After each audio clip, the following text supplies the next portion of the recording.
Eric, can you hear me? Yes, we can. Awesome.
Good morning. Good morning, everyone. Thank you so much for joining us.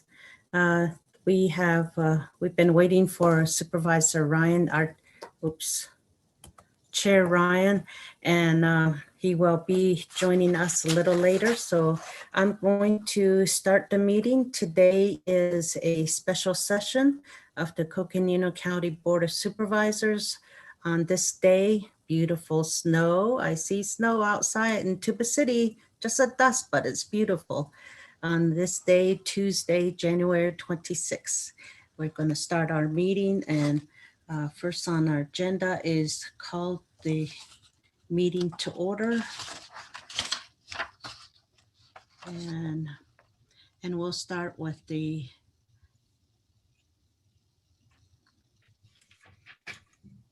Pledge of Allegiance, Madam Vice Chair.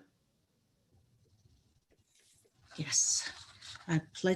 Let's all stand if you can stand, and let's all say the Pledge of Allegiance. Thank you.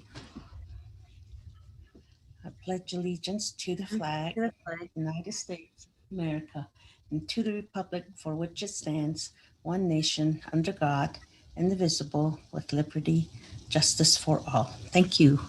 Thank you so much for joining me on that. And thank you, Eric. We will now call to the public. And if there's anyone that has joined us that would like to address the board, you may do so now. We will not be able to have a discussion or take action on what you bring to the board. Anything that is not on the agenda can be brought to the board at this time. So I'm going to wait and see if there's anyone that would like to address the board. And we have Eric that is helping us today. Thank you, Madam Chair. In the spirit of snow, I'll put up some snow behind me. We just remind folks in the public to please use the raise your hand function on the Zoom meeting, or to enter into the Q&A if you wish to speak. We do have one hand up, so I'll get to that in a minute. And then we also have our email, boardcomments@coconino.az.gov. that is able for folks to comment to the board. Madam Vice Chair, I do know that the clerk did receive one email, which I believe was distributed to the board already. So I don't know if you want that read into the record, but I know you all have it. Also, I'll just remind members of the public when we do allow public to speak, there are matters of decorum, and we will not allow any kind of profane language or other utterances or images that are not welcome in our discourse as a county committed to diversity. So just a reminder to folks. We do have one hand up, Madam Chair. Mr. Gilbert R., if you'd like to hear from him at this time. Yes, please. Thank you. And it looks like the hand went down. So we don't have, oh, the hand is now up. Mr. Ryan is able to join us, so we'll bring him into the meeting. But I don't have any other hands up at this time, Madam Vice Chair. Okay. And let's have Lindsay read the letter into the record since it was sent to us. That way we have it on record. And I don't see Chair Ryan. Lindsay, if you would, please. Thank you, Vice Chair Fowler and Supervisors. We received an email yesterday on Monday, January 25th, and I'll go ahead and read the email into the record. It says, "Dear Supervisors, first, I would like to thank you all and recognize the important work Coconino County has done the past year as we tackle the COVID-19 pandemic as a community. As a school leader, although I write as a private citizen today, I am particularly grateful to Erica Shaw and Matt Maurer at the Coconino County Public Health Department for their tireless work to communicate with and support education stakeholders. Today, I write to you as an advocate for our neighbors experiencing homelessness. While I clearly understand that vaccine supply is limited, I would ask that you all consider the points in a recent letter sent to you by local agencies who serve this population. Prioritizing 500 vaccines for those experiencing homelessness would contribute to the larger public health of Northern Arizona. As you well know, the cost of isolation, quarantine, and healthcare related to COVID-19 is astronomical. Prioritizing this group of people not only makes good public health and fiscal sense, it is also simply the right thing to do. I thank you again for your work and recognize the many demands and complexities of the situation. Sincerely, Christy Zeller." Thank you. We're going to be have an update on the COVID plans, and we can address that. Most likely, Kim will address that, what was brought to us at that time. So thank you, Lindsay.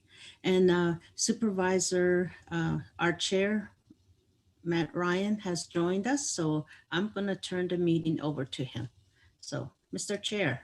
Well, thank you, Madam Chair. And my apologies. I thought we had a 10 o'clock start. And so I was tidying up and I'm late. Just quickly, a special note, to kick off this meeting, I want to welcome everybody and make sure you take your painkillers with all that snow shoveling out there. And then, oh, it's a special day. It happens to be our clerk of the board's birthday, Lindsay Daly. Happy birthday, Lindsay Daly. So we are in the public comment section, and I believe we've heard everything, but I'll just double check with Eric and Lindsay just to make sure before I close it off, we've taken everybody's comments or provided that opportunity. Mr. Chairman, we don't have anyone with a further raised hand or a question posted. No other emails received. Supervisor Begay is joining by phone today. We'll let her know how to unmute, but just so you know, her phone service is intermittent. So we'll make sure that she is identified when she rejoins the meeting. Fully understood. Big winter storm, hard to travel on the roads out there. So, and for Supervisor Begay, if you want to make comments and we're missing it, make sure you try and text Eric or Lindsay just to let them know that you have a follow-up so we can help you be more involved in the meeting. Okay, with that, I'll go ahead and close the public comment portion. And next up, we have a proclamation. Today, we have the consideration and the possible action to approve a proclamation designating February 2021 as National Black History Month, which is just, you know, a really special month for us. And if I don't have it in my notes, but I'm sure, do we have somebody from the diaspora group, or are we going to oh, Erica, I see Erica popping up, and you're going to probably want to speak first to introduce this. Erica Philpott is our Human Resources Director. Erica? Good morning, Chair Ryan. Before you go, Erica, looks like Yes. Jimmy's hopping in here. I'm sorry, Chair Ryan. We had been scheduled to start with the recognition of Byron Browning as item number 1 on the agenda this morning. Oh gosh, I've hopped over that. All right, I'm sorry. I can't forget about Byron. I love Byron. So we have Lucinda Andriani, our Public Works Director, up for the recognition of Byron. Good morning, Chair Ryan and supervisors and the rest of the county community. It's a snowy morning. We're all thankful and grateful for that. And yes, Chair Ryan, we do all love Byron. And, you know, frankly, we all knew this day would come. You know, Byron has served the county for, I think, in excess of 35 years. And, you know, it's with some trepidation and sadness, you know, I have to say. I've already been on the phone probably 4 times this morning with Byron and had numerous texts. And that just goes to show that when we are challenged, be it snow, be it fire, be it flooding, who do you turn to? And I've always had the privilege of turning to Byron, and he's always been there. And including this morning,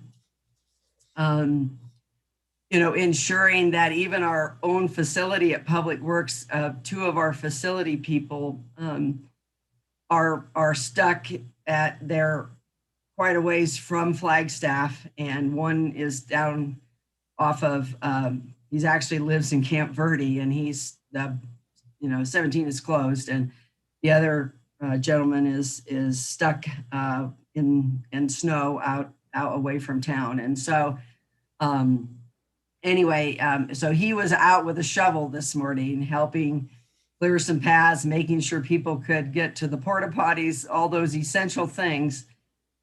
So Byron does whatever it takes. It doesn't matter if it's grabbing a shovel. It doesn't matter if it's, you know, this during museum, he just did a heroic job of working with all the resources that the county was able to secure to bring in to enable the sandbag operation. He ran that just magnificently, working with people from the prison crews to the conservation crews, volunteers. And that's just one of many, many examples. So I just want to say I'm really going to miss Byron, and I'm sure I will still be, I'm sure there will still be many calls about Byron, what about this and what about that? But I can't thank him enough for his leadership and his contribution to the Public Works mission as well as the county mission. Others will talk about his contributions to elections and other things, but I, you know, just can't thank him enough. And we will certainly miss him. So I'm going to turn it over to Esler Musta, the Deputy Director for Public Works. Thank you. All right. Thank you, Lucinda. Esler. Good morning, Chairman Ryan, members of the board. Thank you very much for giving us an opportunity to, just like Lucinda said, celebrate Byron and recognize his upcoming retirement and celebrate his many years of service and accomplishments with Coconino County. I am going to share with you, we put together a PowerPoint presentation with some picture slides this morning that capture some of the major highlights. So I don't know if that is showing on the screen. Not showing yet.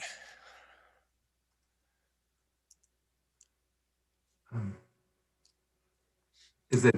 Yes. Okay, Yes. perfect.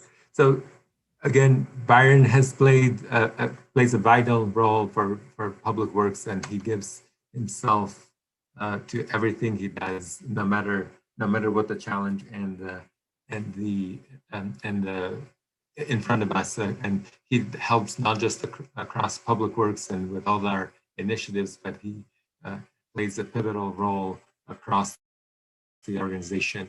To recognize Byron, we also have Coconino County Sheriff Joe Driscoll and Recorder Hanson with us this morning as well to share some of the words with about Byron. I'll walk through these slides, and this is a direct quote from Byron, which exemplifies his leadership style and defines his legacy. That after he leaves with the county and public works, he leaves the legacy that will last for many years to come. We thank Byron for his 36 years of outstanding service and to the county and public works, and we'll miss him dearly, just like Lucinda said.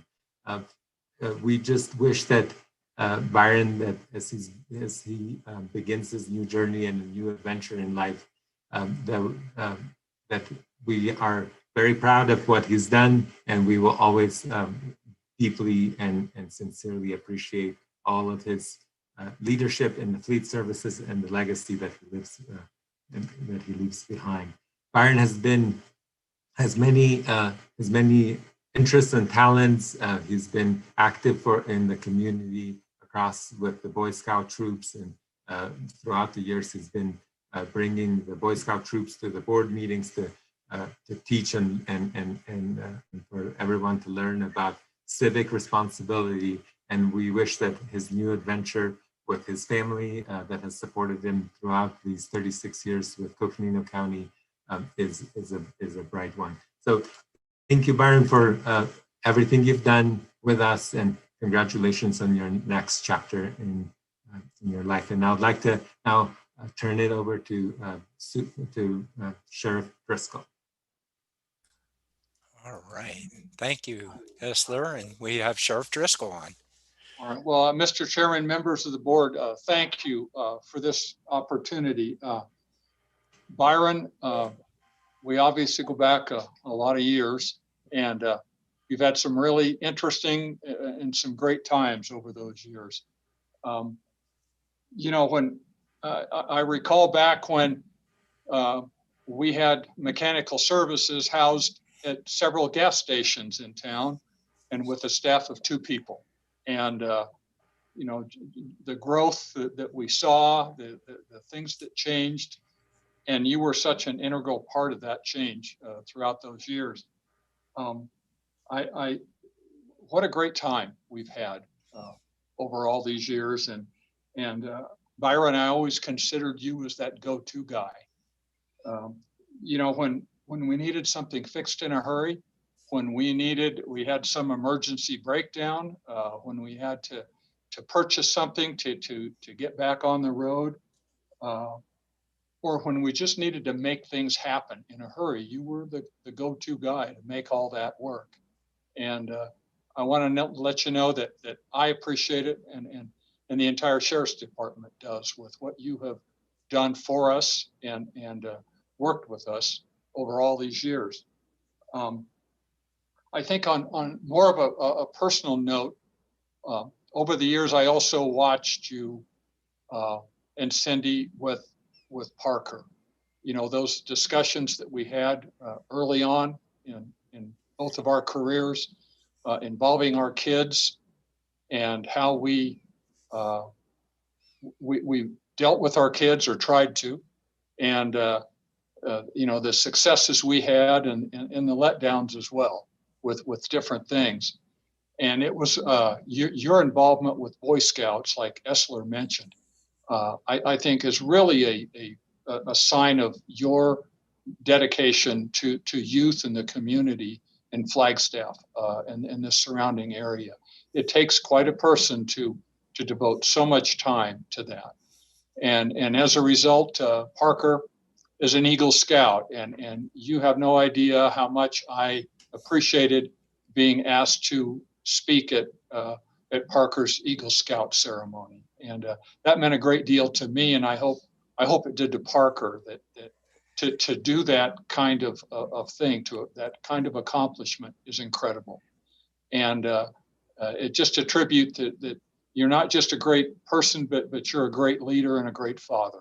And I want to wish you and Cindy the best, and I hope that you are able to enjoy your retirement years and look back fondly on all the times that we had, and these great discussions that we've had over the years. So, Byron, I will miss you greatly, and I hope that we're able to stay in contact even after your retirement. So again, thank you for everything. All right, thank you, Sheriff.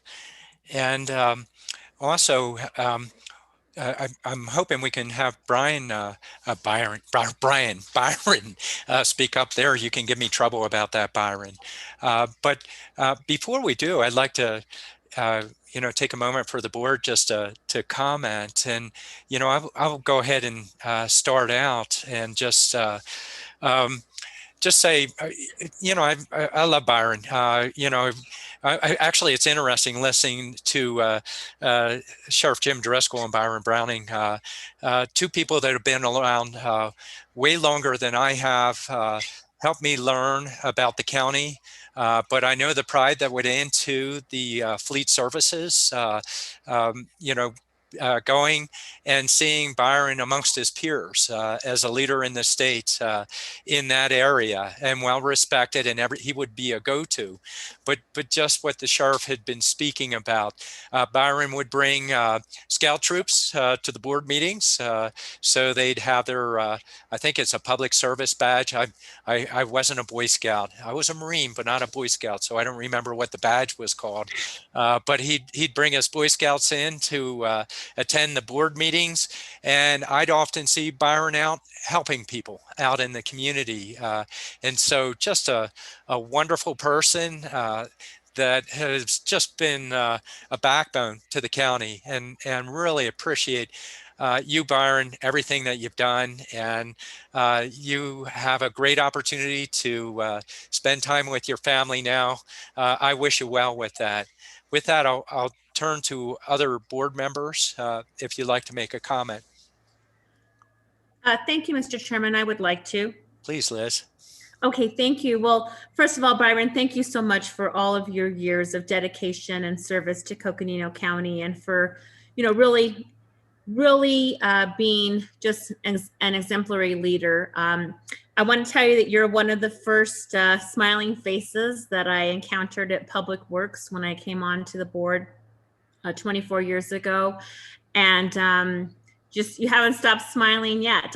Every time I see you, it's just a good day for you, and that's infectious. And I want to thank you so much for that that personality that you bring, that attitude, which is roll up your sleeves and get at it attitude. And I want to also recognize that I always liked it when you brought the Boy Scout troops over.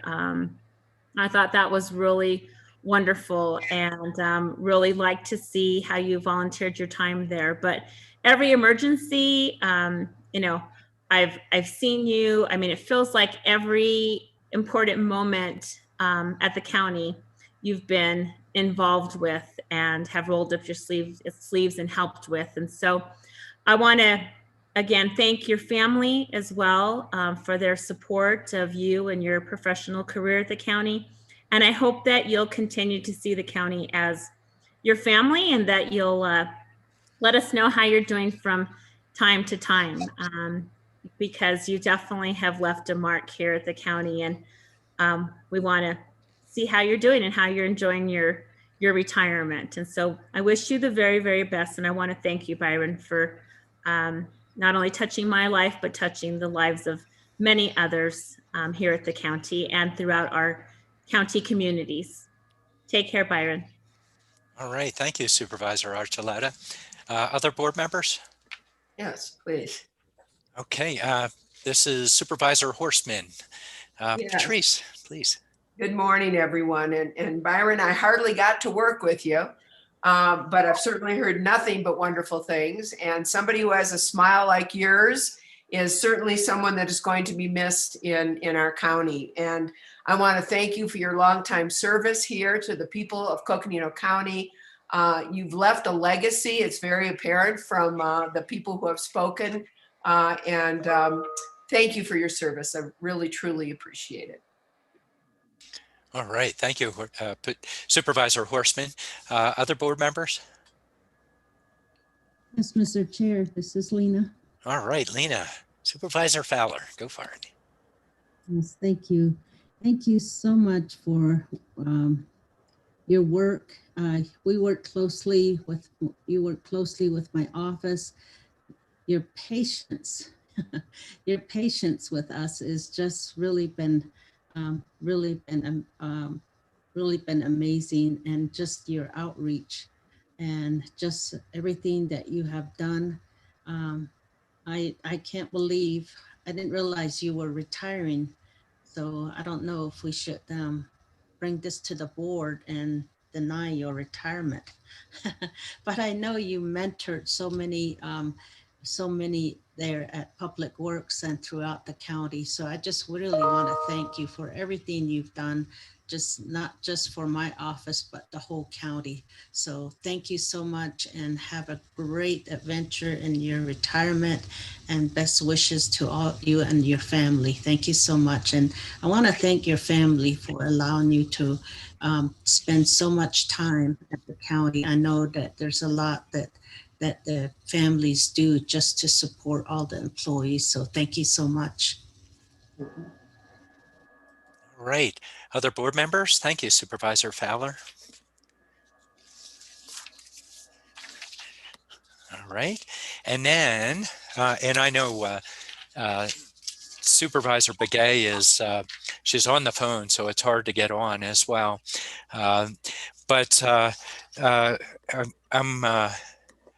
I believe I'm trying to navigate through two pieces here, but oh, that's what I'm looking for.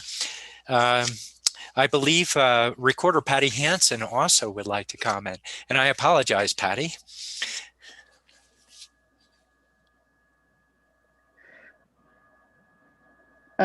Thank you, Chair Ryan, and the members of the board for giving me an opportunity to speak about the wonderful service that Byron Browning has done for us. Byron, I don't know what I'm going to do without you here. So as Lucinda said, if there's a problem, I would always turn to you. You were, and I hope you will continue to be, the elections director in the northern part of Arizona.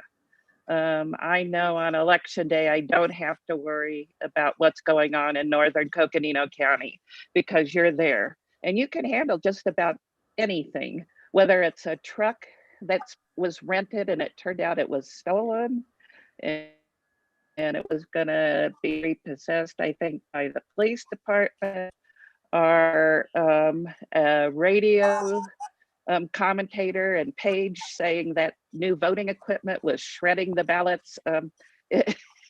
I mean, you handled some really interesting situations, and you always made sure that all of the polling place supplies and everything was where they were supposed to be. Your team has always been wonderful to work with too, and that's because of your leadership. When, as it's been mentioned by Sheriff Driscoll, you're a community leader. I mean, when I think of public servant, I think of you. You're there to assist anyone, and I cannot think of a more dedicated and hardworking member of the Coconino County team. So please continue to work in elections. You know you can do that. even without being a county employee. And I hope you do, because I don't want to hear from all those poll workers in Page who are upset that they don't have their 4 o'clock delivery of ice cream. So thank you, Byron. Best wishes to you, and enjoy your retirement, but don't be a stranger. Remember, voter registration rolls has your address on it, so I can find you. Thank you. I see future elections being planned here. All right. Thank you, Recorder Hanson. Thank you, Patty. And then I believe I'll turn it over to Lucinda before we hear from Byron. Lucinda? Thank you, Chairman. And I just want to emphasize what everyone has said, is that Byron has been a true public servant. I think he serves as the definition of that in our community, just across the board. And I too want to really thank Cindy. Cindy, Byron's wife, has put up with many, many, many long hours and calls at 11 o'clock or 1 o'clock in the morning, all hours of the night. And Cindy, thank you for your dedication to the community and your dedication to County Public Works. We really appreciate that. And we're gonna miss you both. And as Patty said, do not be a stranger. Thank you. Right. And do we have Byron out there? Yes, good morning. Thank you. Good morning. Thank you very much for all the kind words. Not very often I'm without words.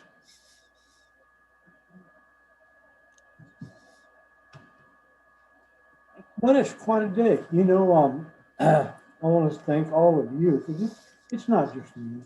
It's a team effort. It's the people I work with, the people that support me.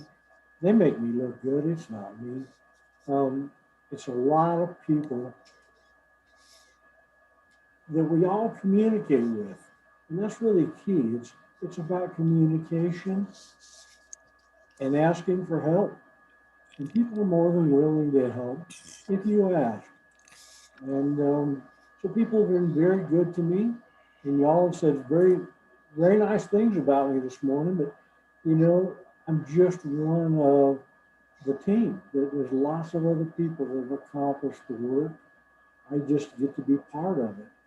And so my 36 years here has been fun. I enjoy my work. I get to go a lot of places throughout the years for a variety of reasons. This place in the background of my picture is a place that probably very few of you know.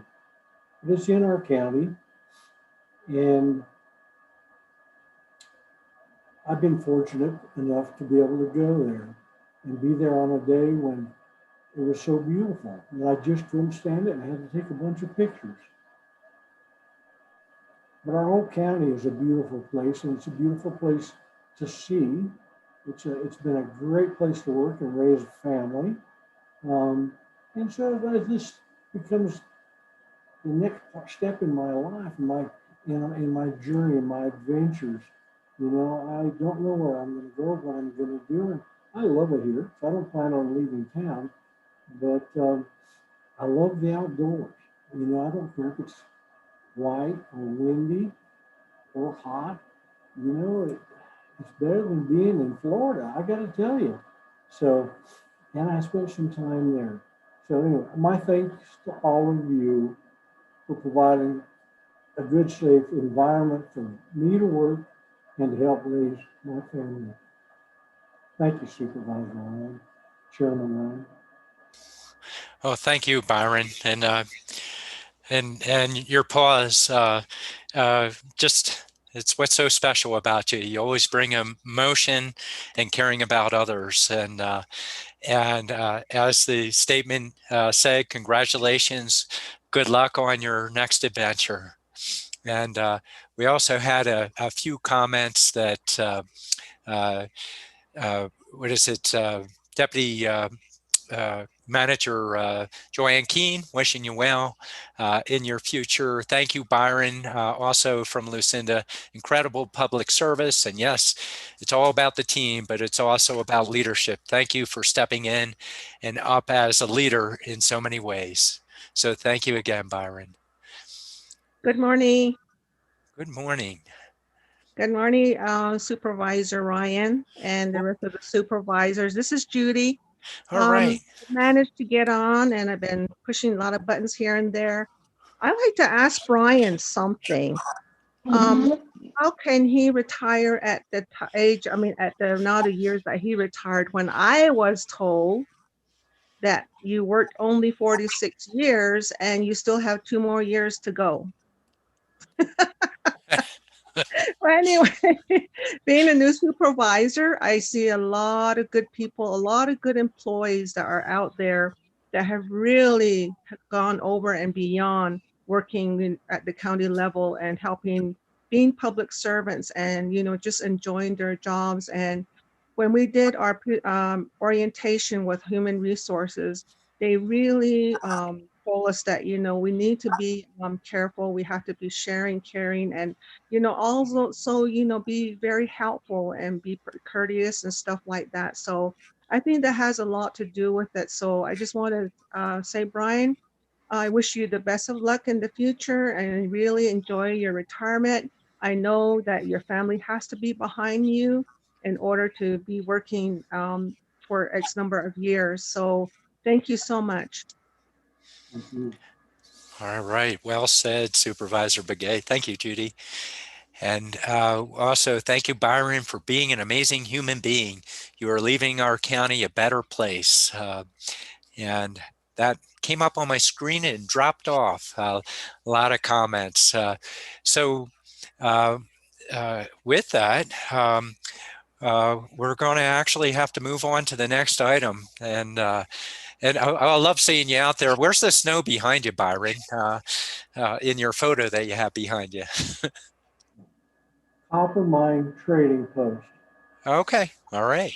The old trading post, and this is out behind it. All right. Another beautiful part of our county. Amen. All right. Thank you, Byron. You're welcome. The next item on our agenda is item number 2. It's consideration and possible action to approve proclamation designating February 2021 as National Black History Month. And I believe Erica Philpott's going to be up. And also we know that Kara House from ADAC Chair, Brianna Smith, ADAC member, and Deb Harris, ADAC member, will present and share in the reading of the proclamation. But Erica? Good morning, Chair Ryan, members of the board. Thank you so much for this opportunity. Thank you to Byron Browning as well. It's fantastic as we honor our employee of so many years, and now transitioning to item 2 to recognize the contributions of our advisory councils and our community members, as well as in the work that we do each day. So thank you. It's my pleasure to bring forward this recognition of this proclamation for Black History Month for the month of February before the board for consideration. And in addition to the African Diaspora Advisory Council members that you mentioned, Chair Ryan, also Ms. Shyla Chase is here to assist in the reading. So with that, I will turn it over to Ms. House, Ms. Smith, Ms. Harris, and Ms. Chase. All right. Thank you very much, and we're excited to be here. I just want to acknowledge the folks who are going to be joining me in the reading of this. We have Ms. Brianna Smith, who was, she is an ADAC member and our outgoing chair. We have Ms. Deborah Harris, ADAC member, and we also have Shyla Chase, who is a Coconino County youth and is joining us during what would typically have been a school day. So we greatly appreciate her joining us, and we definitely hope that at some point she may consider becoming a future ADAC member. Before we do the reading, we also want to acknowledge that part of this reading is in honor of one of our members who has passed on, Ms. Laurel Matsudo. who has been just a dedicated ally, advocate, and friend to all of us. And so we want to dedicate this reading to her honor as well.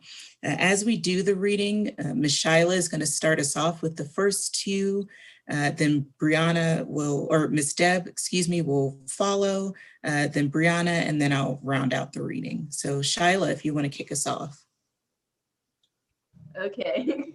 Whereas the Coconino Board of Supervisors, Whereas the Coconino County Board of Supervisors joins citizens and local governments across the county in recognizing February 2021 as National Black History Month, inclusive of all as recognized in the African diaspora.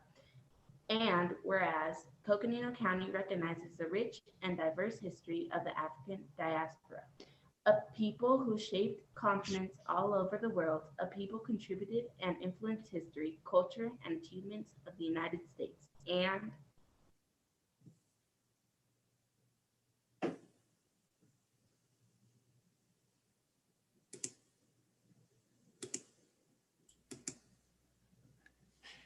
Next up. Ms. Deb?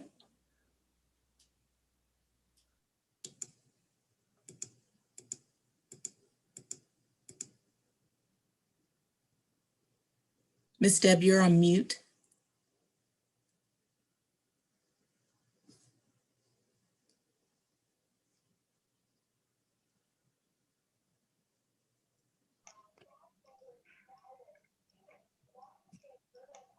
Okay, sorry about that. I thought they had unmuted me. Can you hear me now?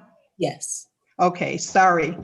Whereas Coconino County honors all people of the African diaspora in our nation, state, and community, including those who served in the United States Armed Forces to protect our freedoms. And whereas Coconino County embraces traditions of the African diaspora, which enhance and shape our national character, promote cultural pride, and is part of the Coconino County's identity. And whereas Coconino County takes pride in the diversity of its residents and recognizes the many contributions. Can you hear me? Yes. Yes. Okay. Technical difficulties. Whereas Coconino County takes pride in the diversity of its residents and recognizes the many contributions of the past generations of our African diaspora to our lumber and sawmill industries, and notably in the present generation of entrepreneurs, educators, artists, authors, scientists, athletes, community leaders, and public servants, thus reaffirming our commitment to keeping the African dream of the American dream alive for future generations. And whereas the Coconino County Board of Supervisors formed and engages with the County African Diaspora Advisory Council to involve its residents on issues that impact our communities. And whereas 2021 marks the representation, identity, and diversity of the Black family, which have been feared, stereotyped, and maligned from the days of slavery to our own time, according to the Association for the Study of African American Life and History. And whereas we thank all communities of the African diaspora for the countless acts of courage in the face of discrimination and injustice to make our country the land of the free and to further ensure justice for all.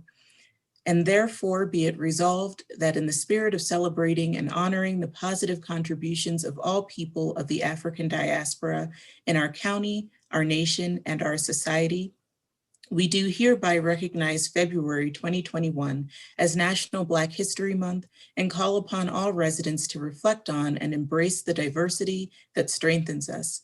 Signed and sealed this 26th day of January 2021. And with the reading of that, I would consider a motion. Mr. Chair, I'll second the motion. I have a motion by Supervisor Horstman. I have a second by Supervisor Archuleta. All in favor of the motion, vote aye. Aye. Aye. Aye. All right. And Supervisor Archuleta, did you want to? I wanted to make a comment. If Okay. Sure. Go ahead. Yeah, let me check in on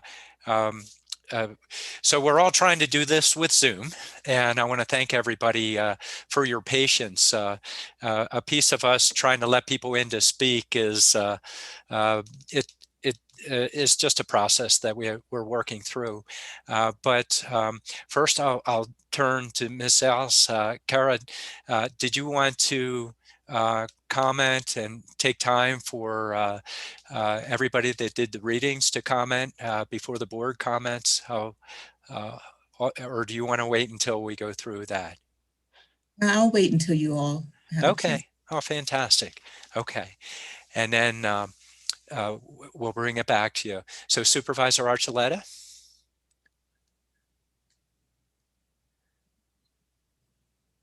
Thank you, Mr. Chairman. Really appreciate that. And looking forward to hearing about all of the activities that we're going to be engaged in as a county organization, as well as what our advisory council is going to be doing. But I just wanted to first just thank our speakers today, both Brianna, Carrie, Deb, and Shyla. Really appreciate that. And especially Shyla, really appreciate you being here. So glad that it was a snow day so that you could join us, and just really appreciate the advisory council inviting her, because we're building future leadership. And I know that your family's been engaged in a number of community efforts. And so it's great to be able to have you join our board meeting today. I just wanted to I just really want to recognize and thank the council for the work that they've been doing for a number of years, not only during Black History Month, but throughout the year. They've been so dedicated. I mean, one of the things I was interested, I was pulling out some files from a long time ago, and I found, oh my goodness, I think it was from 15 years ago, like one of the first essay contests on Black History Month, and found some old pictures from then. And so you've been working on sharing, the culture, sharing education, informing community, building bridges to our African American community for a number of years. I particularly have been really excited about the lived experience series that Ms. Harris and the Southside Community Association, along with many of you, have been doing.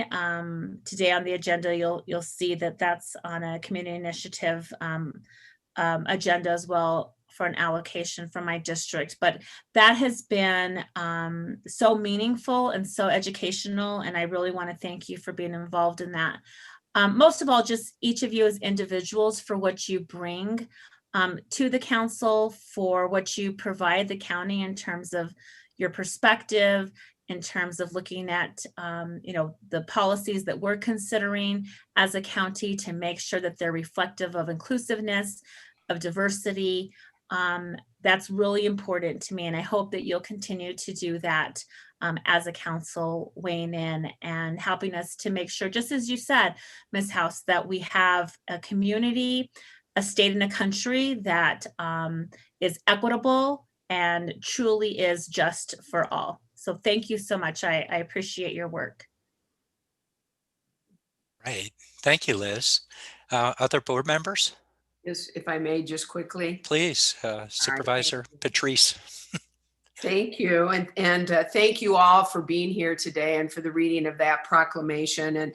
And like Liz, I've really enjoyed the lived experience series as well. And appreciate all that the African Diaspora Advisory Council has done and continues to do for our community. I want to note, I also see that we are such a rich community because the diversity and inclusiveness we have in Coconino County. And it certainly is important that we recognize the often neglected accomplishments of Black Americans throughout our history and, quite frankly, up through the present. And thank you for being here. Thank you for advocating for justice for all. It's important for all of us to be part of that advocacy. So thank you again, and thank you for reading that proclamation. Really appreciate all you do. All right. Thank you, Patrice. Other board members? All right. Well, actually, while we're waiting in case, I too want to definitely thank you for your leadership, but helping us. And we're celebrating Black History Month, but this is a celebration, and that is a year-round. It's a part of us. We celebrate our culture, and the intent to actually be fair, equitable as a community is just so paramount these days. That we pause and make sure that we're working towards counteracting bias, and hopefully it doesn't even go deeper than that. But unfortunately, we're looking at a time when it's so important as a culture that we all not only pause, but make it a part of our own selves for fighting our own biases, working together as a community, working to celebrate all of our cultural diversity and be inclusive as a community. So I think this particular month this year is it's a very important one. And so, I want to thank all the members of the African Diaspora committee that we do have here for speaking out, for helping us understand or bring issues that we need to be, if we're not realizing that we're not focused upon, that you help us in that way. So really appreciate it. And also, I want to compliment you on your membership. My gosh, you have an active group right now. It's grown so much in the past couple of years. I think this is the first time I've seen in quite some time. Well, actually it isn't, because Brianna was past chair, but I always think of Deb Harris because she's been with you guys all so long that, I just want to pass a little shout out to Deb for all the work that she's done over the years, but appreciate all the new membership in our committee as well. I saw Supervisor Fowler.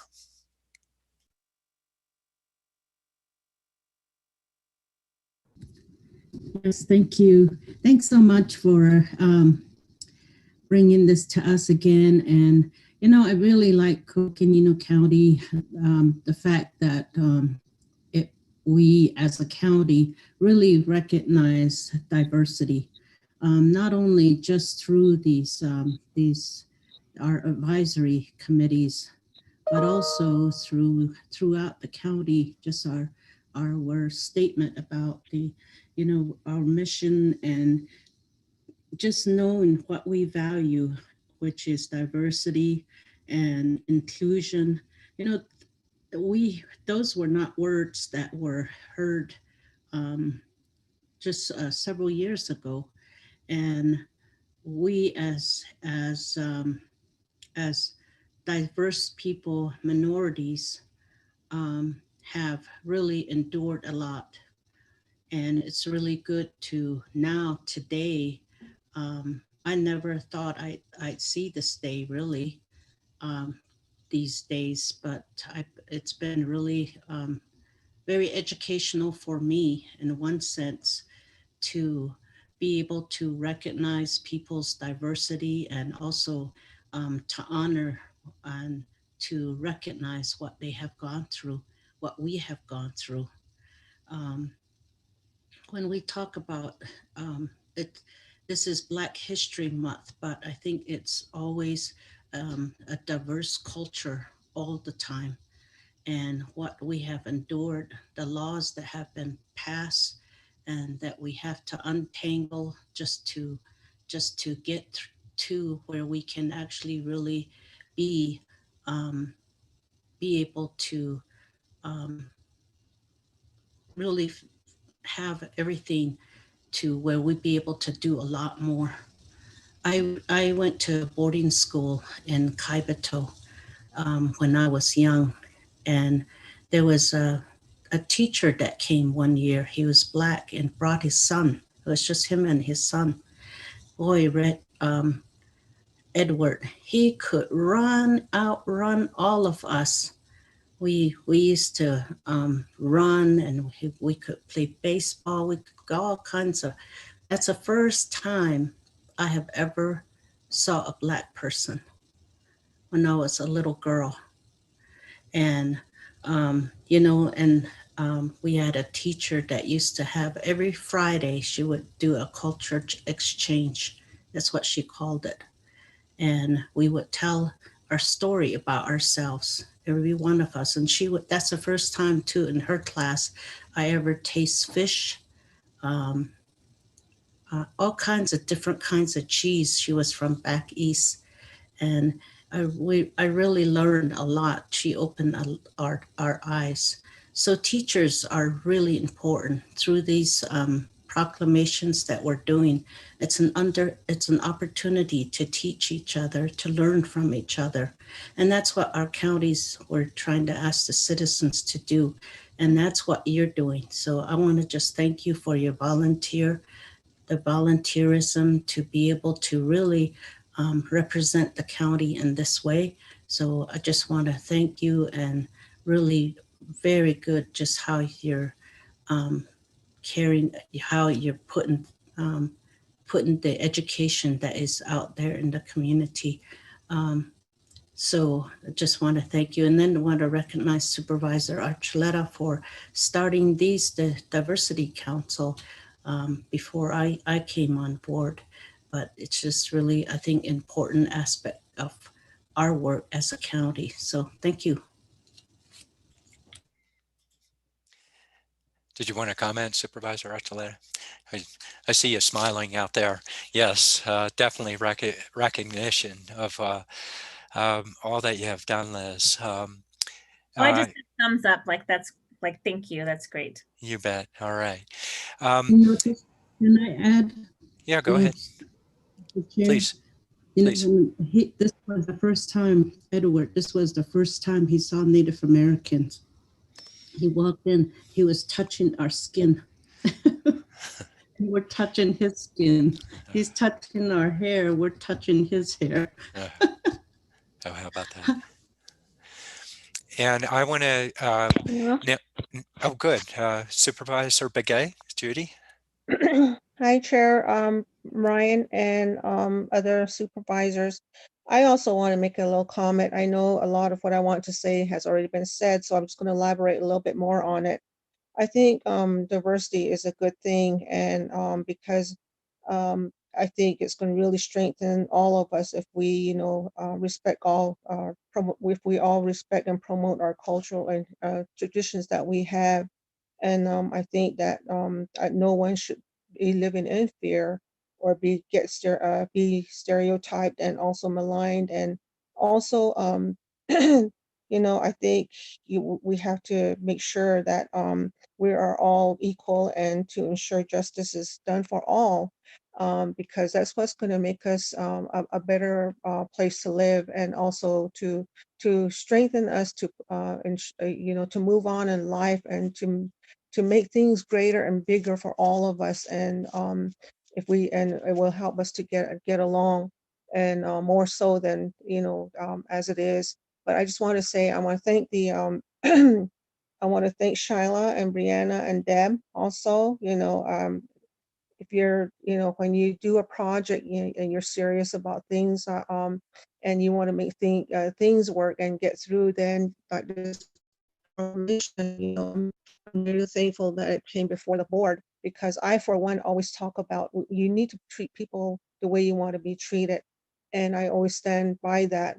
And my dad always says, we are not any one of us is not any different. And I've said this in meetings, we all have five fingers. We have, 2 legs and 2 arms and two eyes, a nose, a mouth, 2 ears, nobody's different. So we should be respectful of one another and, and respect each other's cultural traditions, that way, we're all in one. So I just wanted to say thank you to everyone that has worked on this proclamation also. And thank you very much. Absolutely, well said. And actually, I'll turn it back over to our chair, Kara House. Thank you, Kara. I hear there's a lot on the slate for the month, but also just to recognize, I'm really glad that we held off until this meeting so that you could read the proclamation that you helped write for us. Thank you. Thank you so much. And thank you to the Board of Supervisors for allowing us to do this. It's something that we value having the opportunity to do every year. And I just want to take a moment to acknowledge just the importance of the reading this year as well. 2020 was particularly a challenging year for members of the African diaspora. And certainly a year where many of us could have found ourselves losing hope in the changes that we hope to see within our communities and the world. But I am so heartened by the work of our council and all the work that we're doing to bring voice and recognition to the African American, Black, and African diaspora communities of Coconino County and the state of Arizona. I think I would be remiss if I did not acknowledge just the significance of the folks who were able to read with us today. I think in the African and Black tradition, it's so important to recognize the past, present, and future all working as one. And today we saw that in the folks who read. We had Ms. Deb Harris, who has served as one of our past chairs and has been just a representation of living history within the Black community for so long and continues to contribute so much. We had Brianna Smith, who served as our past chair and represents our present and all the work that she has done and continues to do as part of the community to make sure that we're elevating Black voices and celebrating our culture and our contributions to the community. And particularly, I really want to acknowledge Shyla Chase, who joined us today, who represents our future and is so active in our community and does so much to lend her voice to the conversations that we're still having. And I think it's so important to see all three of those represented today. So thank you again for the opportunity to read the proclamation and recognizing the importance of the Black community to Coconino County, to the past of the county, to the present, and to its future. Thank you. Well, and absolutely not in losing hope. It actually helps us actually recognize the importance so much more so for your committee and helping us recognize all of our all of us being one in many ways, but we continue to work on that. And it looks like we have Erica Philpott up that'll probably round us out and telling us about what activities we have here. Erica? Thank you, Chair Ryan. I did want to mention some of the activities that we have planned. And the Black History Month planning team is comprised of county employees and members of the African Diaspora Advisory Council. So honored to have such great representation on that planning committee in making February such a fantastic month of events for learning, education, and celebration. And so the members of that planning team include Ms. House and Ms. Smith, also Amber Jones, the vice chair of the African Diaspora Advisory Council, as well as Mary Cedillo from the County Attorney's Office, Kayla A. Martinez from the Flagstaff Justice Court, and Jeannie Sablon from HR, and Carol Kidd from HR, who's also the chair of the Coconino County Diversity Committee. So really want to thank them for all their work. And I also want to mention Marette Gebhardt of HHS, one of our communicable disease investigators, She was planning to be here today to share the events with you and was unable to join us, but want to thank her for her participation as well. So on February 1st, from noon to 1, we'll have an open house with the African Diaspora Advisory Council, which will be fantastic. And then on all the Tuesdays throughout the month, we'll have Harvard Business Review podcasts, starting with February 2nd at noon as a lunch and learn with the podcast Race at Work. But all the Tuesdays we'll have different Harvard Business Review podcasts. Wednesdays in February will be dedicated to this month's book club, which will be on the book Uncomfortable Conversations with a Black Man. So excited about that. Thursdays will be conversations about the African diaspora around the world. And so all through the different Thursdays at noon as well for those lunch and learns. And then Fridays we'll have different events. Friday the 5th, we'll have the 60 Minutes interview with Viola Davis and Barack Obama on that day. And there will be a couple different days where there will be show and tell with a call for participants to share an African diaspora origin item and talk about it and what it means to them and why they're honored to share that. So telling storytelling is part of the month. There will also be a cultural sensitivity workshop on Friday the 12th. There'll be some TED Talks also on Friday the 12th. And then there will be a panel discussion on Friday the 19th also, and it will be moderated by Ms. Harris. So I'm excited for all of those different events. So thank you to the planning team and want to let everyone know about the wonderful events that they've planned. Thank you, Chair Ryan. All right. Thank you, Erica. And then with that, actually, that'll conclude our item number 2. And next matter of business is that we have our consent agenda. The consent agenda has items 3 through 9, as well as 5A through F and 8A with the amended agenda. And just to note that the consent agenda is routine in nature. Usually we go with a single motion unless a board member wants to separate an item related to the agenda, and we can have separate actions associated with that. So I'll turn to the board and see if we have anybody that wants to separate items. Supervisor Horstman, Patrice. Thank you. Chair Ryan, I would like to separate out 5A, 5B, 5D, 5E, and 5F because I'd like to make some additions to those. E and F. So 5A, B, D, E, and F. Is that correct? Correct. Okay. Other board members? Okay. And I was going to separate 5A, B, E, and F also. So with that, we'll turn to Supervisor Horstman. 5A. Mr. Chair, I would like to add to 5A an additional $1,500 to the Girl Scouts Arizona Cactus Pine Console. Okay, and this is associated with community initiatives. Yes.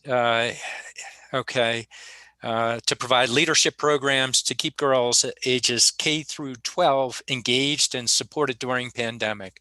I would like to add $300 from District 3 on that. Mr. Chair, if you have 2 seconds, just real quick. If you wanted to act on the consent agenda minus these items, the board hasn't acted yet. Okay, yeah.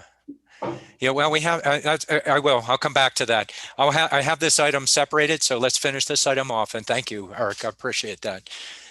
Okay, are there anybody else on this separate item? Not hearing that, then Supervisor Horstman, would you like to make a motion?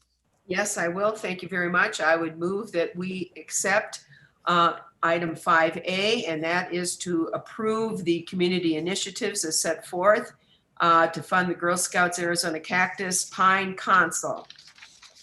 Second. Okay, and I have a motion and a second, but making sure it's included in the motion that there was noted how much from District 1 added to that? Is 1,500 and 300, I believe, from your district. That's correct. Okay, noting that. That was in the action. Is that correct? Yes. And okay. Okay, any further comments? If not, I'll call for the motion. Oh, I have, yeah, Supervisor Fowler. Did we approve the rest of the items before we go to each of the items? No, that's what Eric was. I got everything backwards. I got up and I was snow blowing for about an hour and a half, and I'm way behind and messing you up. But we're just going to do this one, and then we'll go back to the other items. Thank you, Supervisor Fowler. I will do that. Okay. Okay. Is there any other discussion on this item? Hearing none, I'll go ahead for and call for the question. All in favor of the motion, vote aye. Aye. Aye. Any opposed? None opposed. Motion carries. That's item 5A. Now I need to tidy up what I set awry here. And so we have items 3 through 9, excluding item 5A, B, D, E, and F. And we also have items to be included with 3 through 9, items 5C and 5D in this. So items 3 through 9 with 5C, 5D, but we're going to exclude 5A, 5B, 5E, and 5F in this motion. I'm sorry, Chair. Ryan, that's not correct. I had asked to remove 5A, 5B, 5D, 5E, and 5F. Oh, 5D. Okay. So we have items 3 through 9 with 5C in this motion, excluding those just noted. Anybody care to make the motion? I'll make that motion. I have a motion by Supervisor Archuleta, but I'll go to Supervisor Begay for a second. Second. Okay, I got a second from Supervisor Begay. I have a motion and a second. Any discussion? No discussion. All in favor of the motion, vote aye. Aye. Aye. Any opposed? None opposed. Motion carries. So we just passed all those items, but we're now going, we already addressed 5A prior to that. Now we're moving on to 5B. Supervisor Horstman. Yes, thank you, Chair Ryan. For 5B, I would like to join Supervisor Archuleta and adding to her 5,000 for United Way of Northern Arizona to assist with the continuation of the Dolly Parton Imagination Library Program, which of course provides free monthly books to children between birth to age 5 in Coconino County. I would like to add $1,500 from District 1's Community Initiative monies. Okay. And I will add $300 from District 3 on this, a really good program. And this comes around, these are items that we see each year that Supervisor Archuleta has moved forward. Is there anybody else that wants to comment on this? If not, I consider a motion associated with this. So moved. I have a motion, Supervisor Horstman. I have a second with Supervisor Archuleta. With that includes the $1,500 from District 1 being an add-on and $300 from District 3. Any further discussion? No further discussion. All in favor of the motion, vote aye. Aye. Any opposed? None opposed. Motion carries. Okay, item 5D. Supervisor Horstman. Thank you. Chair Ryan, I would also like to add from District 1's Community Initiative Grant funds an additional $1,500 to Supervisor Archuleta's $5,000 for funding for the Southside Community Association for technology and administrative assistance to provide virtual platform used to air dialogues on the education of that program that we referred to earlier, the Lived Black Experience. Okay. And I have $100 that'll be adding from District 3. Any other comments? I can do 200 from District 4. 200 from District 4. So 1,500 District 1, 100 District 3, 200 District 4 as additions to the amount that's already proposed. Any further discussion? No further discussion on. I believe we need a second. Actually, and we also need a motion. We had a motion. No, we didn't. We're on 5D. We did not have a motion. We need a motion. Supervisor Horstman. Yes, I would like to move that for 5D, that we approve District 2's community initiative funding in the amount of $5,000, District 1's community initiative funding in the amount of $1,500, District 3's community initiative funding in the amount of $100, and District 4's community initiative funding in the amount of $200 for the Southside Community Association for the purposes set forth in the agenda. I second that motion. I have a second by Supervisor Begay. Any further discussion? No further discussion. All in favor of the motion, vote aye. Aye. Aye. Any opposed? None opposed. Motion carries. Item 5E. Supervisor Horstman. Yes, and Supervisor Archuleta, you're going to have to help me, or I am going to use my poor Spanish on this.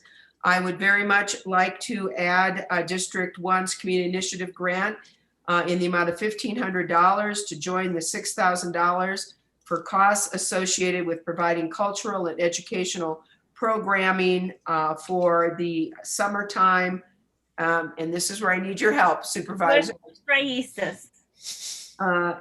For the cultural, music, and traditional food and recognition of Coconino County veterans. And also the, I need your help again, celebrating the Latinx people's region. Celebraciones de la gente with the music in Arizona. Yes, sorry. With the emphasis of Day of the Dead and several First Friday cultural arts workshops. It's my pleasure to join Supervisor Archuleta and add $1,500 for this. $1,500 from District 1, add 100 from District 3. Any other discussion? Could you repeat the amount, Supervisor Begay?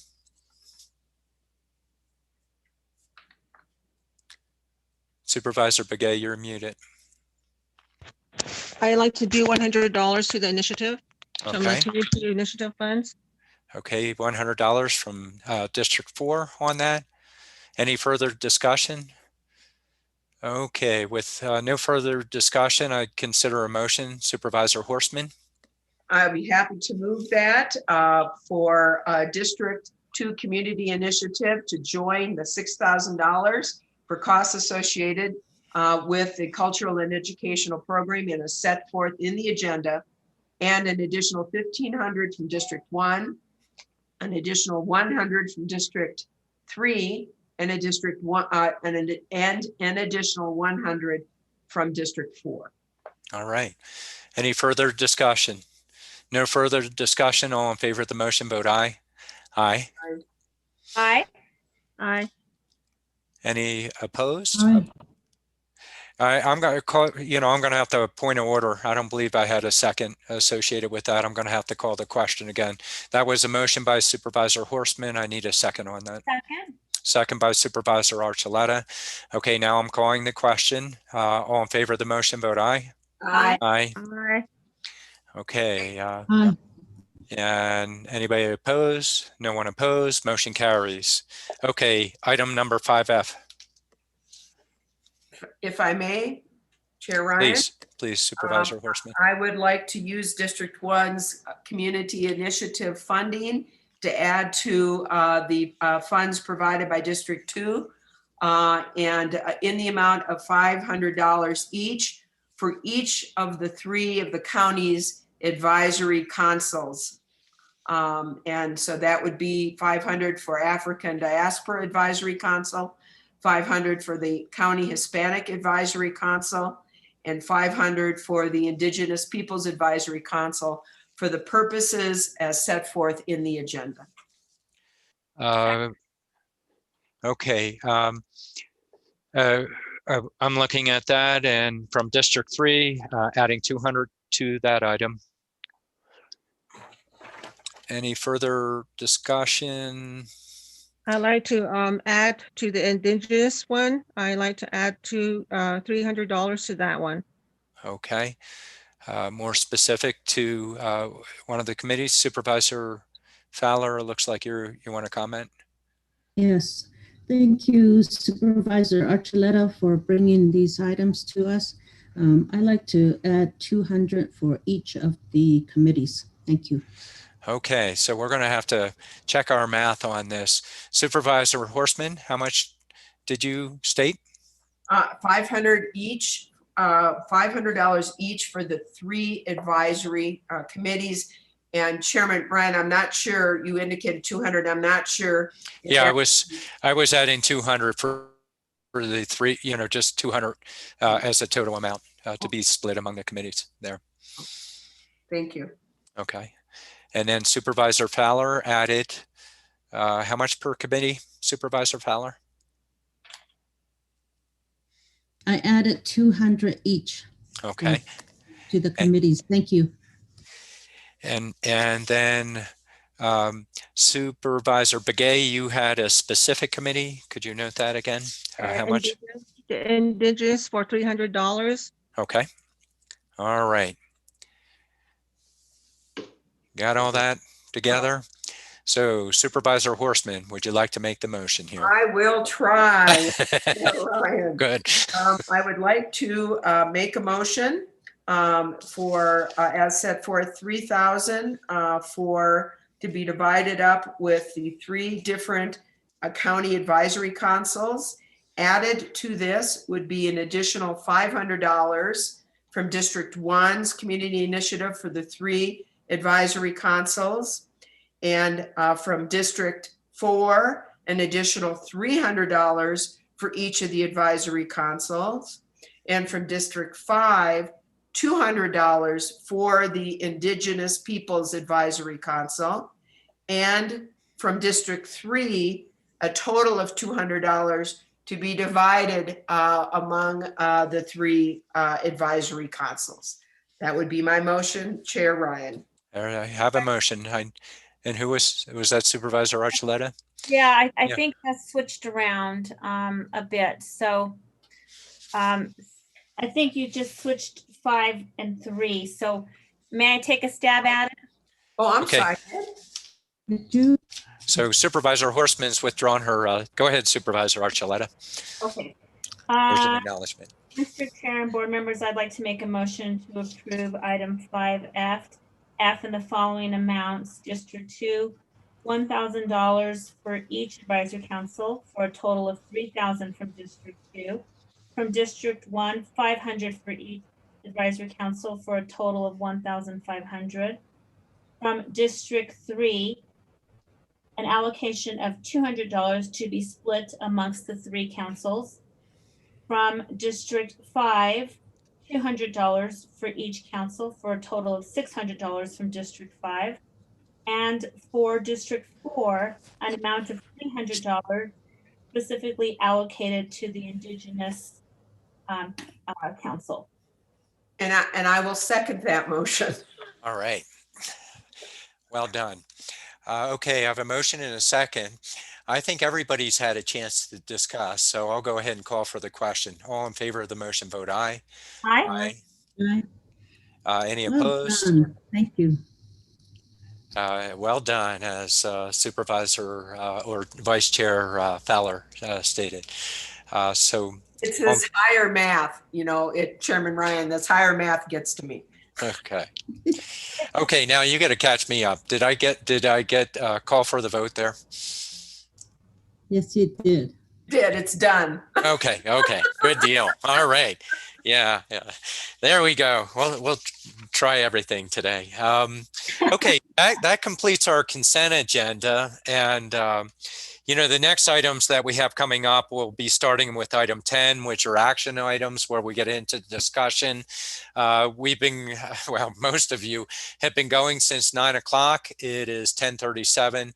I would suggest that we take a 5-minute bio break here, and then we'll come back and start out. We're about 40 minutes behind, be slightly 45 minutes behind. So we'll try and, you know, we'll see how we can make up today. Okay. All right.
All right. Are we live? I see a nod from Liz. So just check in. I see, oopsie daisy. Darn, I hit a key. Lost my, okay. I see Supervisor Archuleta there. I see Supervisor Horseman out there. Double checking to see if we have Supervisor Fowler and Supervisor Begay's phone is out there on that. So with that, our next item is item number 10. It's a presentation and discussion of the monthly budget update for 2021, which this year, really important year that we get this regular update. Lucinda and Siri have been working really hard on this. And so I see Siri bubbling up. And Siri, are you kicking this off? Yes, thank you, Mr. Chair, members of the board. I will do just a very brief, I know that we're limited on time, a brief walkthrough on the format of the budget update and then turn it over to Lucinda for an FY22 update. So I'm going to go ahead and share my screen. And in our packet was this month's budget update. And hopefully you can see the PowerPoint with the budget update. We have the PowerPoint displayed with the PowerPoint side slides on the left. I'm not sure which format you were going to use there. Let me go into slideshow mode here. There we go. You got it. Okay, great.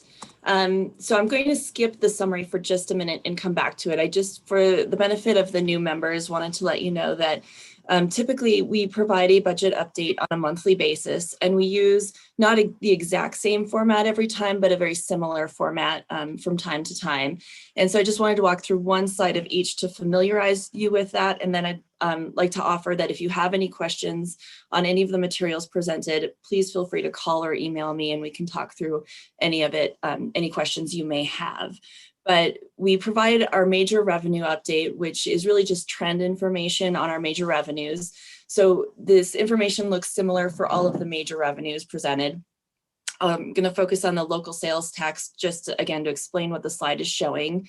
We have a dashed line in FY19, and that's really our last year of normal trend information. You can see there's seasonality in our local sales tax and really in all of our major revenues.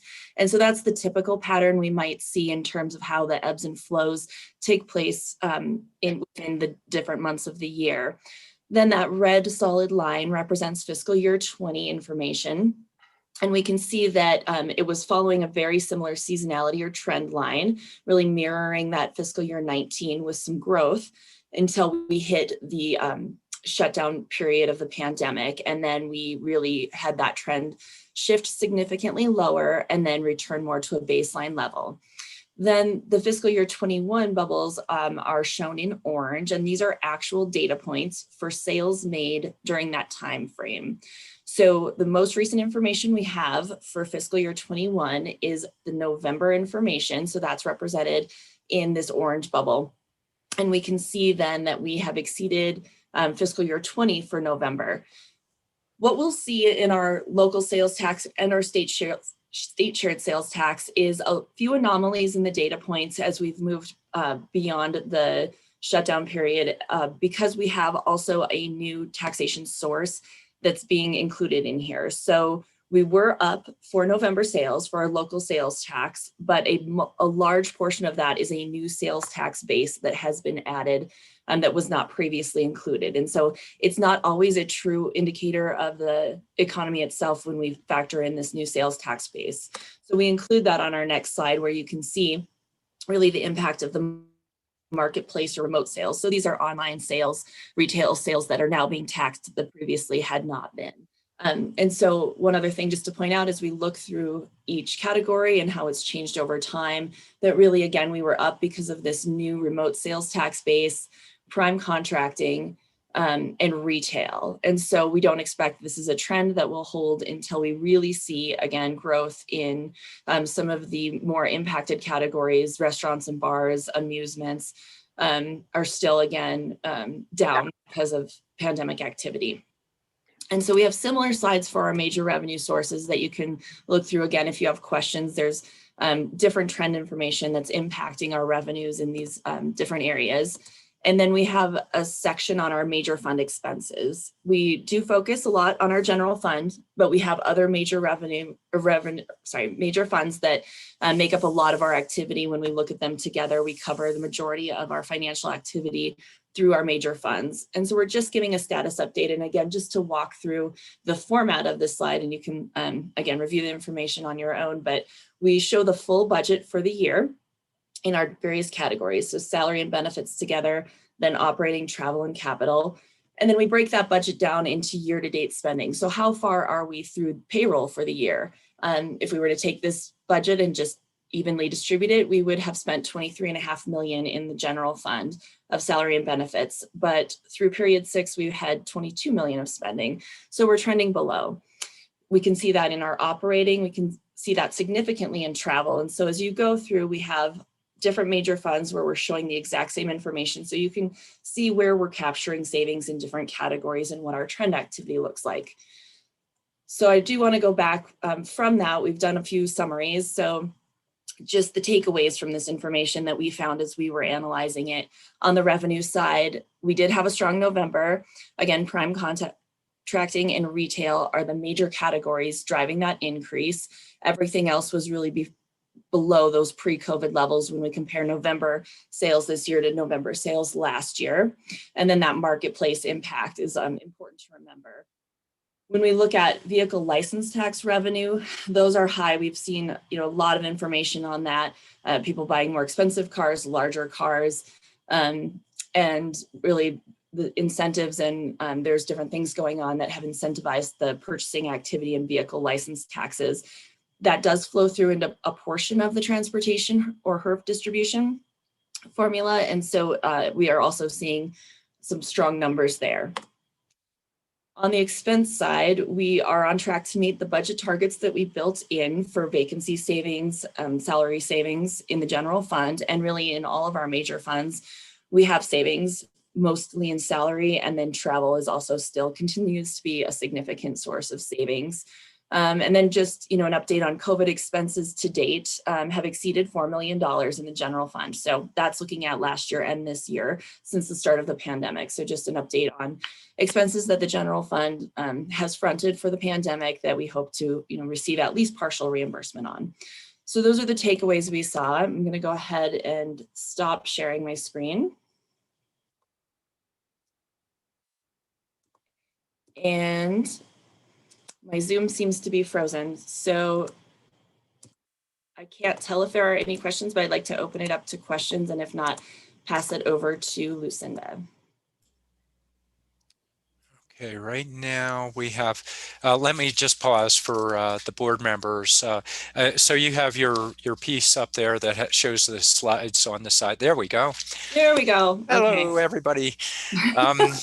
So before we go to Lucinda, Lucinda, do you want to comment before I go to questions or wait for questions here? No, Chair, I was just getting ready. Thank you.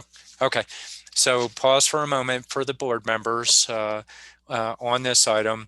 And remember, this is a monthly update that we'll be doing, but we have Patrice and Judy. I don't want to rush it if you have questions associated with this.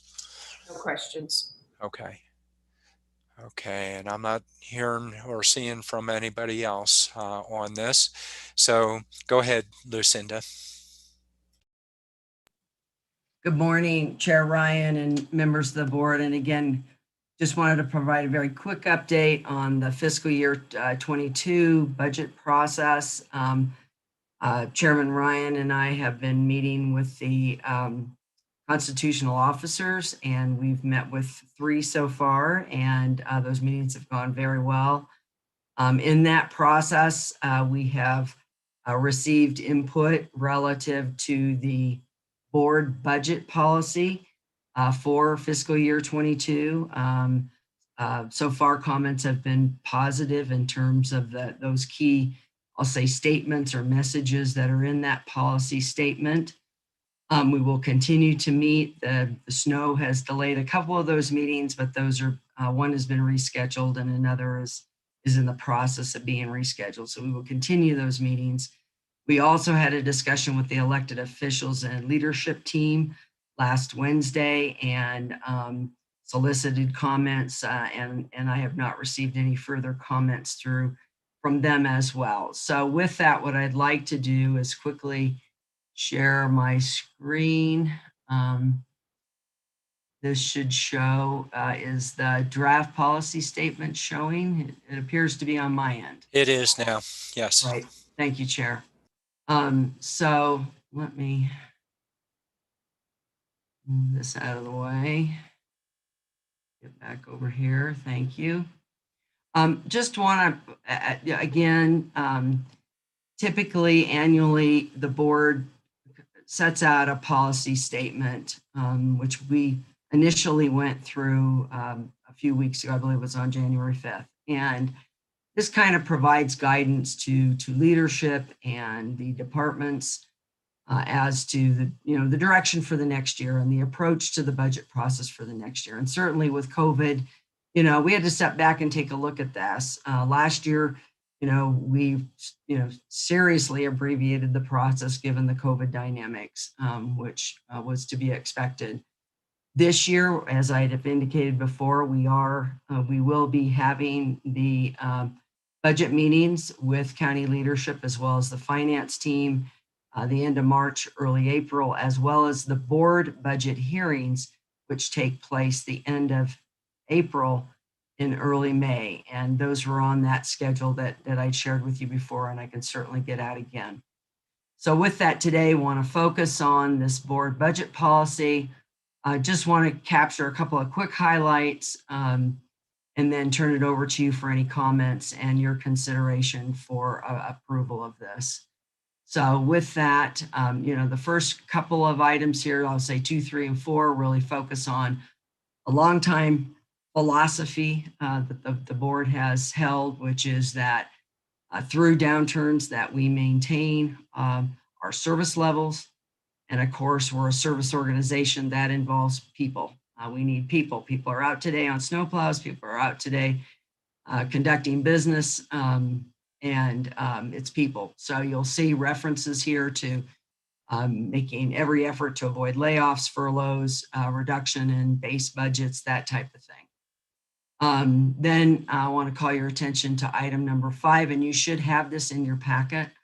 Item number 5 really talks about kind of the desire for this budget year to focus on providing the departments with an opportunity to share their future vision of their department and the services and programs provided by that department, and identifying what they see as the highest prioritized needs in future years, knowing that this year there are extremely limited funds and that the board will only be considering what we're terming exceptional cases for potential increases in the budget.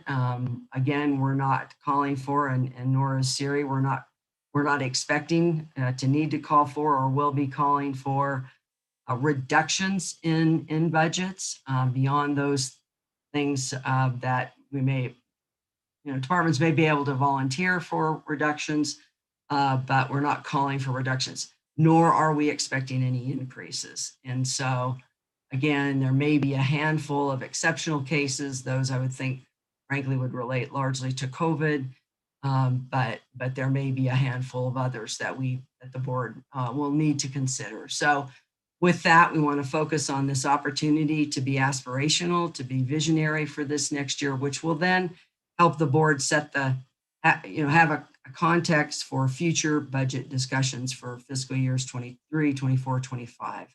When hopefully our economy turns around and we will have more resources. So with that, Chair and board members, I'd like to turn it back over to you. I will stop sharing and turn it back over to you for any comments or propose any changes that you would like or any other comments. Thank you. So just I'll start out just for a second because Siri, Lucinda, and I, as Lucinda had noted, have started to go out and reach out to our other elected officials as a soft touch. It's not the official budget piece, but a soft touch to check in with them, talk a little bit more about the budget. One point that we're also noting, I understand there were questions associated with aspirational goals. We certainly want to see what people's visions are, but by the same token, also note that we have a COVID crisis going on right now. We're also looking at the economy. And if you look at the 10-year plan, you really don't see growth associated with that. So frugal measures as we approach this, that is an element of the conversation. But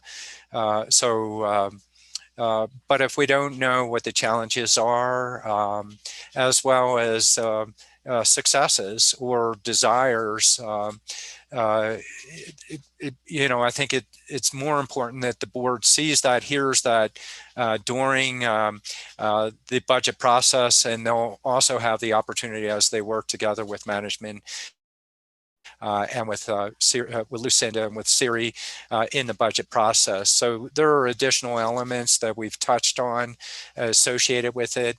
But pause for a second on the draft policy statement. I need to check in with the board members to make sure, are you okay with this? Because Lucinda wants to go ahead along with Siri as they launch into the budget pieces. I see Supervisor Horstman was coming up. Or if I'm putting you on the spot, I saw you flash up. I didn't know if you were wanting to speak or not. Just briefly, I know Okay. it's been a long morning already. So, and we've had an opportunity to take a look at this, and I knew that we were going to get our revised version on it. I think it looks very good. I do think that Coconino County values its employees, and I think it's important even during this downturn that we make sure that we let it be known to our employees that we do value everything they've done for us and our community. And I like the prioritization of people and employees first. I think that's important. I understand that, and I'm sure it's sometimes difficult to go to departments that maybe having lots of vision and things that they want to implement now, but I understand now is not the time to look at some major additional expenditures in various departments. So I appreciate long-term visioning and in hopes that we have a recovery here soon, and we can take a look at some of these visions and expenditures in the future. So I think this is excellent, and that's really all I need to have to say right now. Touch on it. I do want to touch each board member on this. Supervisor Fowler, okay, Supervisor Fowler. Yes, I'd like to, I want to really look at our economy. We have the pandemic, and it had a huge impact on our economy. And I want to just make sure that we add just a couple of languages here where we do make a commitment. And I need to find it. Hold on. I believe it, perhaps it's item number 10, Supervisor Fowler. And it basically reads that the board will continue to advocate for state and federal resources in support of diversifying the county's economy, with particular emphasis on addressing the impacts of NGS closure, expanding rural broadband, and on building a vibrant forest restoration industry. Was that the point you were? Yeah, and let me see if yes. And yeah, I'm looking at the first version. So that's why I'm kind of like, okay, where's the numbers? So on the just right before that, We are advocating for the state and the federal funding in support of the COVID-19 related services, as well as take local actions. That's what I like to add on that one, that Okay, supports thank you. county-based businesses and our economy. And then the one you just read, I want to add to that also. Okay. So can you repeat that? One? Okay, so Coconino County, my number is the old number, so it's number 7. That's why I was trying to find it here. I think it's like number 9 now, right, Lucinda? The Coconino County. It's number 10 now. I'm sorry. Yes, number 10 now. Okay. Coconino County Board of Supervisors will continue to strongly advocate for state and federal funding in support of COVID-19 related services. And here's the add-on, as well as take local actions to support county-based businesses and our economy. That would be added. That would be an add-on to number 9 there. Yeah. Number 9. I got it. And then number 10, there's an add-on also. Number 10 will read, Coconino County Board of Supervisors will continue to advocate for state and federal resources in support of diversifying county economy. And here's the add-on, and may add local funding for this effort with particular emphasis on addressing the impacts of NGS closure. So, I would pause on that one only in that we're making general statements right now, and that one is almost a budget specific one, and that's the. Okay, so we're thank you. Then what we need to say then is we need to somehow add local in there. Okay. I can do that. Yeah, because we're only depending on the state and the federal, and we need to add on ourselves, make a commitment. Okay. Do you got that, Lucinda? Yep. Okay. You have that. Okay. Thank you. All right. Hello. Okay, I have Supervisor Begay. Go ahead, Judy. I concur with what Lena has brought forth, because I think it's very important that we look at all avenues from the local through the state to the federal, anywhere we can look, to get resources and to help each others with resources. It's very important because there are a lot of local issues at hand. And so I just want to add that piece. I would like to, I know that I know it's what you said about it being specific to the budget, but I think, at this point in time, general's okay, but if we add local, then we would have to push for everything. That's the only comment I'd like to make. Okay. All right. No, and actually the language added in that way, I think it's achieving what you're both saying, that we are looking at that. But it fits the general format for as we put a policy statement forward for all the departments as well on that. So and Lucinda looks like she captured that. And then just make sure, and that's you're done your questions or comments right now, Judy, just to make sure before I go over to Liz. Yes. Okay. Yes. Okay, Liz. You're on mute, Liz. Yeah, thank you, Mr. Chairman. Appreciate that. So, yes, I have a few comments on this. So first of all, I do want to convey my appreciation for the budget policy statement. I know that this was reviewed with the elected officials team this last week.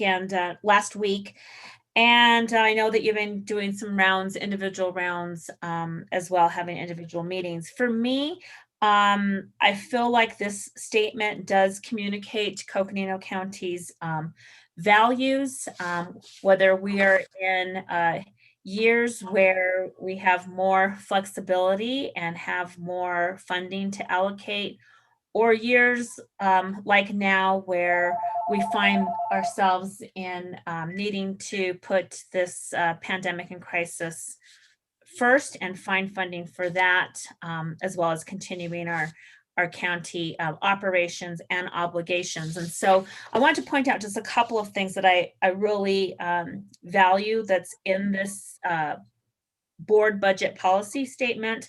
And that is item number 3, which is, talking about how the county values our employees and that we're going to prioritize funding to cover the employer costs of employee benefit increases, as well as trying to keep the employee benefit costs down to a minimum.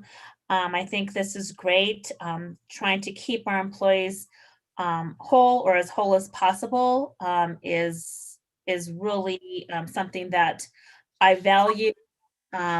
I value the fact that we are going to make every attempt to not do layoffs or furloughs, to keep the employee base that we have right now. That is something that we've always done in the county, is an attempt to keep our workforce intact. And I see that as something that I want to see continue. And then also number 5, even in these times where we have, very few dollars or flexibility, we still need to remain aspirational. We still need to have a vision for the future. That's what's going to keep us going. We need to constantly be thinking about, what is the vision? What is every department heads, what is every elected official's vision for their department, for their services, for their programs? This not only, keeps morale going and keeps creativity and innovation going, but it also prepares us if we do have some flexibility in funding. If we find ourselves 6 months, 9 months down the road, or next year that we are going to have the ability to have flexibility and some additional funding, that we're prepared and able to see what are the priorities of every department. So we can't lose sight of the fact that our economy will recover. It's not if it will, it's when. We don't want to we want to be prudent. And at the same time, we don't want to let this specific snapshot in time overshadow what can be and what is possible. And so I really appreciate having that specifically in there, and having that for our departments to be able to think about the future in a positive and optimistic way. So anyways, just thank you very much for the 12 points that are here. I appreciate what Supervisor Fowler has added to the points, and I'm looking forward to the continued discussion. Thank you. Thank you. All right. Thank you, Supervisor Archuleta. And just, a point I think I'll add based on, conversations that we've been having and what we've been hearing, and captured in these points. I think I would emphasize points that Supervisor Archuleta pointed out, and others have noted, would be when we've been through downturns, one thing that has helped, we know we're going to have a lot of people come to us and seek us, because of the impact upon them, as noted, and the emphasis that both Supervisor Fowler and Supervisor Begay were, I think, nibbling away at, that we have people coming to us. There is need at the local level. Part of our response is when people are impacted, it requires staff. And so we do average our budget out through recessions. That's an element. We've had help from the CARES Act. So when we're doing this and we're putting these statements together, we're thinking at a broader picture, but adding them in there. Piece that we heard from our employees, boy, they're working hard. There's some fatigue out there, and I think it's real important that we note that we truly do appreciate. If we don't say your shop in particular, it's not that we're ignoring you. We have a lot of people that are working really hard to try and help our communities and our members in the public, and I think that's what we are. We're also capturing as we go into our budget, noting that we are supporting these pieces to as best as possible keep you intact so that you can be there for the community. So I'll go back to Lucinda. Anything that you need right now, Lucinda? No, I'm great. I will Okay. incorporate those comments, and we'll go ahead and move forward with the process. Thank you very much for All right. today's input. Very, very, very good points. Very Okay. good points. Thank you. Supervisor Fowler? Yes, I just want to thank you, Lucinda and Siri and team for working on this. I think it's really captures everything that we have been talking about, and having the other electeds input, staff input, it's very important. So this is for everyone to have input is really good. I'm really happy that the way that it's designed, and we're still being able to have an opportunity to add. So thank you so much. Thank you. All right. So at this point, I would assume we're done the budget presentation for this month. Is that correct, Lucinda? Correct. Thank you. Okay, thank you. Okay, the next item that we have is item 11. And this is presentation and discussion to review the County Parks and Recreation cost recovery and fee policy. Their recommended updates and other potential methods of fee evaluation and assessment. And we have Cynthia Nemeth, our Parks and Rec Director, up and ready to present on this item. And I see a PowerPoint that you have up there, Cynthia.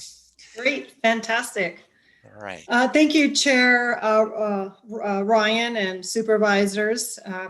Happy to be able to talk today about our cost recovery policy. It's actually cost recovery and fee policy. I would like to review that with you and kind of go over how we go about assessing fees. And I'll just state right up front that, we're not looking to increase fees until next year, but it does take a process. So the first thing, before we begin analyzing our fees and implementing any updates, the first thing I want to do is ask this board to determine if the process by which we assess our fees within the department, Parks and Rec Department, if this is a methodology that you still subscribe to and are in support of, and that process is outlined in the 2013 cost recovery and fee policy.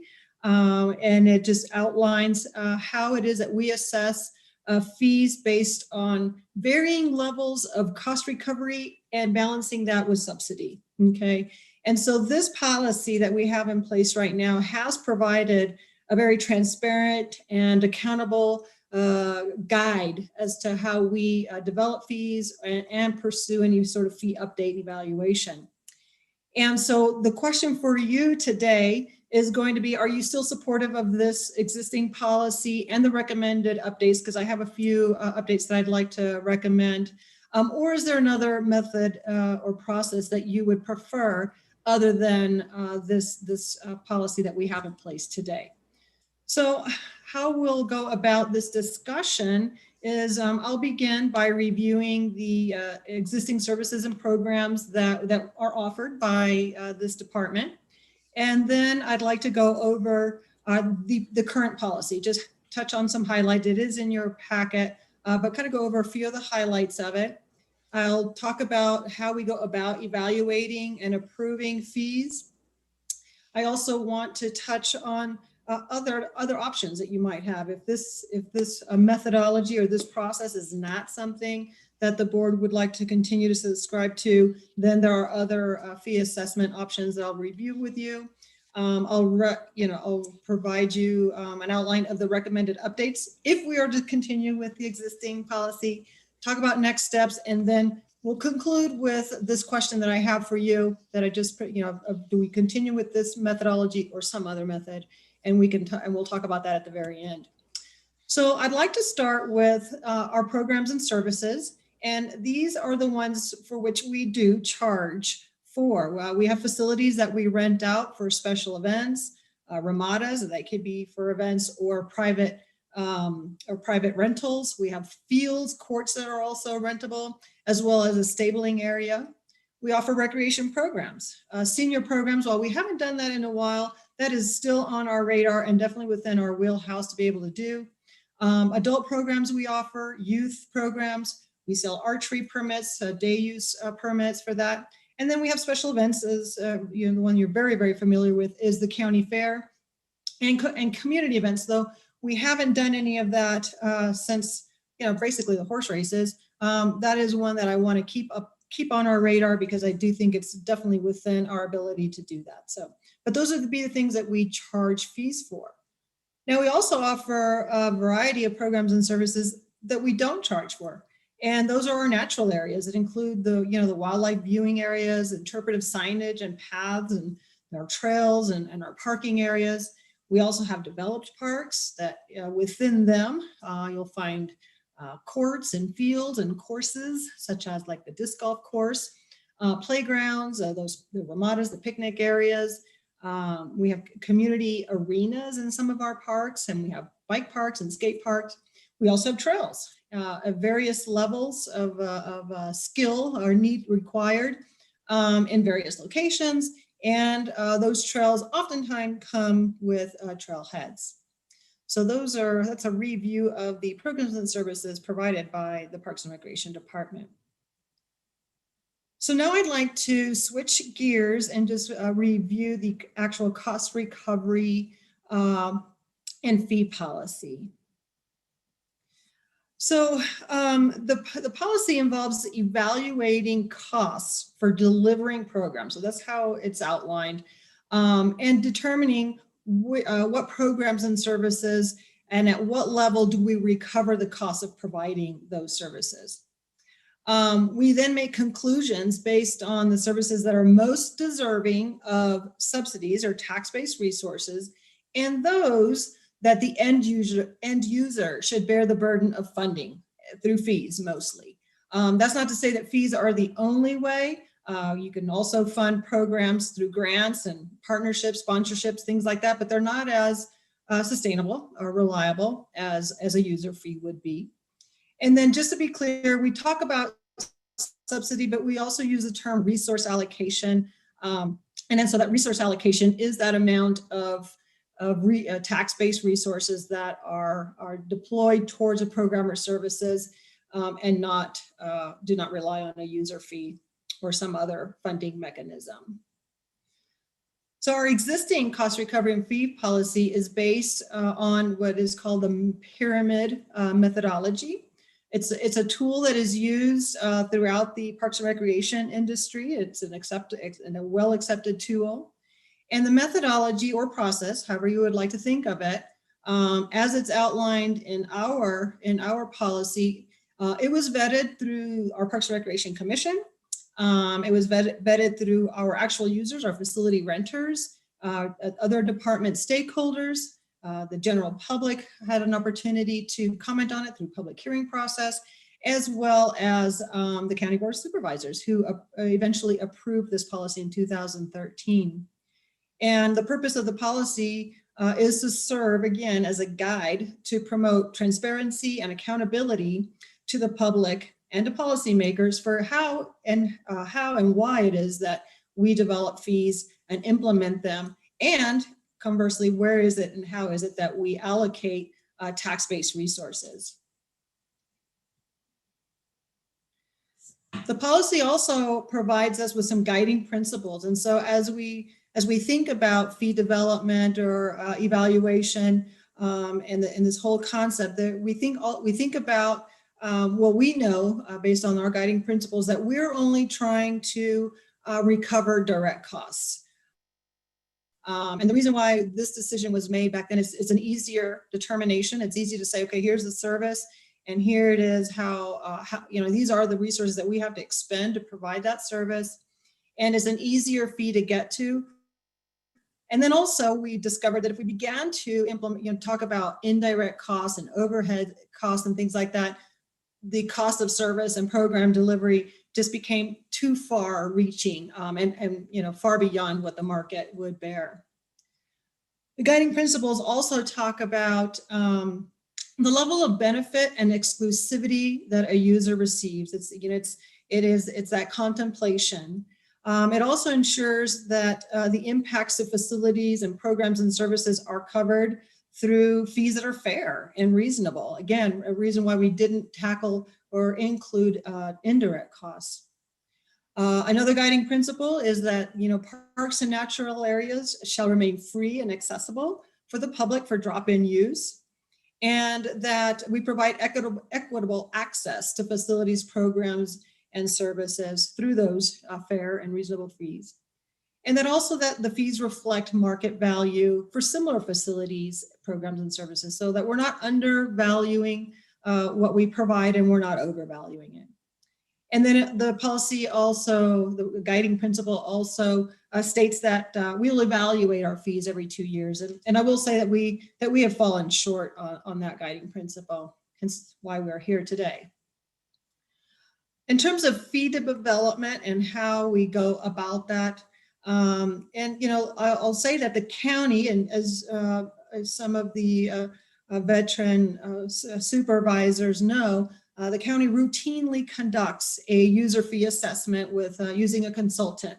And they look at not only direct costs, but they also look at indirect costs, and they do a depreciation assessment. And then they look at the cost, the fees that might be charged in other departments as well as ours, but other departments like community development and health and whatnot. As I said already, our fee policy, the one that we utilize, is based on direct costs only.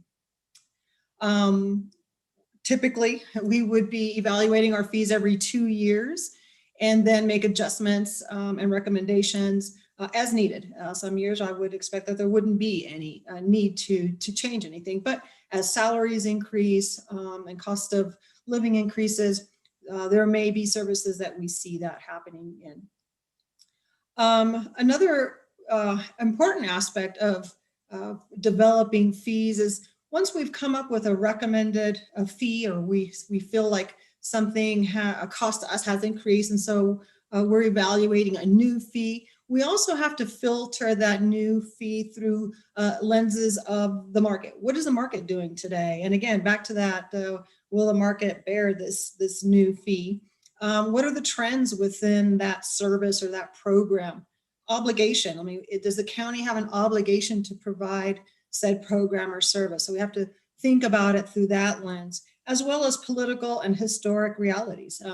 And so there's a lot more to the fee development and assessment than just to say, here's what it costs us, here's the direct cost that we expend on providing this, and so hence here's this fee. There's a little bit more discussion and contemplation about what it is that we eventually move forward. And of course, every fee process from this department will involve a thorough and involved public input process. And then any adjustments to the fees would obviously, at the very end, involve a board of supervisor review and approval and a public hearing and whatnot. So now I'd like to focus on that pyramid methodology. You've heard me talk about it. You've probably seen it, remember it from a previous conversations, and maybe you've seen it in the policy that's in your packet. So just to hone in on what is this pyramid methodology. So the basic premise is that as programs and services become more specialized, exclusive, and provide a greater individual benefit, fees increase accordingly, okay? Conversely, as programs and services and facilities become more general, inclusive, and beneficial to the community, that has a much greater community benefit, the fees will decrease or be eliminated. So the two big questions that we ask ourselves when we are thinking about this method or this process of fee evaluation and development is who benefits? Is it the county that, the community that benefits, or is it the individual or group receiving the service? And then you'll see that in some cases, there'll be a great community benefit, but there might be an individual benefit as well, and vice versa.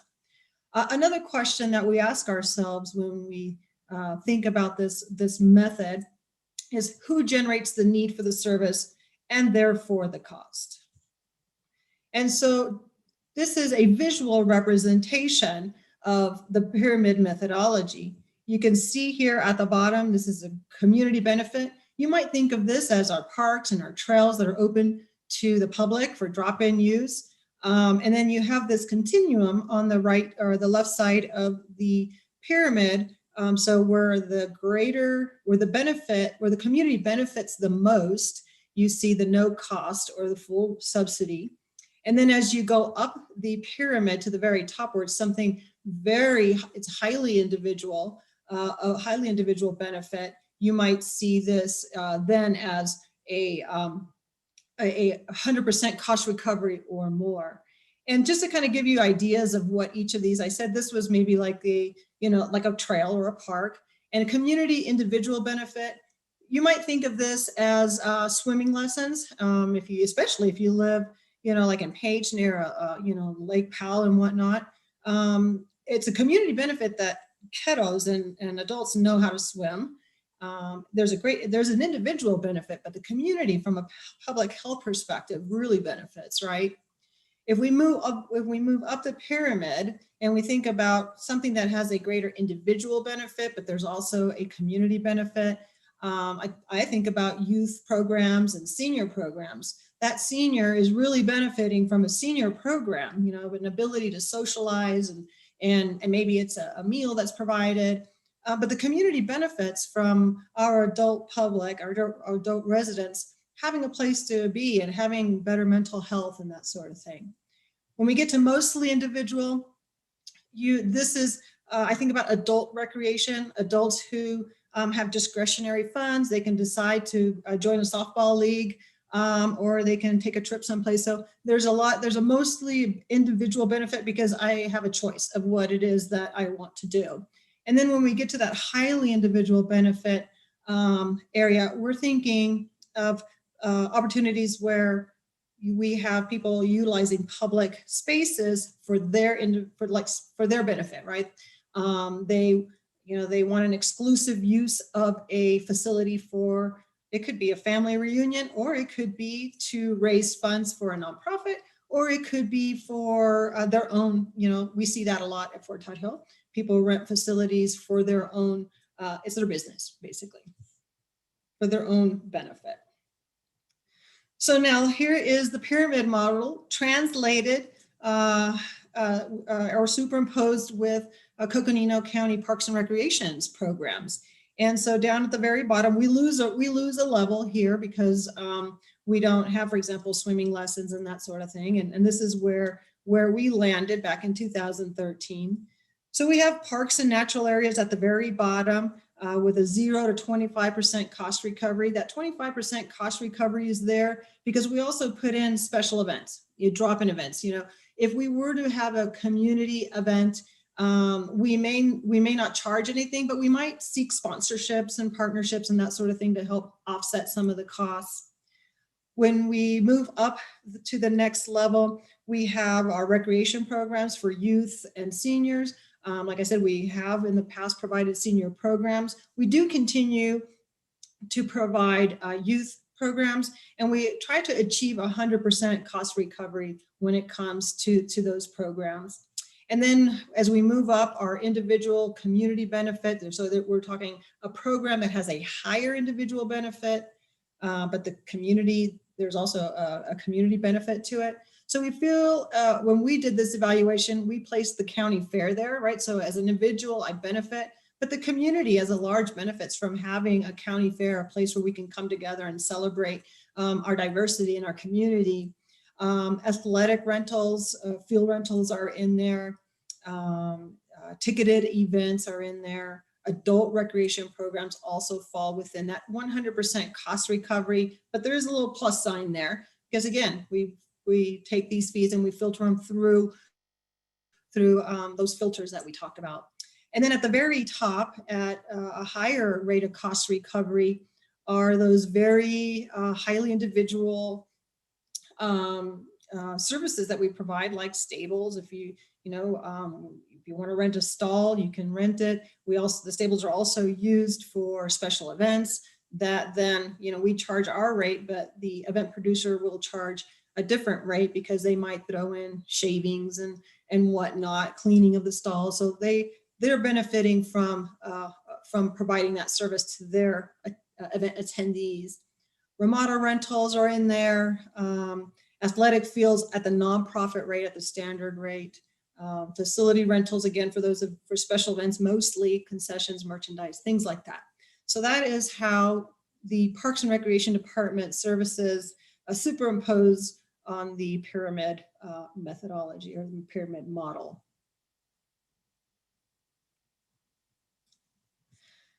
All right, so now that we've gone through the overview of our existing cost recovery and fee policy, I wanted to, as I said, I wanted you to be aware of other fee assessment methods that you could consider if you felt that the existing policy is not something that you wanted to continue to subscribe to.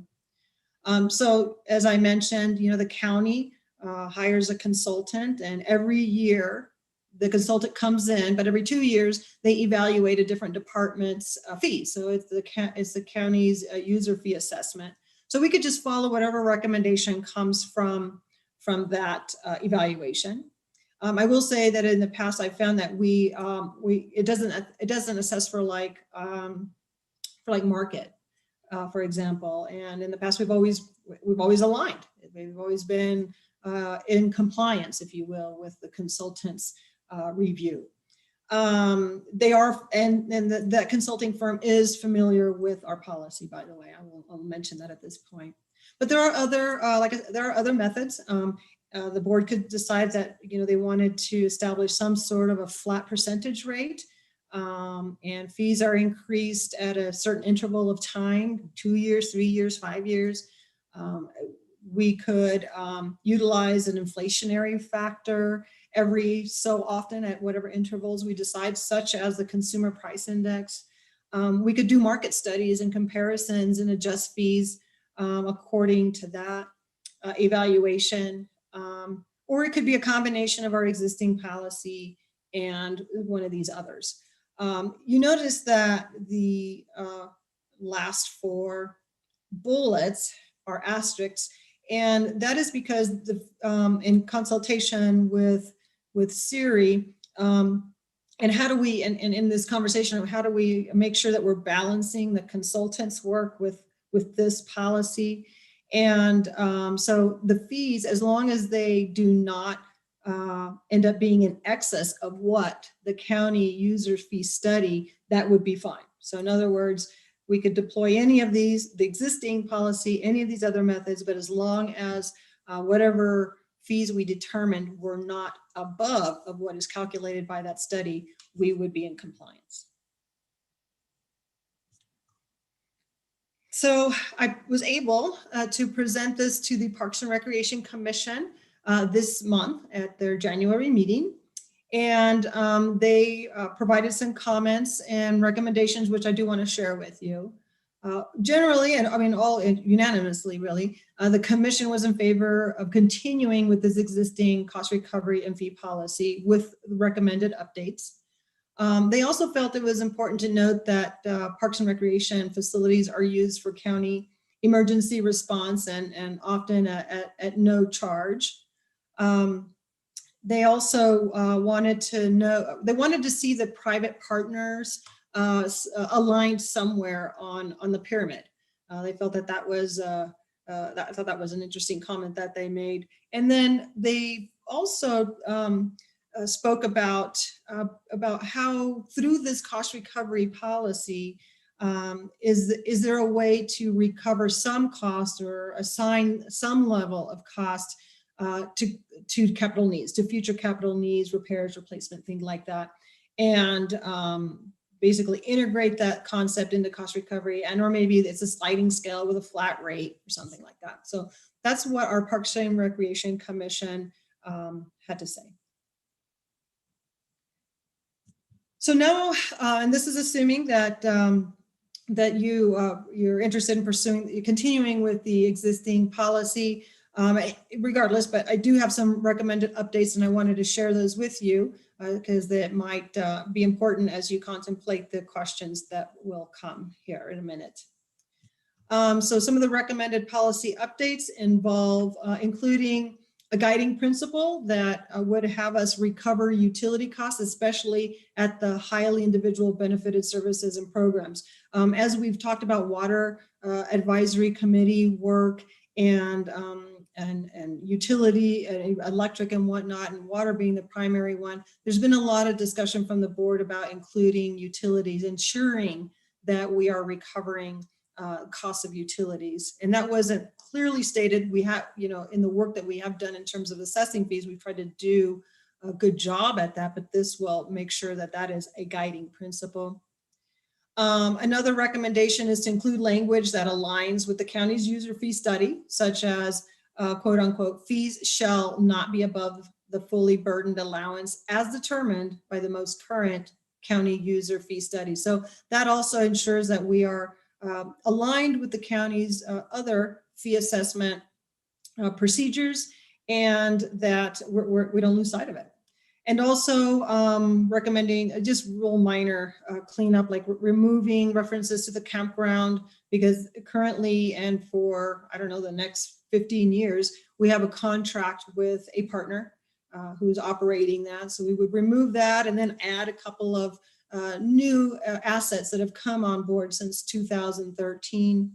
And then finally, I'm putting it in here because of what was recommended by the Parks and Recreation Commission, but I would need you to tell me if you are in agreement with this.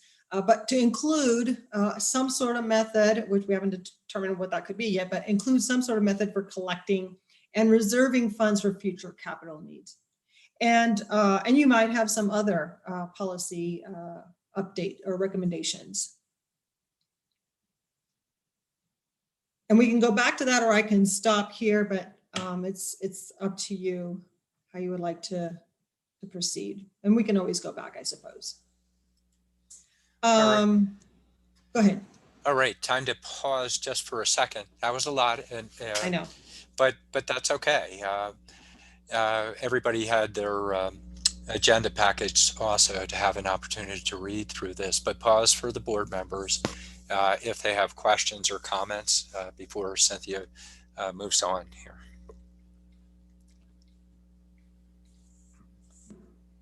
And I'm not hearing anybody bubble up. Oh, okay, go ahead. Is that Supervisor Begay? I can't tell who's asking. No, it's Liz Archuleta. It's okay. Go ahead, Liz. Sure. So, Chair Ryan and Cynthia, so at this point, do you want us to kind of let you know what we're thinking, or you just want to answer questions right now? I can, you know what, it might be best if maybe I should just go ahead and finish, because we can come back to this, because my last slide is basically, what do you think about continuing with the existing policy? And do you have any recommended additional updates, or do you like the updates, or do you have any additional updates? So now that I'm thinking about it, that might be the best way to proceed, but I'm happy to. No, wait, that sounds good. Why don't we do that? Yeah, I think that's. All right. So relative to next steps, it would be for the board, and we'll have this discussion here momentarily. Do you like this preferred method of assessing fees? Or would you like to consider a different method? And then based on that conversation, we would either update the policy based on methodology and or any input and the input and the recommended input or updates that I have already discussed. We would evaluate fees based on the method that we are moving forward with. We would determine our recommended fees, vet these with our stakeholders, that public input process, because that's very important to us. And then we would bring back to this board public input. We would bring to you our recommended fees and time to discuss and massage if needed. And as always, our fees have to go through a 60-day public hearing period. And the goal, it would be to have any fee updates approved by mid next year, 2022, for the next 2022 event season. And so here we are. This is here's where we can now certainly pause and begin discussing and answering these two questions. The first being, is the board interested in using the existing cost recovery and fee policy or some other methodology? And then if you are in support of the existing policy, do you have any recommended updates of your own, any modifications, any additional provisions, that sort of thing? So that was in there. All right. We'll go ahead and pause here, and then I'll go to Supervisor Archuleta. It seems like you wanted to speak to an item or two here.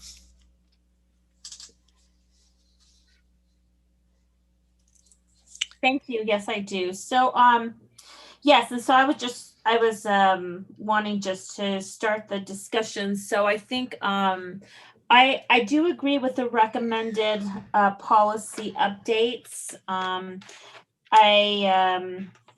do agree with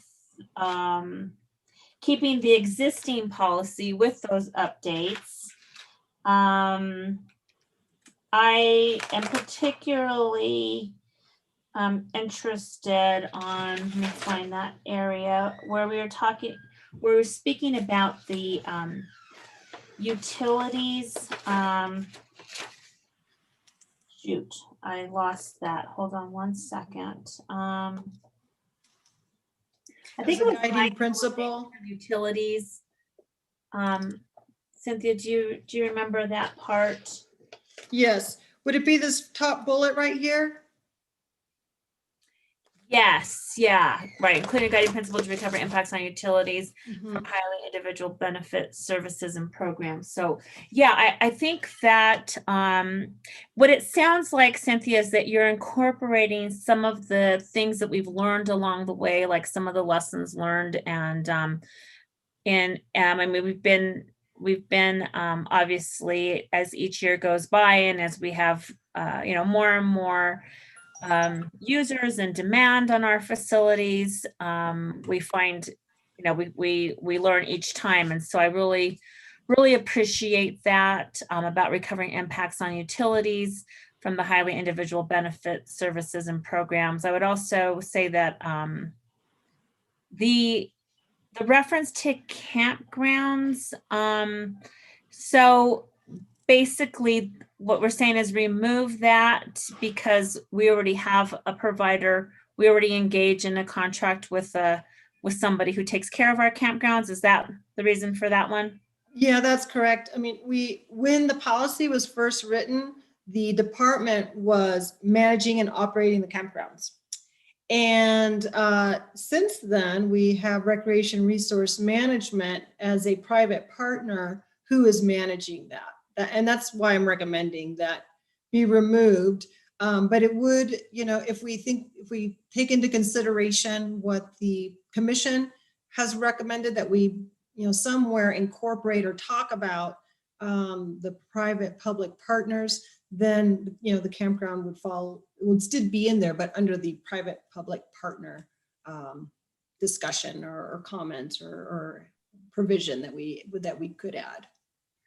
Okay, and so just to clarify there, because I'm sorry if I missed this, but so looking at our fees, this remind me, does this then involve our public-private partnerships and the contracts we have with them, or this is just basically, the public fees, the public use of our programs are in our facilities.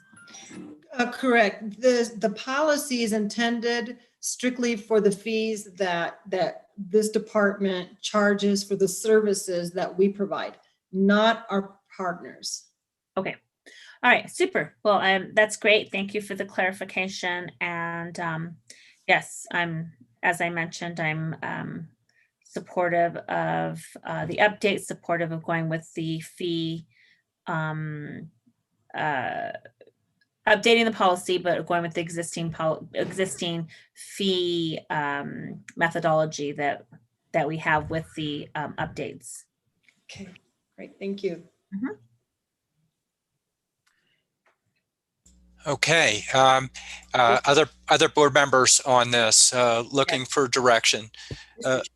Oh, go ahead, Supervisor Horstman. Yes, thank you. And Cynthia, first, I really want to thank you and your department. You know, I think that all of us feel that Coconino County really has provided our community a great bang for their buck in terms of our parks and recreation. And that is attributed greatly to you and your staff.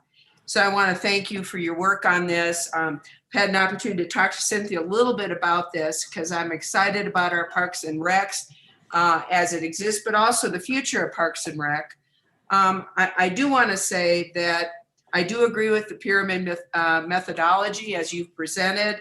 I do think that it provides our community transparency and accountability, explains how we come up with these fees. Obviously, you know, that is important when we are here to provide parks and recreations as a service to our community. On the other hand, you're exactly right. As you go up that chain there in the pyramid, and you have more individuality and less community benefit, we should have those users pay for that individual benefit that they're getting, because then that can be funneled back to help all in this community. So I totally agree with the methodology and breakdown being used. I do want to point out, and I always hear Supervisor Archuleta talk about this, and that is the sense of place that we all have here in Coconino County. And that sense of place is really attributed to our outdoors, our public spaces, our public lands, our county open spaces, trails, and our parks. And I think that as we move forward, now is not the time, but as we move forward, we do need to look at ways to really, quite frankly, prepare for capital programs and capital costs and building associated with our open spaces and parks and recs. But right now, our parks and recs, our open spaces during COVID have been a lifeline and certainly have contributed to the overall community health and our sanity, quite frankly. I also absolutely agree with the Parks and Recreation Commission's recommendations. I had a problem originally with removing the campgrounds, but you've explained it. This is really, we're talking about the only those fees that are charged by the county and not necessarily our relationship or agreements with our private partnerships. I would also, again, like to underscore one of their recommendations, and I think this is something for us to be looking at for the future, and that is the recommendation to include a method for collecting and reserving funds for future capital needs. Again, I think that is something we really need to look at in the future going forward. But as it exists right now, I know that that's a very difficult ask for our community as it stands right now. So I do agree with using the existing cost recovery and fee policy.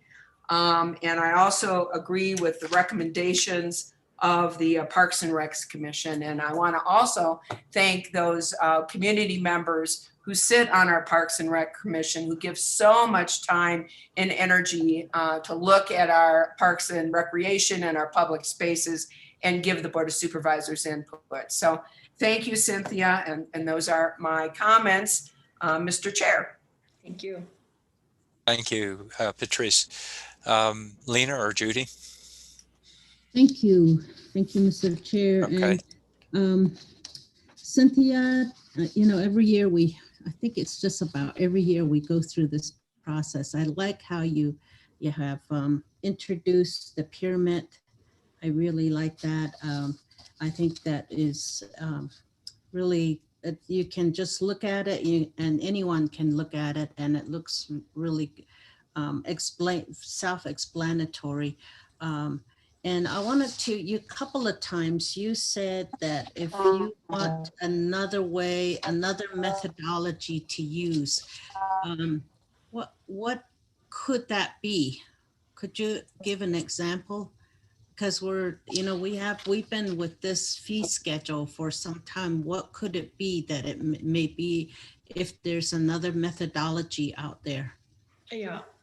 And there may be other methods in the industry that that I've not brought forward. I'm not, researched. I've gone, to the one that I know that is widely used and respected in our industry. But what I did offer today is something, I guess, less onerous and way in terms of evaluating fees, because you would start with a base number, and then each year you would increase it, like here on the second bullet, by a flat percentage rate. Or the third bullet, you could say, okay, every 2 years or 3 years, we'll increase our fees based on the consumer price index. Or we're, like the fourth bullet down, we will just use market studies. We'll see what identify what our benchmark communities are, and then see what they're doing and ensure that, our fees are in line with what they're doing and with the, and it doesn't necessarily have to be a benchmark communities, but that's always a good place to start. But see what like the market is within the area and compare our fees with those. And then, so those are 3 ideas that I offer as other ways to do it. I think that's if you're looking for a cost recovery and a good way to identify. So these are the costs that we want to recover. Here's where we want to subsidize and have a really clear understanding about it. I feel like the existing policy that we have today really does that. And this is just more, I think, of a, change of percentage across the board, which we know sometimes just doesn't work. I don't feel like the public oftentimes takes these other methods as well as something that I think is a little bit more thoughtful, such as that is, which is outlined in the policy. Does that help? Yes, thank you. I thought maybe you had worked with another methodology somewhere and was, I thought maybe you had another method that you had worked with. That's what I was wondering. And I see. I'm really happy to see the capital, recovery, integrate capital needs into the recovery. We are in need of a lot of repairs there, and we need to somehow be able to pay for it. And that's always such a great challenge.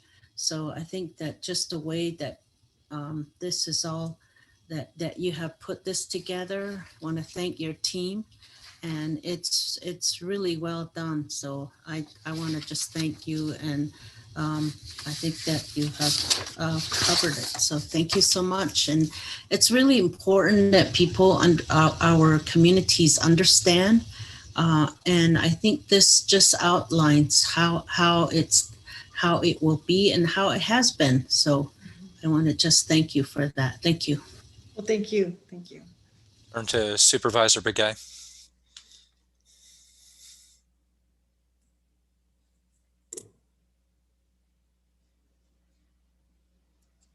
You out there, Judy? Well, I'll go ahead. Yes, I am. Oh, there you go. Okay, go ahead. You. I am. Oh, there you go. I think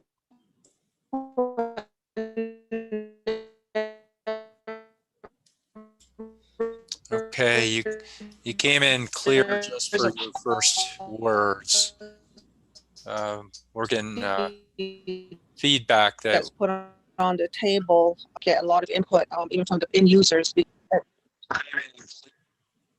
Hello? Okay, Supervisor Begay, Hello? right now we can hear you clearly. We missed quite a bit of what you said prior to this, but we can hear you clearly now. Go ahead.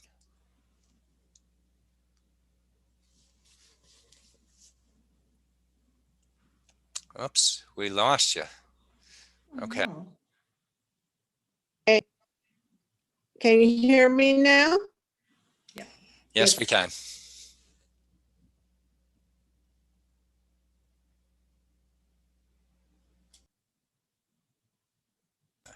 Actually, we hear you when you come on and ask if we can hear you, and after that we lose you.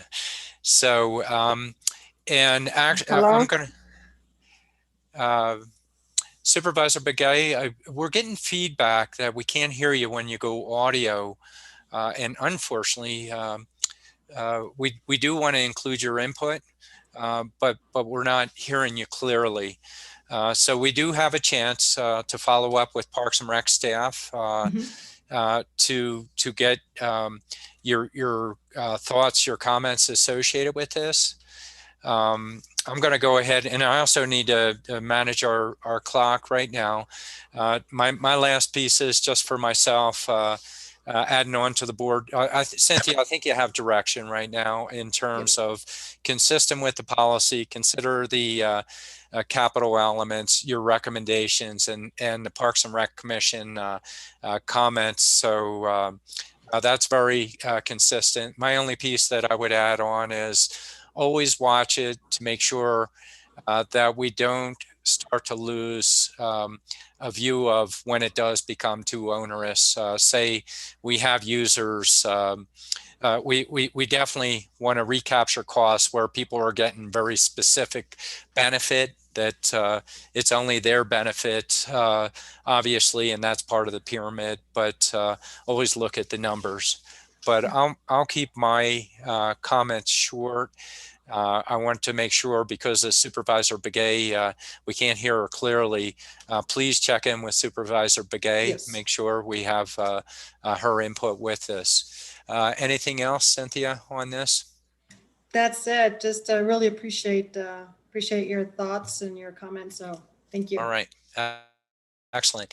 And then managing the clock, we're a little over on what's going on, but very good conversation. You can all give me trouble for coming in late here. However, we do have Anima and Bob Schultz out there with Eric Peterson on our Bob Schultz, Bob Holmes. Sorry, Bob. You can get me on that one too. There you go. But Eric Peterson, we're going to abridge our legislative piece, pick up our federal piece where Anna and Bob can give us things, but I'll turn it over to Eric.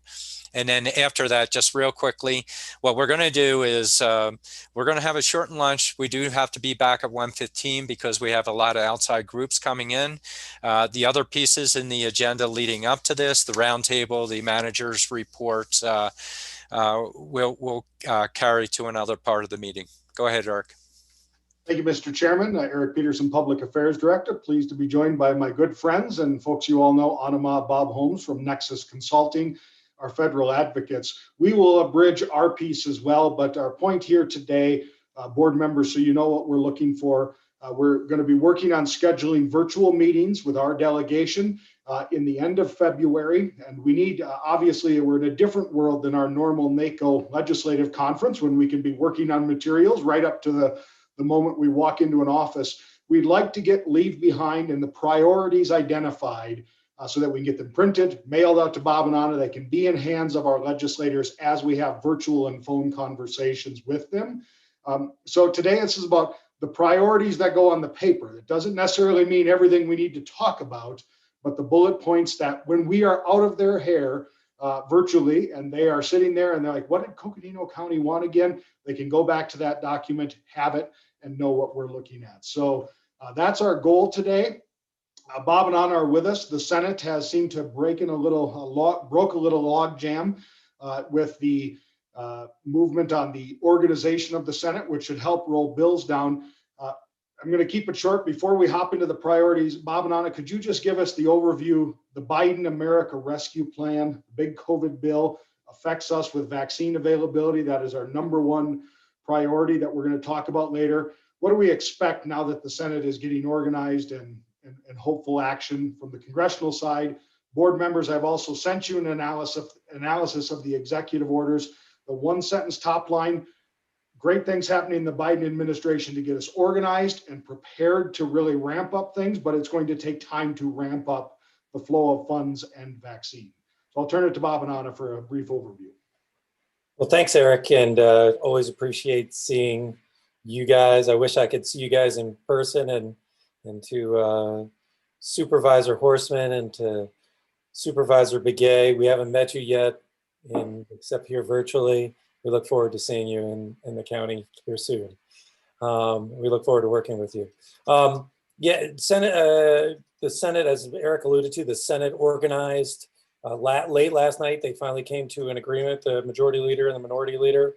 Obviously the Senate is 50-50 with the Democrats controlling, because Vice President Harris has the tie-breaking vote. So the committees are actually going to be 50-50.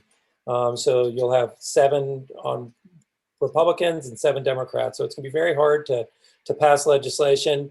And frankly, they're still going to need the 60 vote threshold to get through a filibuster. So it's going to be really hard to get legislation through, which means that the president's $1.9 trillion COVID package is still a long way off. The House has talked about moving it, the $1.9 trillion package, next week. I don't think it's going to happen, and they want the Senate to move it even more quickly after that. It really is not going to happen, and what we'll see is a very pared down version of that. And we likely won't see a bill till maybe March or April, because there's going to be a lot of backroom deals to get this thing out. And it's also important to note that the House is 222 to 213 in favor of Democrats. So that's a very tight majority there. And they're going to use a process which only requires 50 votes, which is called budget reconciliation. It's the only vote every year that the Senate doesn't need to file cloture, which is the 60 votes to get legislation passed. So, I mean, we're looking at a long road to get a package, but, I think we will get one. I just think it's going to take some time, and it's going to look a lot different than what we have right now. Anna, anything you want to add? Well, as great to see everybody, even virtually. And as Bob said, I just wanted to add on to the fact that we had a previous conversation last night, actually, with Senator Sinema, who stated the same thing. It's going to be a long process. It's not going to be 1.9 billion, trillion. I don't know. It's not going to be 1.9, and but it's eventually going to pass. Something eventually will pass. So our senators are really looking out for our needs, and have stated so. Great. So, Mr. Chairman and members, with sort of that bedrock foundation, we again are looking at mid to late February, likely the week of February 22nd, to be scheduling virtual or phone meetings, depending on what our delegation prefers. And so I'm going to share a screen. This was in your roundtable packet. These are the draft priorities. This is not just Eric Peterson's makeup here. This is involved Bob and Anna and our team as well, in terms of what should be on the priority leave behind document. Again, if there are things that arise, how we talk about these, that may change before those February meetings, but we need to get a print piece put together. On COVID-19, I'll just walk through these, Mr. Chair, and then we can take questions. Do that, Eric, because you can't read them as presented. Not a problem. So COVID-19, the couple top bullets are best direct and flexible funding for county governments. This has been part of our conversation about COVID-19 packages, but then also that, a priority on vaccine administration funding and whatever the administration needs to do to move vaccine availability in the predictable manner that we have been talking about. We are, as we all know, lacking any predictions that are concrete and really evidence-based on how much vaccine we'll have and when. We have created the capacity to vaccinate people. You're going to hear that later today, but we don't have the doses available. And so, continuing that advocacy with the federal government, we have added our federal delegation and state delegation numbers to the vaccine website with a call to action to the people that are there. Call our state and federal officials. I mean, they control how much vaccine flows to us to have that as well. So that's a big piece of the COVID priorities, boiling down lots of asks into those sort of two bullets there. Forest restoration, certainly maintaining a high level of concentration on that, policies and funding, incentivizing the industry to harvest and process our timber, and then also removal of unnecessary administrative rules, regulatory burdens, things like that Jay Smith has identified many times over. We've talked about whole log export, other issues. And that would also include then the possibility of biomass as a real renewable source for us. Talking about rural economic development, supporting the Rural Broadband Access and Loan Guarantee Program. This is a specific program. We could generalize this more if we want to just talk about broadband overall, but obviously fully funding that concept of middle and last mile broadband access across rural Arizona. And that's important to us, right? The programs and the funding that works to connect the rural communities, not just big data centers in the urban centers. We've also included the Promise Act, Supervisor Fowler. This has been a priority, with NGS closure and to support and ask for reintroduction and enactment of that legislation on the priority list. The Grand Canyon Protection Act. I know we do have a request in to look at reaffirming our resolution from last year on this item from the Grand Canyon Trust. But that we continue to support legislation that removes the Grand Canyon watershed and those acres from extraction economies and from withdrawal, as the word is said. As Bob and Anna told me, it's quite likely the president will authorize executive action to extend the current withdrawal or exemptions so that we don't allow mining. But the bill is going to be reintroduced, and obviously we would like to support that again, and we recommend that. Sunset Crater, supporting the legislation that got to a hearing last year. I think our delegation is prepared from what we have talked about to move that bill again. Obviously, the Senate needs to clear a lot of things out with, obviously, an impeachment trial that will be commencing, I think, today, or technically or officially, even though it's got a delay built in, and also appointments, and then the COVID package. And then a standard that we always talk about, Pilton SRS funding. These are authorized. Now the Great American Outdoors Act took care of that. It's now a job for us to make sure every year the appropriators are funding those programs, continue to ask for adequate PILT and SRS funding. So those are the priorities that we are suggesting to you as the board, Bob, Anna, myself, Julian, and Claire, our whole team, that we put on the print piece so that we can get that prepared. Again, as we prepare for the meetings, if there are other issues that do arise, we can certainly add those into the talking points and requests strategically with our delegation. So, Mr. Chairman, I will pause, and I think Bob and I are open to questions. Okay. I want to hop on this one right away. Eric, is for all the work that the implementation committee is doing, we're with the joint land use study. There are going to be opportunities associated with it, often associated with the Department of Defense, but that element falls under both the economic development bullet point that you have, as well as the forestry piece. Sometimes you have the lesser piece leading the bigger piece. And I think these plans lead well into those. So, I would suggest that we, start to get that in there. Most of these, everything that we're looking at is very consistent with what we are doing, but I'll turn to the board real quick to just take a look or add comments associated with this. Board members? So thank you so much. If I may, Please. Yes. Yeah, go ahead, Liz. Okay, thanks, Chair Ryan. Thank you. So if I may, so I had a question about the vaccine and the entire package, the 1.9 or 1.8 package. So I'm just wondering, can the actual vaccine, is there discussion about the actual vaccine plan being isolated out and, that being passed through, Congress first and taking it out of this kind of larger package just to focus in on that? Because I know we're not the only county that needs vaccine and needs to get, vaccines in arms.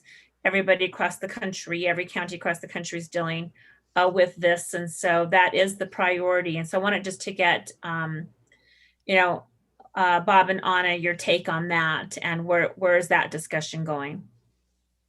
I'll take it, Bob. I would say that, of course, there's an opportunity. There could be an opportunity to do so. It's just, it's the conversation of leverage, right? In trying to get the rest of the package through. So I would say that our leaders are trying to figure out a delicate dance about what to get and how to get the most out of this one opportunity to, to again, pass this big piece of legislation. So yes, they could. They could if they wanted to, but it's a tough priority to not do without the rest of the package coming in. It's just. Got it. Thank you. All right. Are you okay with the rest here, Liz, that we have down at this point? I am. Okay. I'll just walk through. Lena? Yes, thank you, Mr. Chair. Hi, Bob and Anna. Thank you. I'm sure you guys have had an exciting time over there.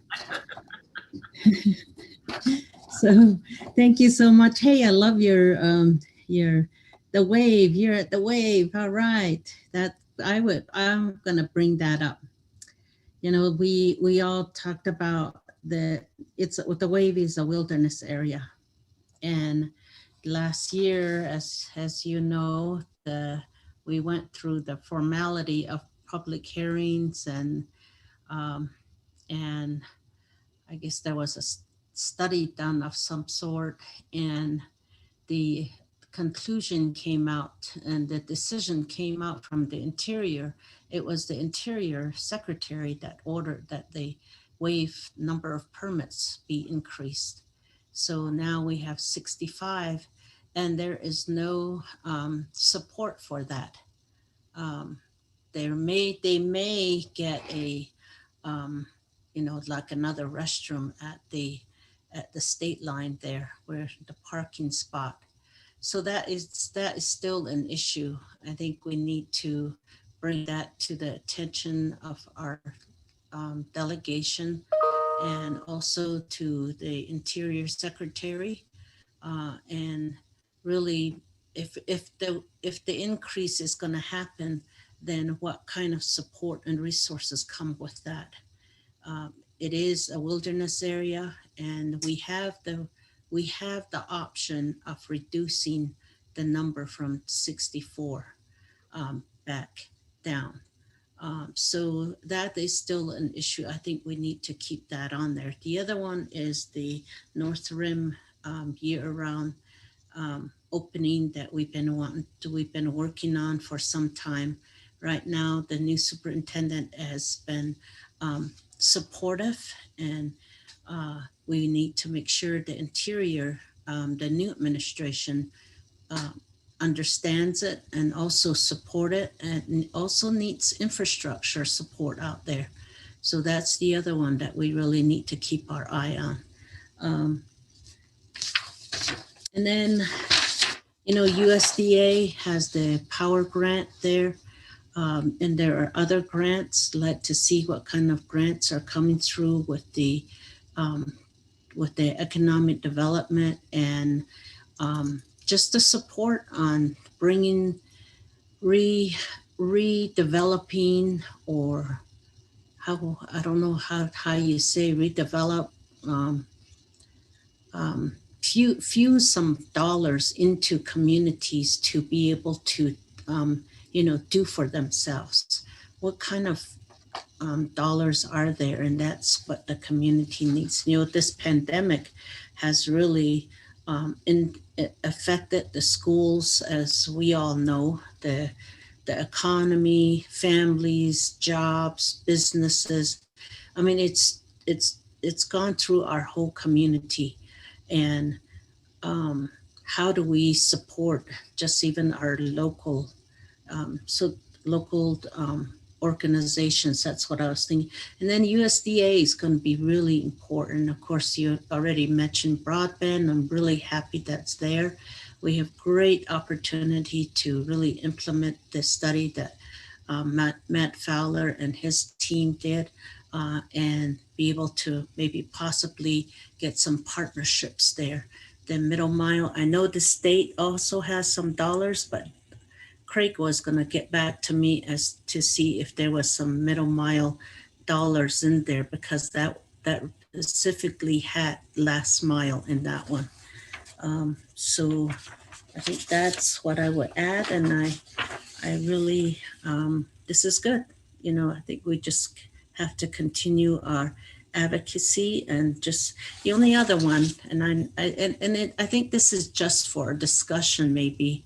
I don't see it happening, but I would be surprised, is the unemployment. How is it at the state level, where there is such a, that's where the issue is? Is there a federal support there that is needed to also increase unemployment benefits monthly? And also just the whole process, it's their system that is set up. The states were, as you all know, were not ready for the influx of application. As today, I'm still getting emails and messages asking me to check to that they have not received a response yet.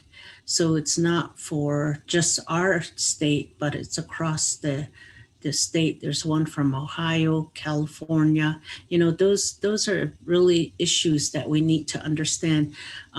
People that have, I noticed that people that are working elsewhere, like union workers, they go to different states.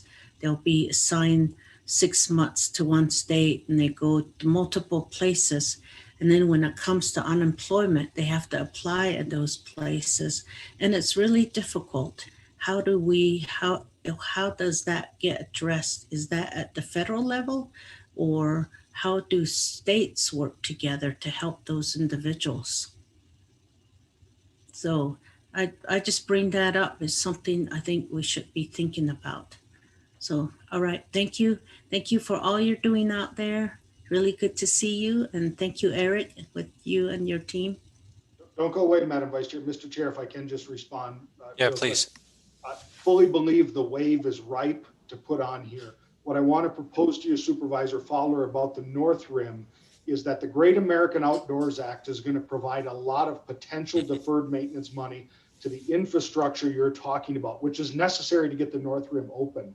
What I would suggest is we don't put it on right now on this document this quarter, because that fund is growing with the proceeds of how it gets filled up. So really, in reality, Q3, Q4, later this year on our next round of visits and next spring, there's going to be more money potentially available. I think our delegation knows well. I mean, we have pounded the North Rim expansion into them for many years. So I'm not discounting it. I just want to use priority ripeness to really speak at that moment, if that works for you, Supervisor Paul. I think that's great. So thank you.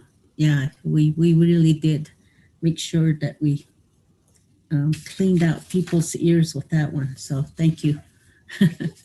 All right. And Very so, good guidance. Thank you. you know, it actually, Patrice and Judy, I'm going to ask you to like try and do it rapidly. We have a lot of people coming at 1:15, so our lunch, we're not going to have one. And this is my time management. I apologize on this. But quickly, Patrice, if you want to add or to this, if it's a longer discussion related to issues, we can always, continue the conversation with Bob and Anna and Eric also. Right. Well, I'm usually fairly concise and succinct, so I'll try to continue that, Matt. And Bob and Anna, I look forward to meeting both of you in the future. It's good to see you on Zoom right now. First and foremost, I do want to indicate what others have said. I think that the vaccine availability has got to be our #1 priority in this country right now. And for them to be playing politics with people's lives is really outrageous. And I would like to push our advocacy on that, to separate it from the funding, to get this moving forward. Also to push for any kind of increase in vaccine production. We need to increase the numbers coming to our state and to our county. And that really has to be our #1.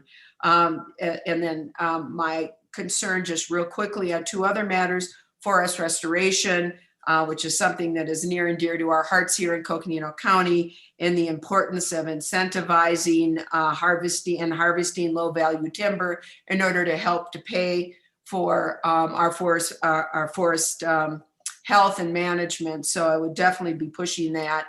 And last but not least, since both Lena and I share the Grand Canyon, I have the South Rim, she's got that North Rim.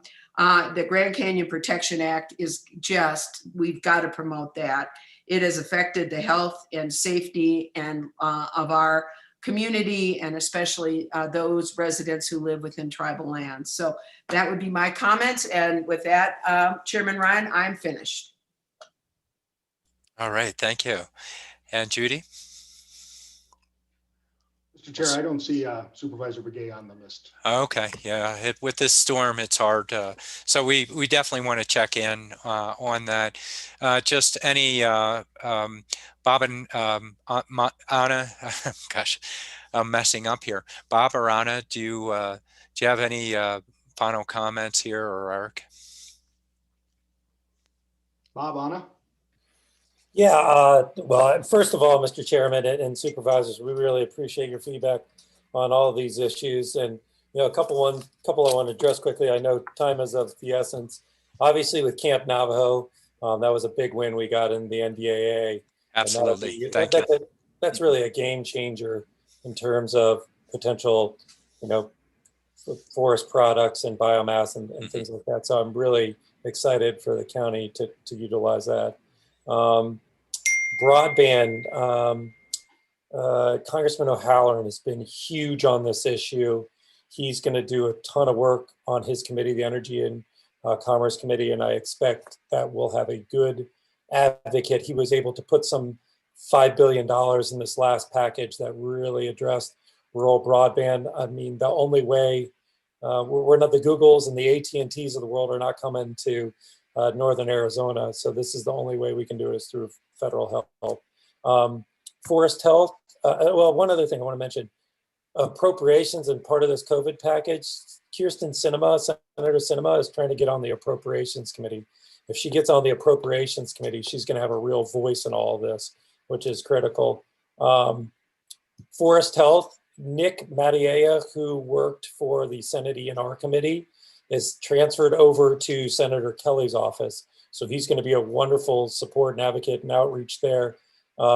Senator Kelly's trying to get on the Senate E&R committee, which is obviously really critical to a lot of these issues. We talk about forest health, we talk about the wave, North Rim, all of that. Supervisor Fowler, we hear you loud and clear on the wave. We'll continue to fight on that. we need in North Rim operating. And I think Eric said that, that's ripe for maybe Q3, Q4, and that's when we'll target that. We also need a National Park Service Director and things like that. So we can't do a lot of these things until we have those folks. And I hear you on the power grant. And of course, Supervisor Horstman, I think you're absolutely right. Vaccine availability and the increase in production has got to be paramount.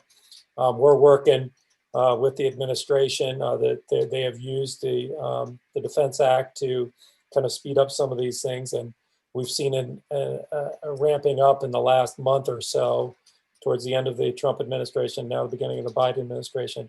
But we still need to do a lot better. And so we'll continue to harp on that. And getting vaccines out to rural areas has really been a problem. So we'll continue to really press on this. So we just really appreciate the partnership, the wonderful work that you guys do, and the great work that Eric frankly does for the county and keeping us informed and doing all the good things that you're doing. So thank you so much. All right. Any more on the wrap there? Nope. We are set. We're good. Oh, fantastic. Well, thank you, Bob and Anna. We definitely know you're there. And yeah, it's so easy to look beyond the successes and move on to the next one and not pause. But really want to thank you for all that. It looks like Liz and Patrice are popping up. I'll just real quick before you hop in, just to let you all know, we're going to come back at 1:30 for lunch. So we got an extra 15 minutes we added on there. Liz, and did any of you have any further? All right. So thank you, Bob and Anna. Look forward. We have time between now and the end of February. Let's all go ahead and take a break, come back at 1:30, and we go on to retirement systems. All right. Excellent.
Mark Reeder, are you on the, are you on?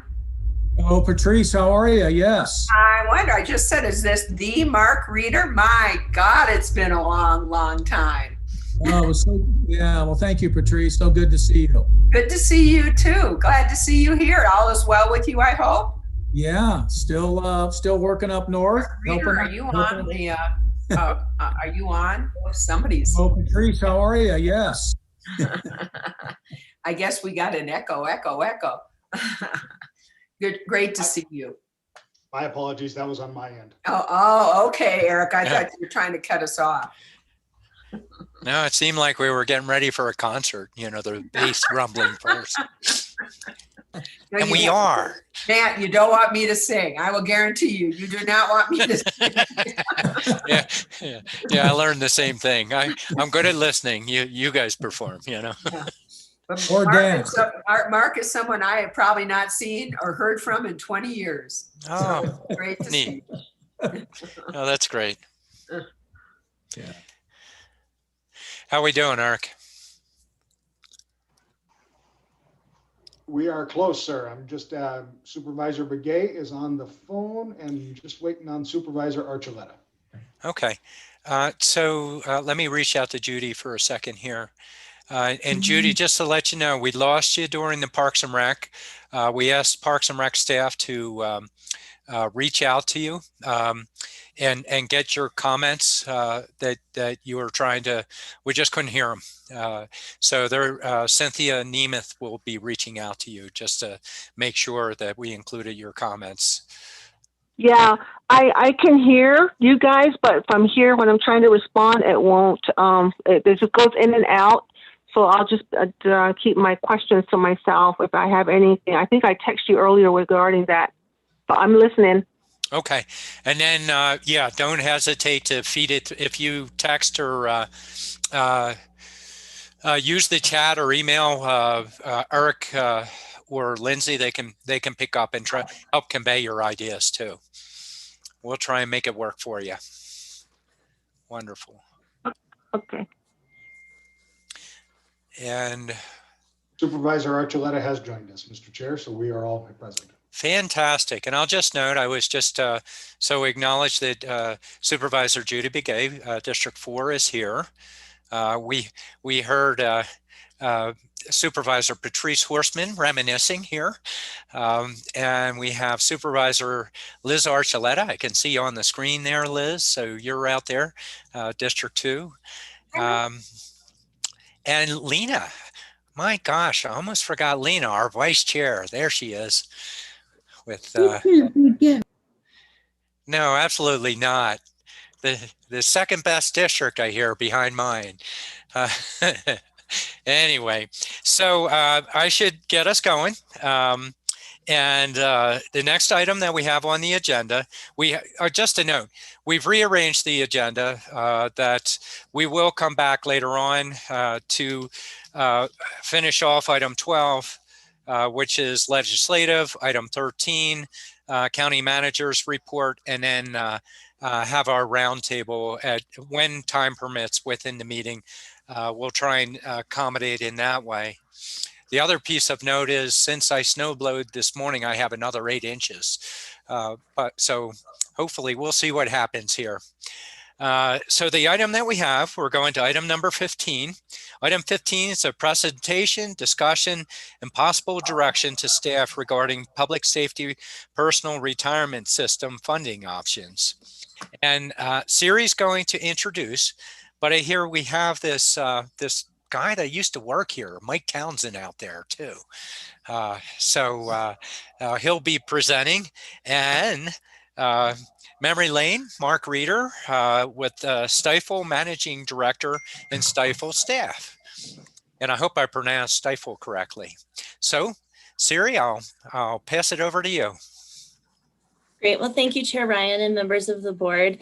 Today we are presenting some information related to our public safety personnel retirement system. As noted, we have presenters from both the public safety retirement system and Stifel as an underwriting firm. So the presentation is broken down with public safety retirement system presentation first for about 30 minutes. Then we will have 30 minutes from schedule, and then we'll have plenty of time afterwards on the schedule for any questions and direction the board would like to provide staff as a result of the presentations. As you noted, we have Mike Townsend joining us from PSPRS, so he is going to kick off the first part of our presentation. All right. Okay. Mr. Chair, Supervisors, hello. Nice to see all the faces again. Welcome. Hi, Mike. Welcome back, Mike. You still remember? Yeah. But I was excited. I thought, well, I'll come do this presentation for Coconino County. I'll get to see some friendly faces, and then I still can't come back to the building. I know. Yeah. So sad. Well, but I am in Flagstaff, so I'm watching it snow still. So, Mr. Chair, is it okay? Should I share my screen to go through the presentation? Will that work? I believe so. Okay. We're set up for that, right, Ark? Yes, feel free, Yes. Mike. Go ahead, Mike. Thank you. Okay. I'll go ahead and get started. I know you have a lot to cover today. I know there's going to be different levels of understanding in terms of pensions, how they operate, what the unique things are about PSPRS. So I'm kind of starting at the beginning and have a lot of things to cover. So in the state of Arizona, there are multiple pension plans. I think the most common, most familiar is the Arizona State Retirement System. It's kind of an overarching system that for all eligible state and local employees that are not in one of the other plans, they'll be in the Arizona State Retirement System, which most of the employees of Coconino County are part of ASRS. That plan is a multiple employer, so cost sharing in a pooled plan. So all the employers pay the same contribution rate. Everybody shares the liabilities together. And so it's a little bit different structure. It gets a little more unique when we look at PSPRS. The next three are bolded: the public safety, personnel retirement system, correction officers, and elected officials. Those three plans are all part of PSPRS, managed by the agency. The first one, public safety, personnel retirement system, covers law enforcement officers and firefighters. It's a multiple employers and agent plan for tiers 1 and 2. And what that means, an agent plan, is it's managed by PSPRS for Coconino County, but you have your own assets and your own liabilities for your sheriff's deputies. In terms of PSPRS and Tier 3, it was created through pension reform that we'll cover later. Coconino County is in what is referred to as the risk pool. So there's 17 large employers that are still on their own, but the remaining employers in Arizona are all pooled together for Tier 3 for law enforcement. And then the correction officers retirement plan that covers corrections, detention, and probation officers and dispatchers. That one for tiers 1 and 2 is also a multiple employer agent plan. So Coconino County is responsible for their assets and their liabilities for the Coconino County Detention Officers Plan. For Tier 3, the probation officers are part of the AOC pooled plan. And then in terms of detention, they're in a defined contribution plan, no longer a defined benefit plan for Tier 3. And then elected officials, the Board of Supervisors and the other elected offices participate in the elected officials plan. And that is a pooled plan also. And so that's not really part of the discussion today, since you are part of the pooled plan for the elected officials. And then Phoenix and Tucson are not part of ASRS. They have their own single employer plan for each city. But both Phoenix and Tucson do participate in PSPRS for police and fire. Okay, so now as we talk about unfunded liabilities and what options are out there, the question comes up a lot, especially from elected boards, to be able to explain to taxpayers and citizens, where did this come from, what happened? So I like to go back and look at the past, what happened, kind of the present with pension reform, the changes at PSPRS, what we're working on, and then an explanation of what the options are and what we need to look at going forward into the future to consider solutions. So how did we get here? The biggest impact was the permanent benefit increase, which was called the PBI. It was a plan to set aside funds from excess investment returns to fund cost of living increases. But the way this was structured, there were a lot of unintended consequences that came about. So the way it worked was in half of the investment returns above 9% each year were taken out of the plan and set aside to provide cost of living increases. The problem is the way the math worked is when there was a bad year and there were either losses or investment returns below the assumed rate of return, those actuarial losses stayed in the trust. But if you had a good year above 9%, half of that money was actually taken out of the trust. At the same time, when that money was taken out, that money was used to fund pension increases, which increased the liabilities. So we were taking money out of the assets and increasing liabilities at the same time. So it had a double impact is how the math worked. The other odd thing about the way the PBI was structured was it was a disproportionate impact across the state. And it had a larger impact on a lot of the rural areas. The way the PBI worked is the total dollars that would be available for increases were calculated. And then it was spread evenly. It was divided amongst all the retired members. So every retiree would get the same dollar increase. And so if you just think of what some of the metro areas down around the Phoenix area paid in terms of compensation versus what the rural areas paid, the percentage increase to retirees would hit rural areas with the larger percentage increase. So that would be a larger increase in future liabilities. Again, with a larger increase in unfunded liabilities. And also, when this was calculated in the past, the PBI would take out half of the investment returns above 9%, but the assumed rate of return was below 9%. And so the actuaries, when they would look forward for decades into the future to do projections, their basic assumption was that the investment returns would be the assumed rate of return.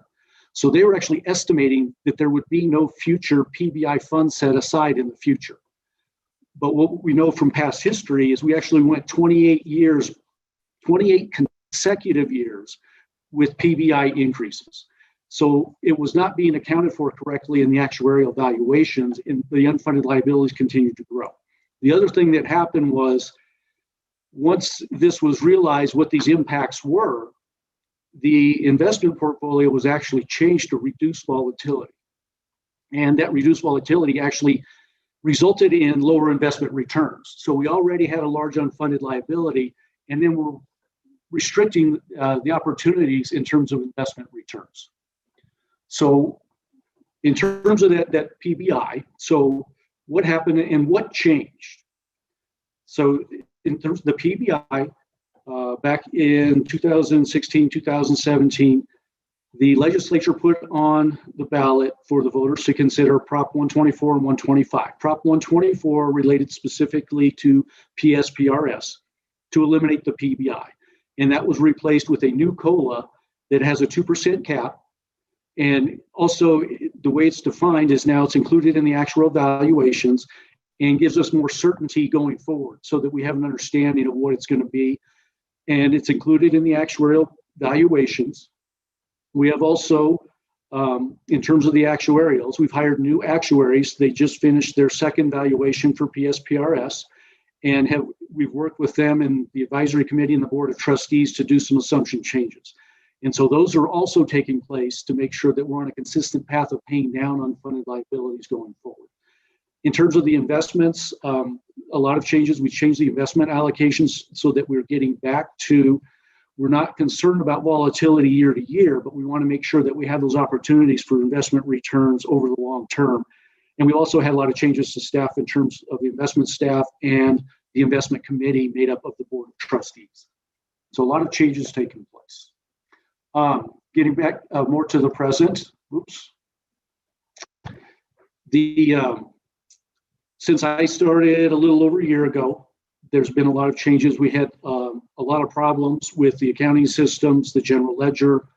And so within the first few months, we were committed to implementing a new general ledger system. We had that up and running last July 1st. We did a complete review of the cash and contribution processing reviews to make sure things are accounted for correctly. We hired new auditors last June. We hired Clifton Larson Allen, that are a national firm that are considered experts in the field of public pensions. So we have a lot of expertise there. Hired new leadership positions. After I started, a few months later, I hired a deputy administrator. I hired Michael Smerick. Mike worked for many years at the state of Arizona as the deputy state comptroller. He's another CPA, brings a lot of expertise on board. We also hired a new CFO, a new controller, internal auditor. So we filled a lot of vacant positions. I started December 2019, and in February, the CFO that I had at the time resigned. So in February last year, we had one CPA on staff, and that was me. And since then, we've made many hires. We now have 5 CPAs on staff, including Clark Partridge is on the call with us here today. Clark brings a lot of experience with the state of Arizona. Clark was the state comptroller for many years, and we're excited to have him here. You may, we'll have Clark kind of chime in here later with some comments on things, but Clark filled a position to really work as a liaison. He is an executive consultant for employers at PSPRS. So to help with accounting questions, actuarial valuations, and really work individually with employers for any of their needs as they consider what their options are going forward. We also had our actuaries create modelers for each of the 3 systems so that the employers can look at different options if they want to make additional contributions, consider other changes. They can actually run some of their own actuarial scenarios to see what options they do have. IT security upgrades, we've had a lot of security upgrades. We also have had a lot of new staff. We have about 80% of the staff in IT are all new. A lot of significant changes, a lot of system upgrades are taking place along with the new general ledger system. Investment opportunities and asset allocation. I talked about we're changing the asset allocation and looking for what other investment opportunities are out there in terms of all the different diversification through private equity, private credit, all the different asset classes. The PSPRS board adopted the actuarial changes to eliminate negative amortization. They made changes to the amortization method, also the payroll growth assumption, having those phased in. That was a very big deal. That was something I was hoping to do in my first 3 years down there. So to get that done after only a few months in August was a big change, and our actuaries were actually very excited about that.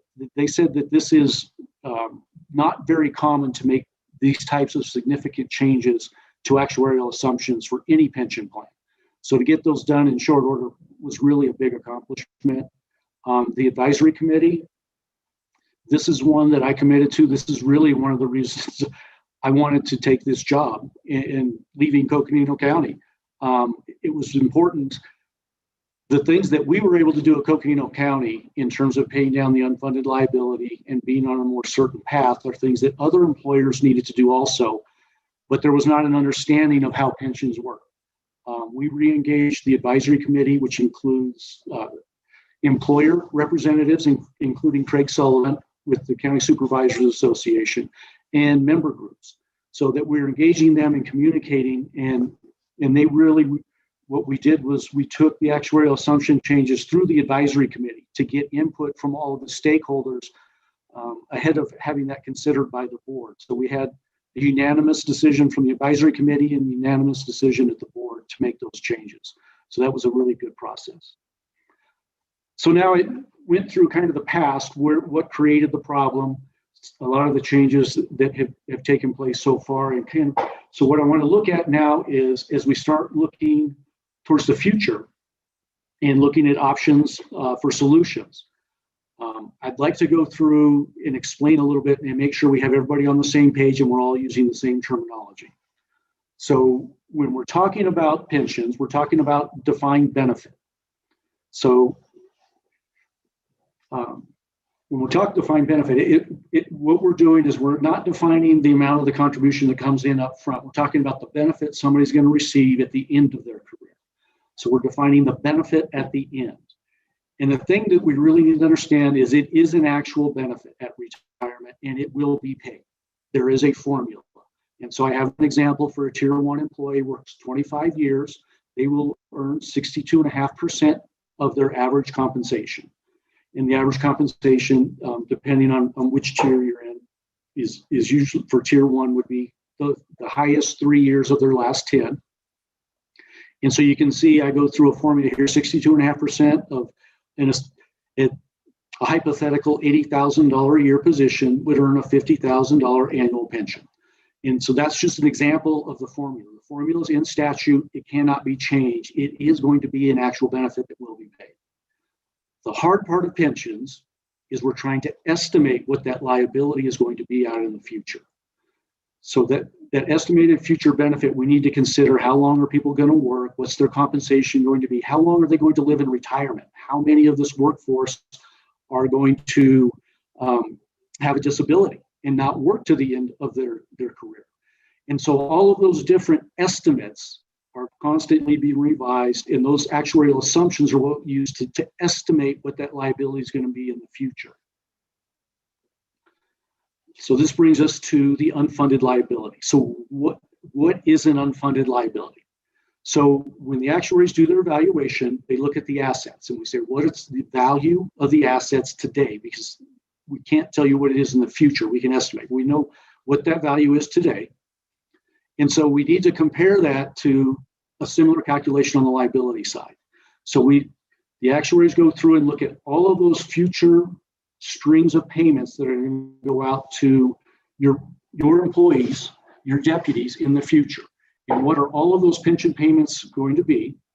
And then they discount those back to a present value. And that's very important to understand that in the discount rate used for that present value calculation is the assumed rate of return on the assets. So that's what we use to discount them back. So the difference of the assets today and the present value of the liabilities is either the overfunded amount or the unfunded liability. The other number that is brought up a lot is a funded percentage. So in terms of the funded percentage, it's just the plan assets over the present value of the liabilities. Okay, so this identifies the assets that we have available to fund the liabilities in today's dollars. And as we walk through the example, it's important to just keep remembering, I'll harp on this again and again, it is a present value liability. So the goal is to get to 100% funded. The thing that we need to remember is once we get to 100% funded, we're not done. Okay, we need to stay on top of this, pay attention, and manage this going forward because additional benefits are going to accrue each year. 100% funded is 100% funded today. And each year we're going to have investment and actuarial risk. We could have more disabilities than we were planning. People could be living longer, retiring earlier. There's a lot of different things that change from those estimates. And so we constantly need to be vigilant in how we manage this going forward. The pension funding equation, this is a way to kind of understand what the options are, how this works from a high level. From a high level, pensions are pretty simple. The right side are the uses of funds. The benefits and the expenses are the cost of running the agency of managing the benefits. Okay, and the benefits that are the largest number on this page. That's really kind of the whole reason for everything here.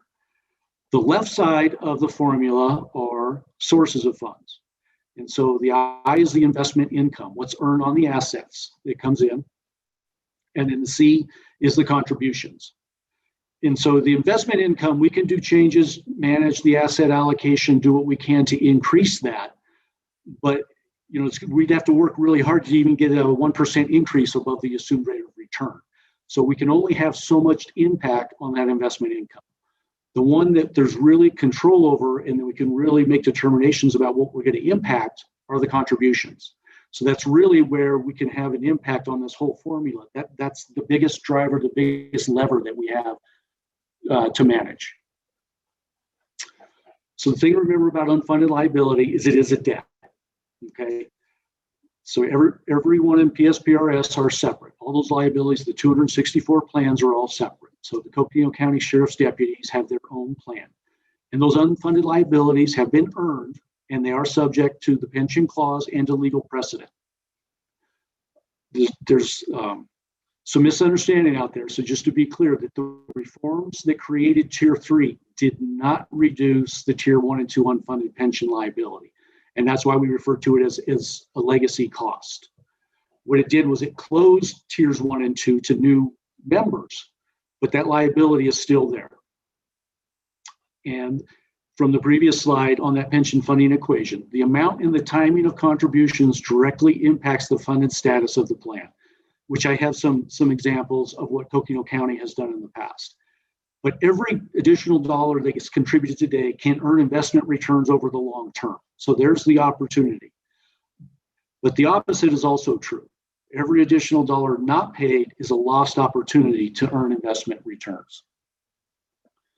This is looking at the entire system of PSPRS. And so when you look at it on the aggregate, this is where the cash comes from on an annual basis. And so you can see between the employer, the employee, about 55% of the cash coming in is coming from contributions. And less than half, about 45%, is coming from the investment income. So the goal is to try to increase that cash coming in from the investment income, which would reduce the amount needed from contributions.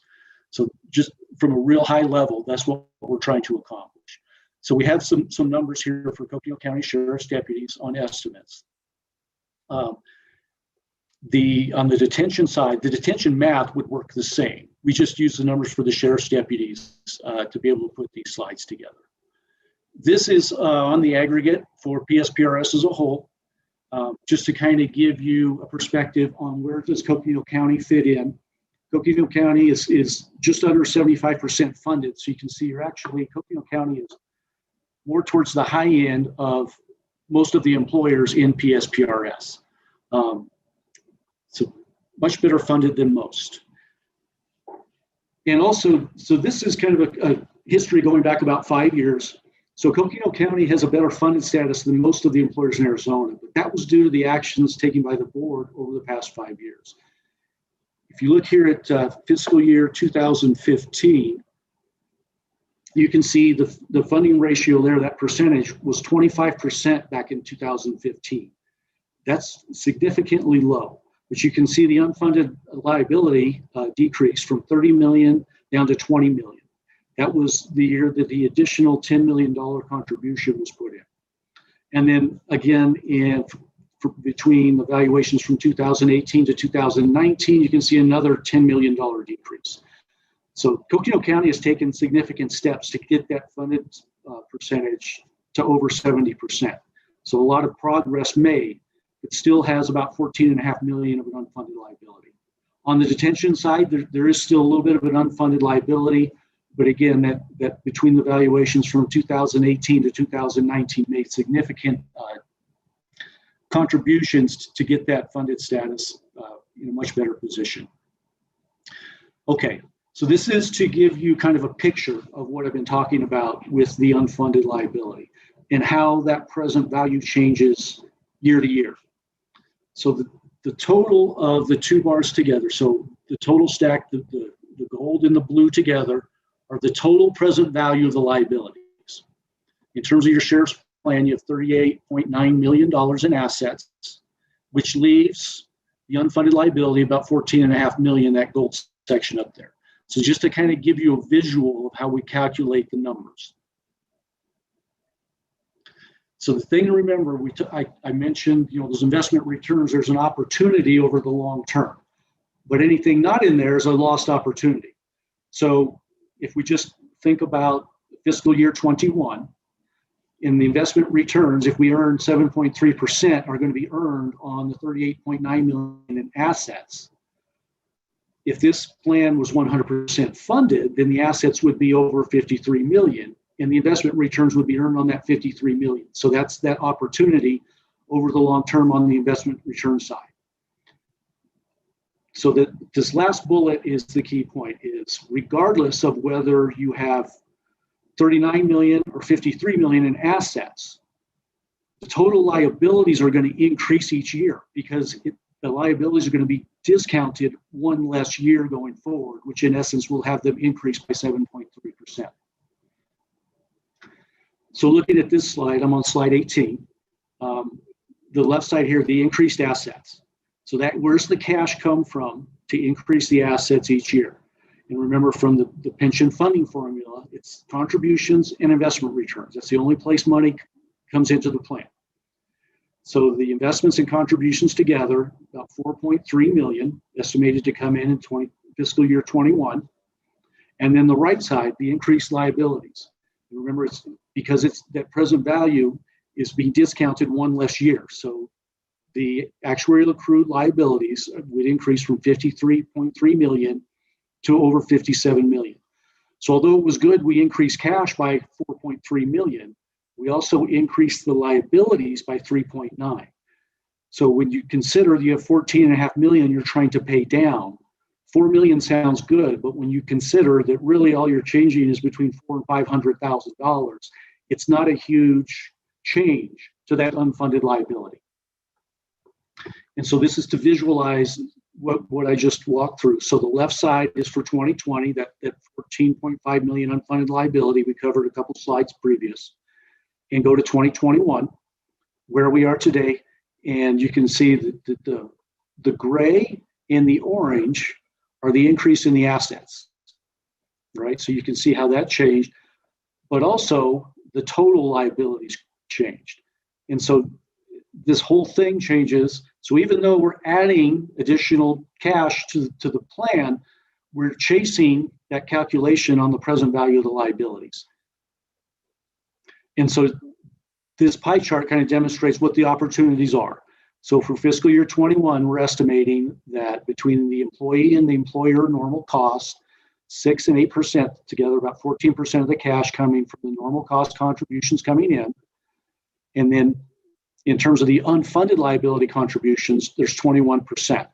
And then investment returns provide about 65%. So what we actually see on an aggregate basis is these investments are usually well below 50%. Some cases way down 30, 20% of the cash coming in. So Coconino County is actually in a much better position, but there's still this opportunity. If Coconino County Sheriff's Plan were 100% funded, then all of this would be provided by investments if the assumed rate of return was returned on the assets. So you can see that opportunity is to reduce the contributions going forward. So again, in terms of this funding formula, one of the key takeaways is the investment returns are not going to solve the unfunded liability problem. It really is the additional contributions leverage that investment opportunity over time. And on a 17-year amortization of the unfunded liabilities, an additional $1 million payment made up front will save taxpayers $1.8 million over that 17-year amortization cycle. And the thing to remember is at the end of that 17 years, that original 1 million contribution is still in there and will still be earning investment returns. And so the other thing too is, even if we do get to 100% funded, as we manage this going forward, just that continued diligence, and remember, we need to manage the investment and the actuarial risk that's in place. This was another addition I wanted to put in. Really because of where we were in 2020 with the investment returns. I have in here, and actually Clark put this together for me. This was looking at the $10 million additional contribution in 2016 that the board approved. And then you can see it increases again in 2018 to over 20 million. There's another 10 million. And looking at the PSPRS returns over that time, with a couple of years down close to zero, but looking at what it estimated internal rate of return would have been on those $20 million over this 5-year period, you can see that that provided an extra $3 million. So even with those 2 low years, there's an additional $3 million of cash through investment returns in the system.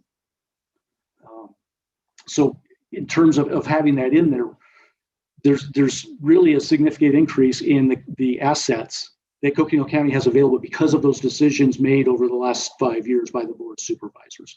And if we add in on the corp side, the detention, Coconino County detention officers, I believe it was close to $6 million that was added in 2018. So easily those returns are above $3 million in terms of additional assets in the pension system, Coconino County. So I'll stop there, see if there are any questions.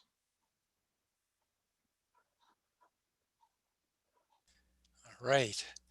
Any questions of the supervisors? It's just two sides of the equal sign, right, Mike? That's it. All right. Yeah, definitely. I mean, obviously, you know, you have a different effect, you know, different ratios and how they play out over time. But, you know, just check in with the board. Anybody want to ask a question at this moment? Okay, I'm not hearing any of them at this point, so we'll go ahead and continue on. All right, thank you, Mike.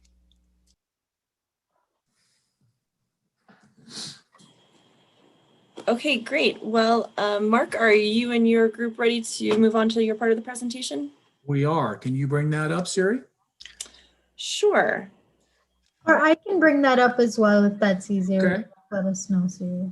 Okay. Okay, thank yeah, you. that would be great. Thank you. Okay, yeah, I can bring that up.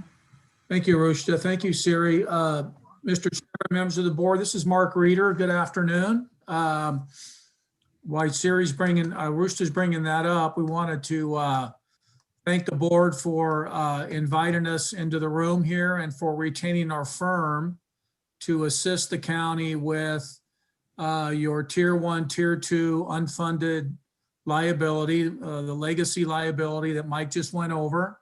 As you all know, you're about, I'm going to round numbers if you don't mind, you're about 17 million on your sheriff unfunded. We do want to compliment you. You're about 73% funded, and that is the highest among all counties in the state. So I wanted to start off by saying, you know, congratulations. We know this has been an ongoing issue for your county. We know when Mike was there, it was a big focus of the office. And we know with Siri and Jimmy there, you continue to kind of watch this tier 1, tier 2 legacy unfunded liability closely and evaluate maybe what your options are. I think the good news is that you're 73% funded. You're about 17 million. That's the good news. You're not alone. The counties across the state are about 1.3 billion unfunded, give or take. Again, getting back to tier 1, tier 2, largely driven by the PBI, as Mr. Townsend went over with you, the permanent benefit increase and the unintended consequences of that have led all of our counties and our cities, in fact, our whole state, in an unfunded situation. So I just wanted to share that background with you. I think, as most of you know, I have the privilege of representing many counties and cities across the state on their public infrastructure traditional bond financings. And what we have noticed over the past several years is a lot of investors and a lot of rating agencies have been asking a lot more questions about what are our cities and towns and counties and our state agencies, for that matter, what are they doing to address this tier 1, tier 2 legacy unfunded liability? It's been an ongoing issue. It's gotten more and more visibility, not only in Arizona, but across the nation. And so I think, as many of you know, we're blessed to represent the city of Flagstaff. The city of Flagstaff was about 121 million unfunded. It was an ongoing issue for them. And the city of Flagstaff retained us and asked us to assist with options relative to how they might be able to fix their situation. So I wasn't a pension bond expert a year ago, and I'm blessed to have with me two of my colleagues out of our Chicago office, Rushta Mustafa with us and Omar Dagestani. And I had asked Omar and Rushta to come in on the city of Flagstaff transaction because of their experience across the country dealing with pensions and dealing with the ways in which maybe they could be fixed. So I just wanted to make those brief remarks. We completed the City of Flagstaff transaction. I think, as you're aware, we have completed 3 county financings as well, and we're working on several more. So with that brief introduction, I wanted to go ahead and turn the rest of the presentation over to my colleagues, Rushta and Omar, and then we'll be available to answer your questions. Thank you. Hey, thanks very much, Mark. This is Omar Dagestani here. And thank you, Chairman, members of the board, Mike and Clark, and other participants for taking the time to talk with us today a little bit about the pension opportunity. Now, as Mark had mentioned, Rushta and I are based in Chicago, and I think we share something in common with you all in Coconino. We also had a snowstorm here. I heard a few people talking about snow blowing earlier, and indeed, I think we had just about 6 to 8 inches here last night in Chicago. So I totally hear you on that. Going back to the pension opportunity, and I've had an opportunity to look at these topics most of my career, and in fact, it's a really interesting policy question, right? Because if we're to look at the status quo, and I think Mike covered this pretty well. Your payments, as you're very well aware, increase about 3.5 times out to 2038. And this is what this chart here on page 3 shows us. And specifically, you look your payment today, or in fiscal 22, is 915 million, round numbers. By 2038. All other things equal, it's anticipated to rise to almost 3.3 million. Now, the other thing, of course, as this is a closed system, it's worth noting is that currently that 915 million is about 29% of payroll. That actually becomes over 221% of payroll, given that it's a closed system. So just some context there on page 3. We could move to page 4. Now, obviously, one of the things we're here to talk about are some of the options, but I do think it's worth considering them in the sort of strategic bucket of number one, the status quo, to do nothing. Your payments will increase and look very much like the prior page. Obviously, as you're aware, PSPRS has made some changes to how liabilities are recognized and amortized in the future, that would actually probably increase those payments a little bit faster than is shown on the prior page. But the bottom line there is doing nothing means that you are accepting, on that $16.5 million liability, you're accepting the 7.3% foregone investment returns each and every year, effectively becoming a 7.3% interest rate on a debt-like product, given the constitutionally protected nature of this PSPRS Tier 1 and 2 liability. The second option is, obviously, you could put more dollars towards that liability, which, as we all know, that either comes from an increase in taxes or a decrease in other expenses or services. Certainly a possibility, but not probably one that anyone is very excited about. The third one is to refinance the debt that, as we indicated right now, is currently a 7.3% and is something that is going to decrease to a 2.85% or thereabout. Obviously, your borrowing rate could be a little bit lower, a little bit higher. We wanted to provide you with an estimated rate, given the market where it is today. And really, the nice thing there is this is a tool that you can use to chop down the future mountain, much as Flagstaff did, as our team did with Flagstaff earlier in 2020. We could go to the next page. So, in talking with your team and your management, with Siri and company, we found the opportunity and the recommendation is really that refinancing, and obviously James, is to refinance that debt and try to realize the difference between that 7.3% and 2.85%. There's obviously a number of options and benefits of that. Number one is, it brings your funding up to 100%, which is certainly great. But there's also the opportunity for you to take control of the liability, in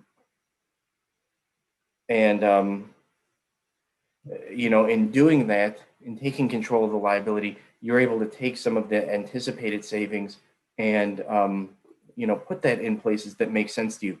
More than that, you're able to generate budgetary stability through a number of vehicles that we'll talk about in just a moment. So we'll talk about that in a little bit more detail on the next page. One of the reasons, and I should say, Rushta and I spend a lot of our time around the country talking with folks about pension borrowings. And this is something not only is something that that we see around Arizona, but as Jimmy and Siri will certainly share, but it is something that we see nationally. We're currently working with folks, a state agency in Massachusetts that's looking at the opportunity, a state agency in Indiana, and other parts of the Midwest, and actually other places nationally that are all looking at pension opportunities. Pennsylvania, Illinois, you name it. A lot of people are taking advantage of this. And really, it's a function of being at or near historic lows in the treasury market. Now, of course, anyone who works in the bond market will tell you, gee, rates have ticked up a bit since the last fall. That is true. I reflect you, though, we recently did a sale for the city of Yuma, Arizona. And what we found was, even though treasury rates have been trending upwards, we were able to manage that with an aggressive marketing campaign to help bring credit spreads downwards a bit. We can move to the next page, please. Thank you. So this is probably my very favorite page, and this is an exciting one. And then I want to stop here and just see if there are questions or comments.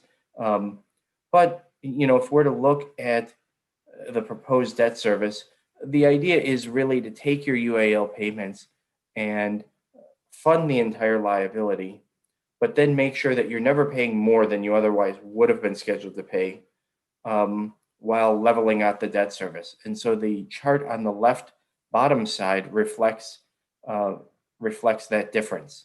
And more or less the space between the red line, which is what you otherwise would have paid, and the blue bars, which is the new debt service, if you were to move forward with the borrowing, reflects the expected savings, which is more or less translates to the right hand bottom chart.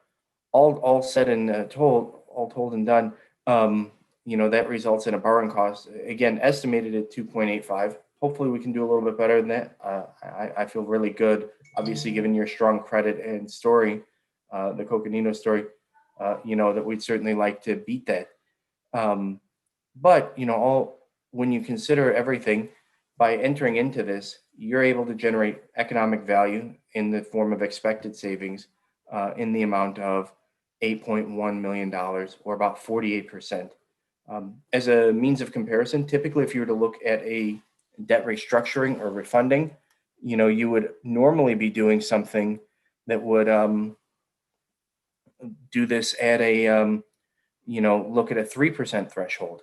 And that's certainly something that is, when you're looking at 48%, really a lot of value there.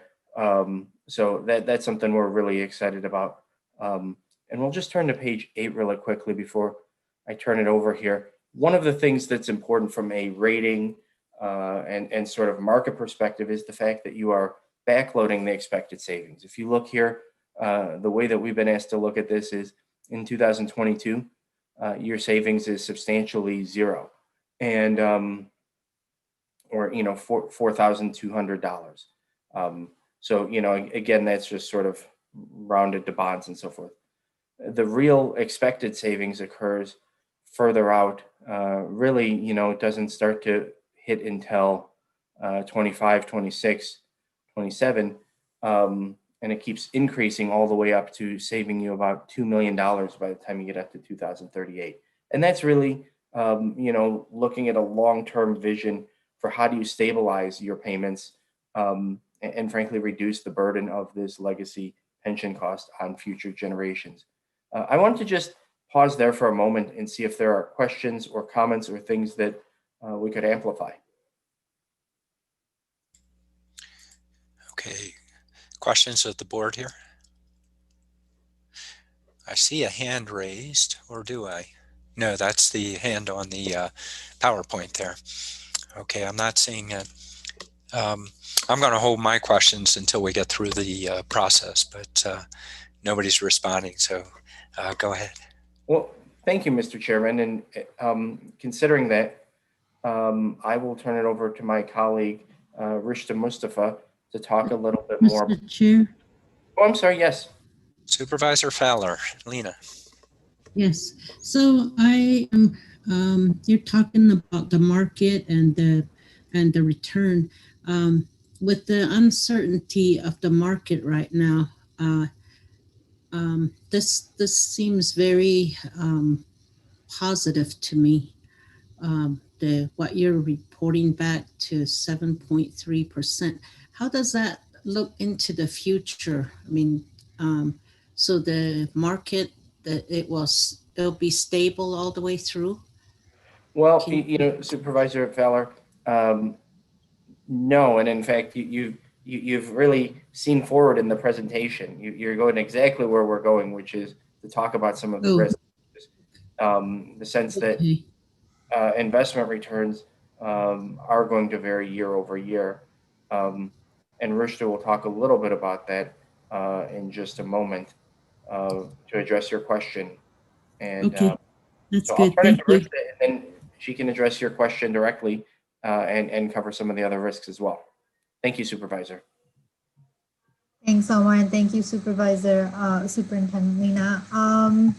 So and thank you to everyone for taking the time today. I understand, obviously, that the board that we're speaking with this afternoon is very well versed in sort of, managing this pension liability with the steps that have been taken over the past 5 years to, have those accelerated payments and to bring that funded ratio up from 25% in 2015 to about 75% now, as Mike was sharing earlier in his presentation. And, that required finding additional dollars in your budget to make supplemental contributions to PSPRS. But the benefit of that, just to quickly allude to your question, Supervisor Lena Fowler, would be to recall from Mike's presentation how he showed, if you track that the additional $20 million that the county has deposited with PSPRS over the past 5 years, and you track the benefit of that, even though there have been years, I believe there were 3 years out of the 5 that were shown in the presentation, and Mike and Clark, please correct me if I'm wrong, where the returns were below the expected rate of return, but the positive years definitely offset that. And overall, the county has an additional $3 million in the fund now because of those accelerated contributions. So the very long-winded way of saying that, we sort of hear this advice in general. When you're younger and you're thinking about starting investments and somebody says, the best thing to do is to invest and stay invested, and over time you will sort of earn what you had planned or expected to earn. And that's sort of the thinking over here too. But there are risks, and as I correctly identified, the primary risk is that market return risk, because you can't know day to day what the market's going to do, let alone over 17 years or 20 years. And that's a long-term horizon to take on that risk. So on page 9, we're laying out sort of what are the risks associated with issuing pension bonds versus doing nothing, which is sort of, the options that we see over here. So if we continue with the status quo, market risk is still a risk that the county is subject to, because in any given year, if investment return performance is not as expected, which is currently, and as expected would mean matches that 7.3% PSPRS assumed rate of return, then you will have variances in terms of your plan projections, and subsequently your next year's required contribution amount is going to be adjusted based on the current year's experience. And so the market risk is, part of or inherent to pension plans. It is enhanced when you issue a pension financing, because now you have to earn above your bond rate. But we see this risk as, obviously being present, but mitigated to the extent that the bigger the margin is, it's a refinancing, right? So you're better off doing a refinancing, and there's no certainty of what you're going to earn from now until over the next 20 years. But for the most part, the lower your refinancing rate is, the better likelihood you have of exceeding that rate of return, which is why at present, where, a few slides ago, we showed how treasury rates are at or near historic lows right now, that really helps sort of widen that margin and helps you situate the county for success, rather, I should say. Secondly, the other risk is actuarial risk, which is similar to market risk in that it is also inherent to pension plans, because actuarial projections are entirely based on assumptions, and any given year, what the actual plan experiences in terms of how many people actually retire and what benefits they actually collect, and what the actual plan experiences is going to be different from what was projected. And as those actual experiences manifest, the projections are altered year over year to reflect those experiences. What this creates is always a shifting landscape and a moving target. Of course, again, this risk is enhanced once you do a pension bond, because if you did a pension financing and there was a significant change in actuarial assumptions, for example, in the rate of return or in the way that the liabilities amortize, then because you've issued a debt to refinance that prior debt, this could create a new liability. And so that would increase, that does enhance that actuarial risk for the county. And, sort of piggybacking off of that actuarial risk, we identify a funding target risk, which is similar, right? Because you're essentially currently contemplating an issuance and you want to achieve 100% funding. However, that 100% funding target is, or your transaction size is calculated based on the known unfunded liability at a given point in time. And this may or may not actually corroborate with what the actual unfunded liability was on the day of the bond's closing. So you may end up with the funding target that's 100%, or it could be 99%, or it could be 102%, and you just don't know. And that's primarily because of that actuarial risk, or sort of the actuarial uncertainty that is imminent to pension plans in general. And finally, we also, do want to highlight that there are other risks. That other risks may exist, which have to do with statutory and/or constitutional provisions, the ability of a municipality to file bankruptcy in the long run, etc. Because you're entering into a pension financing, you are essentially converting what is a soft liability, the pension, which is a debt, but it's not a hard debt, into a hard liability, and you are now obligated to pay bondholders. So this could enhance the impact of statutory changes, perhaps, but we do note that in Arizona, the risk of statutory changes in the long run is greatly mitigated because the steps have already been taken to implement the necessary reforms. So what you're really looking at right now is a legacy cost that will not be, that does need to be paid, and it's sort of locked in, and, steps might be taken to address what's happening for future retirees and future new hires, but what's already locked in as a legacy cost will most likely not be altered. So we don't see this as a significant risk at present. But to drill down into market risk and actuarial risk, which really are the two primary focuses, going back to the question that we had earlier and which we highlight here in terms of a key decision point as well, that really is the most important question is how will investment return performance impact the success of a pension bond in the long run? And so we really need to understand what market risk means. So over here, we're showing the expected savings impact from varying investment return. All this means is, as Omar had shown, a few slides ago, that the county can replace that 7.3% borrowing rate with the bond rate, which is about 2.8%, let's say, in the current market. And that would allow you, so if the pension fund earned 7.3% throughout the lifetime of the bonds, then this difference here is what the county can expect to generate as savings. If the pension fund earned above 7.3%, then you would generate more than you had actually even expected because, the plan is even more better off, if that's a correct way to say it, than you had anticipated.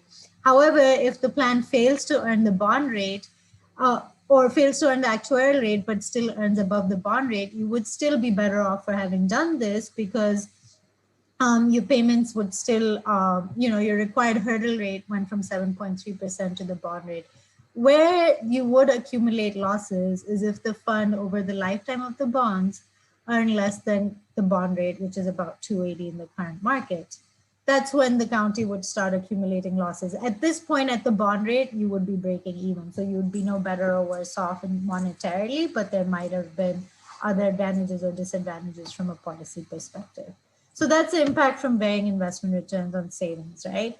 But the question is, sure, that's great, but we can't know what's going to happen next year or 5 years from now or 10 years from now. And there's just no way of knowing that because you can't predict it. And so one of the questions we always grapple with is, well, how can we model that, or how can we be prepared for that? And the answer to that is, while you can't really that the pattern of investment return matters, right?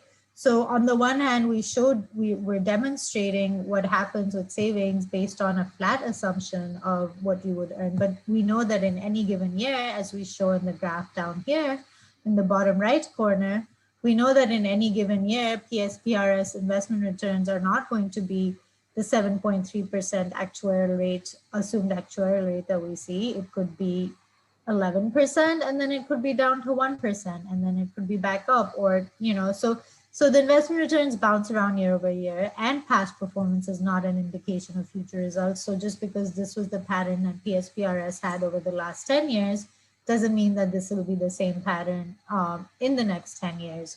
And so without knowing any of these things and without having a crystal ball, how can we, best understand what the risks are and, make an informed decision? So the biggest thing to understand here is it's the pattern of investment returns that matters more than what the actual average is. As we can see over here, for example, with PSPRS in the green line. The 10-year average return, if we're taking a simple average of these data points, was about 7.68% from 2010 to 2019 for PSPRS. That 7.68% obviously meant that there were years when you had 15% return, and then there were years where you had a 1% return. So it varied greatly. The thing to know about the pattern is that it's like a GPA, right? So the success of your pension bond transaction, it is impacted by when negative investment returns happen as much as how bad or how negative they are. So very much like a GPA, you go to college, you're in your first semester, you're having a great time, and you have a bad year or you have a bad first semester, and then you straighten up and you decide to work hard, and subsequently you're getting straight A's, but that first bad year really impacted your cumulative GPA, and you're not quite able to get that back up into into that A category that you wanted your GPA to be. Similarly, if you went to college, or on the other hand, if you went to college and, spent the first 3 years really keeping your head down and studying hard and getting straight A's, and in the last year decided to let loose and didn't really care, and you were getting B's by then, it doesn't really matter. Your cumulative GPA is doing pretty great, and that last year of not as great grades doesn't actually have much of an impact on your GPA. So that's the same thing with the pension bond success. If in the first few years you have very negative returns, or your investment returns are not close to that 7.3% expectation, then you're going to dig a hole that will be difficult to climb out of. Consequently, or not consequently, conversely, if you have very good returns in the first 5 years and then you just sort of do okay after that, you will already have been set up for success. So we hope that this, is a bit of a general overview on how investment return manifests as a risk for the lifetime of a pension bond. I'll pause and see if there are any questions, or if I should keep going and unpack my actuarial risk summary. Okay. Lena, did you get your question answered there? Yes, thank you. All right. And I had toddlers hanging on my legs every year of when I was in there. So my fun time was a different kind. When you're doing calculations in calculus or organic chemistry or etc. Yeah. But anyway, I like the analogies that you're providing.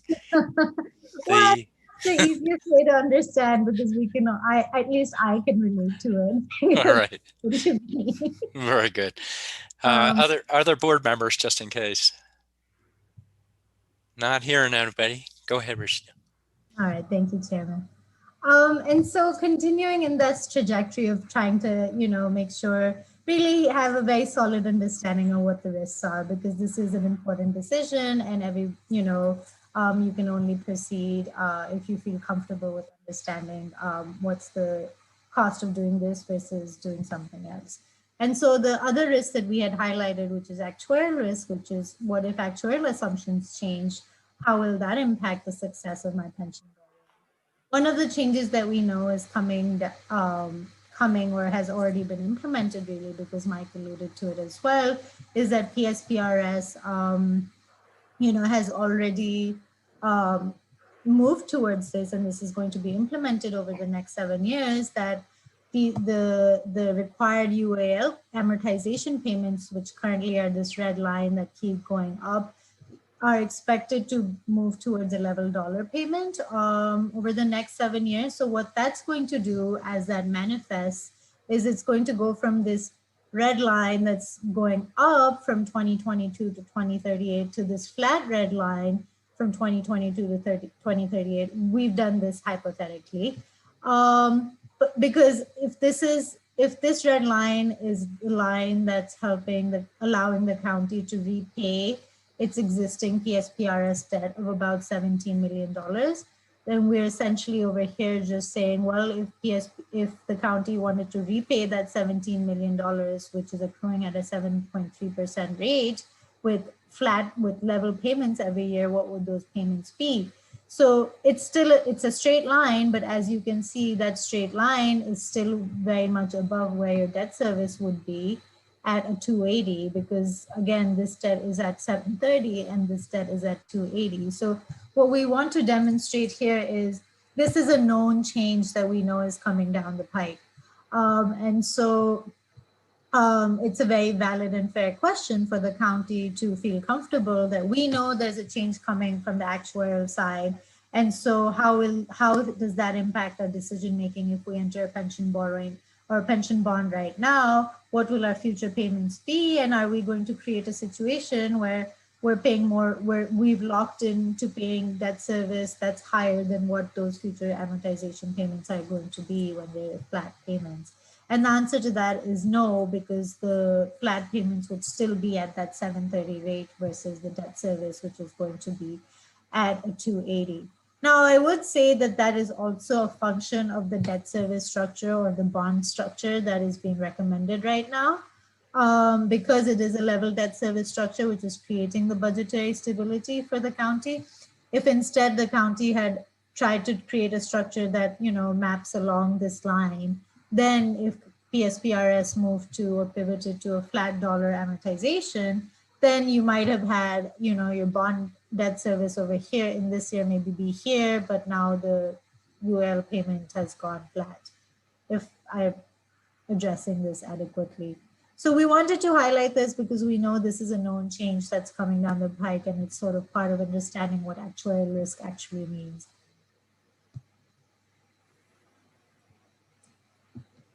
And then moving on from understanding the risks, which, you know, certainly if there are any questions right now or later, we're glad to answer them.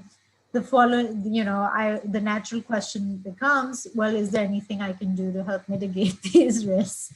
And to that, we answer yes. What the county can do, and this is something that we have implemented and used in most of the financings we've done in Arizona so far, is a contingency reserve fund. And the idea over here is because these risks exist, you know, and they are inherent to pension plans, market risk, actuarial risk, and really essentially the risk that in any given year, you don't know what your actual number is until you're at the end of the year and you're looking back at it retrospectively. And so to create a contingency reserve fund or setting aside existing cash, which the county has, can help manage these risks. And, you know, the idea would be that in years when PSPRS investment returns do not perform as expected, or that there is a new UAL that's created because there was a new mortality table that was used, for example, then the county can take these funds that have been set aside and are held by the county. It's the county's money. It's not money that's held by PSPRS. You can draw on that much like a budget stabilization reserve and use that to smooth over the budgetary impact of those variances in the future. There's lots of considerations, obviously, in terms of how you can set up and design the contingency reserve fund. Obviously, you have to invest it, but it can't be invested. It has to be kept liquid. So, you know, you can't earn as much on it as you would perhaps if you know, as would be if the funds are invested directly with PSPRS. And the other two important things to consider is when does the county get to draw it? You don't want to draw it for any small variance. It should really be designed to help the county weather the really, you know, tough spots or the really difficult years. Not, you know, oh, the return was supposed to be 7.3, but this year it was 6.8. We don't think that, you know, that's material enough to draw on the reserve. But at the same time, having said that, I would say that this is really a policy tool for the county to consider, and it's your reserve fund. So it would, you know, the rules that you create of how it would be invested or when you can draw it or how you can draw it, how is it replenished and how does it revert back to the general fund are ultimately policy decisions and, you know, can be tailored to best suit the policy, the county's policy needs going forward. As a quick example, we have, as I mentioned, we've done reserve funds, you know, for the other transactions that we did we've completed in Arizona. I'll draw out two examples. The city of Flagstaff is number one. You know, for them, they really wanted to enter into this financing because they wanted to create budgetary certainty and stability more than anything. That was their goal. They were not focused as much on the savings, even though the savings, you know, were obviously extremely attractive. But to them, having that straight line year over year and not experiencing volatility was key. And so they very much wanted a contingency reserve fund, and they actually funded it out of some additional bond proceeds because they had such significant savings. On the other hand, Gila County, smaller county, much smaller transaction, Flagstaff was 131 million unfunded liability. For Gila County, it was about 16 million, so closer to Coconino's in terms of size. And much like Coconino County, Gila County as well has, you know, very robust cash balances. So they said, we don't need to borrow this money. like Flagstaff did, we can just take some existing cash that we have on hand and we can just, earmark it in a separate fund, and they drafted a board policy accordingly. So those are two examples of how these reserve funds have been used by your peers around the state. And I'll pause there if there are any questions on risks and, suggested ideas for mitigating risks. Or if we want to hold the questions, I am glad to turn it over to Mark Reeder to talk about what this means from a revenue and credit perspective. Okay, questions at this point?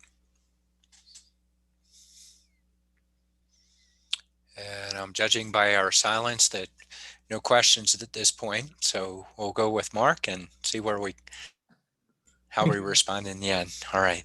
Yeah, thank you, Mr. Chairman. I'll go quickly. I know this is a long presentation.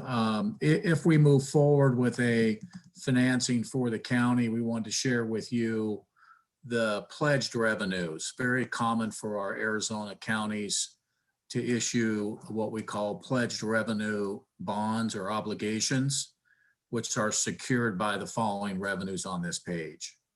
So you can see here, if we just use 1920, because we know your 2021 is a conservative number, you can see down at the bottom about $46 million in pledged revenues, consisting of your local sales tax revenues, your state shared revenues, less your all tax and access, your vehicle license, VLT taxes, vehicle license, and your PILT revenue. So if your county moves forward, you've got very strong growing revenues that would serve very well in terms of our financing. So we just wanted to give you a quick reminder relative to the pledge of revenues to get what we hope is a very, very strong credit rating for the county. Next page real quick. Thank you. We just wanted to kind of put this into perspective for you, Mr. Chairman, members of the board. In column 2 is the pledged revenues that we just went over. And as Rushta and Omar have shared with you, one of the nice things about the pension bonds is that if we can structure the new debt service here, 3, 4, and 5, column 3, 4, and 5, in any manner that really works well for the county's budget. So this reconciles back to the page that we went over with you previously, in which these would be your fixed payments that would replace what you're currently paying PSPRS, which, as you know, is going to go up about 3 times over what it is now. So using this as our example, you can see that the level debt there at about 1.3 million. And with a pledge of revenues of 46 million, you can see how strong that is. For every dollar of debt service you have, you've got about $35 in revenue. So very, very strong. Your county has virtually no debt. We congratulate you on that over the years. And this is another reason why, along with your management team and your budget, your liquidity, why we feel that if we do move forward, we're very confident in a very strong credit rating for you, probably in the AA category is our guess. And we just wanted to kind of introduce this to you in terms of how we would proceed with a revenue bond refinancing of the PSPRS. Next page. And then Rushta and Omar went over that. I think, as you know, you're not alone. These are just some of the transactions that we've completed around the state that we've touched on. We're getting ready to sell the City of Tucson transaction later this week for about $650 million. Next page. Omar, do you want to just maybe touch on this, and then we'll turn it over to Siri here in a moment. Yeah, thanks very much, Mark and Rushta and Siri. You know, again, when we look at the mechanics, I think the 3 things here with the recommendation that has been put forward to refinance the 7.3% existing obligation down to an estimated level of 2.85% a year. We would seek to issue about 17 million of taxable pledged revenue obligations, ideally in March or April of this year. And on closing, we would send the funds over to Mike and Clark and achieve approximately, as Rushda said, 100%. One of the other things that is worth noting, you will continue to pay normal costs, which is the cost associated with a year of employment for existing employees to PSPRS, but your unfunded cost, assuming all assumptions hold, would be extinguished. There are many benefits of that that I think we've gone over in some good detail. So at this point, I'd like to turn over to Siri to talk about next steps and additional thoughts and questions. Thank you, Omar and team. And actually, if you could go to slide 5 for just a minute, please, Rushda. So Mr. Chair and members of the board, calling back to slide 5, the one, I think, before this. So page number 4. Sorry, yep, there we go. So if you recall it, towards the start of this presentation, we mentioned that we have basically three options related to our public safety unfunded liability. The first option of doing nothing really doesn't require any kind of direction or action on behalf of the board now or in the future.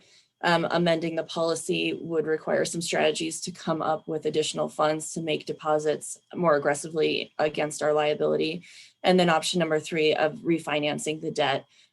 Option number 3 is the recommendation from staff at this time, given the 11 million approximately of cash flow savings and 8 million of net present value savings. This is forecasted to provide to the county. In doing so, we would need direction from the board as far as proceeding with some requirements to provide publications to the public before we were to put on the agenda a public hearing item to issue debt. So we're not asking for action today. We're more asking for feedback from the board on our recommendation.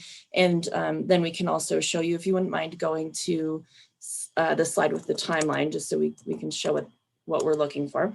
Thank you. So we're at the 26th today, and we would need to do a public hearing so that we could hold a public hearing in March. This is a tentative timeline if we were to get direction to proceed, so that we could have a public hearing in order to get input on a bond resolution and then wait 15 days before adopting a bond resolution. So with that, I will pause for additional questions or feedback from the board on what you've heard. Okay, now's our chance to, you can hear the recommendation that we have and potential opportunity to provide direction associated with this. Actually, just to warm it up a little bit, Siri, in a piece of this discussion, as Rishta talked about, creating a policy, discussions associated with contingency reserve, et cetera. What would be your response on how you think we should go about addressing that? Thank you, Mr. Chair. That's a great question. So we did talk about the contingency reserve as an option as far as additional debt issuance. And the recommendation that we have is not to include issuing debt in excess of what we would be required, or not required, but what would satisfy our outstanding unfunded liability currently to PSPRS, but rather to evaluate the use of savings that will result in cash flow compared to our current debt service schedule, and look to reserve a portion of those savings so that we could create capacity for a contingency fund or for additional deposits if we need. But one part of this process will be to bring to the board a revision to the public safety retirement system policy. We recently adopted that policy for the first time back in the fiscal year 2020 budget. And at the start of fiscal year 2021, we reaffirmed the policy that we have. We would like to bring that to the board as part of this package so you can determine what funded ratio you would like the county to stay within, and then how we would allocate potential additional dollars if we were to fall outside of the policy target range that the board would establish. Okay. All right. And more importantly, what are our opportunities to protect that and assure that we're we continue to, my own perspective would be aggressively approach paying it down which is an element of what you're recommending. Just one other question that I have, just for clarification. So our intent here is to target the sheriff's liability as far as that particular retirement system. The other retirement systems, we're not wrapping into this particular bond. Is that correct? And could you just explain that a little further? Sure thing, Chair Ryan. So that is correct. Our recommendation right now is specific to the public safety retirement system. Just as a reminder to Mike's earlier presentation, the other system where we have a more unique employer liability is the corrections officer retirement system plan. We would not receive any benefit if we were to take a similar action on the Arizona State retirement system because we don't have our own individual liability. Any payments that we made in excess of our obligations would not be a direct benefit to the county under that plan. So in terms of the corrections officer retirement plan, we do plan to bring forward during the budget discussions some options for the board to consider related to funding of that plan. But that plan is a lot closer to being fully funded. I think it's about 93.5% funded. So the magnitude does not exist, or the potential for savings from this kind of action also does not exist. So we will be bringing forward a plan for that using our existing resources during the fiscal year 22 budget development for the board to consider. Okay. And just going back and re-clarifying it, just keeping track of them. I mean, I'm excited about this presentation. I must have been doing this for a while, but I would hope, I understand you want to bring a policy piece back, which would be really good. And then staying after the other retirement systems, that's a whole other element that's not part of this, but as, just sharing knowledge that the public safety retirement system is our largest liability that we have out there as well. So I'm going to pull off of my questions and turn to the board. Other board members. And I can't see you, so you have to speak up. All right, this is Supervisor Horstman, and I just have a question because obviously this is my first term on the board. This unfunded liability has been going on for some time. Has this been looked at in the past in consideration of basically looking to fund the balance? Or is this the first time we've looked at this particular funding option to bring it to 100% funding? Thank you, Supervisor. And actually, I'm hoping that Mike is still on because he probably has a much better background on that than I do. But I can speak to part of his presentation where he noted that the county has been a little more active than some of the other entities in managing the liability. So using reserves on hand, additional significant deposits of $10 million had been made in a couple different chunks of $10 million had been made into the system to help address the liability. I don't believe that full funding was explored in terms of a presentation to the board in the past, given that we're also in a unique opportunity with interest rates, as was shown in the earlier part of the CFL presentation. But I'm happy to have Mike chime in if he is still on and would like to correct anything I said. Hey, Eric, can you show the participant screen just so I can see who's out there? Excellent, thank you. Oh, there's Mike. He sure is. All right, yeah. Mike. No, Chair Ryan, Supervisor Horstman, Siri nailed it. She had it. She has it exactly right. It's the unique nature right now with the low interest rates. This is the first time that the county has really looked at a debt financing to get to fully funded. And I probably would add to that, and Mike, you can always correct me, as you guys always do when I wander off. But actually, the amount of liability before was intimidating as we tried to go through our regular budgeting associated with what we had to do year to year.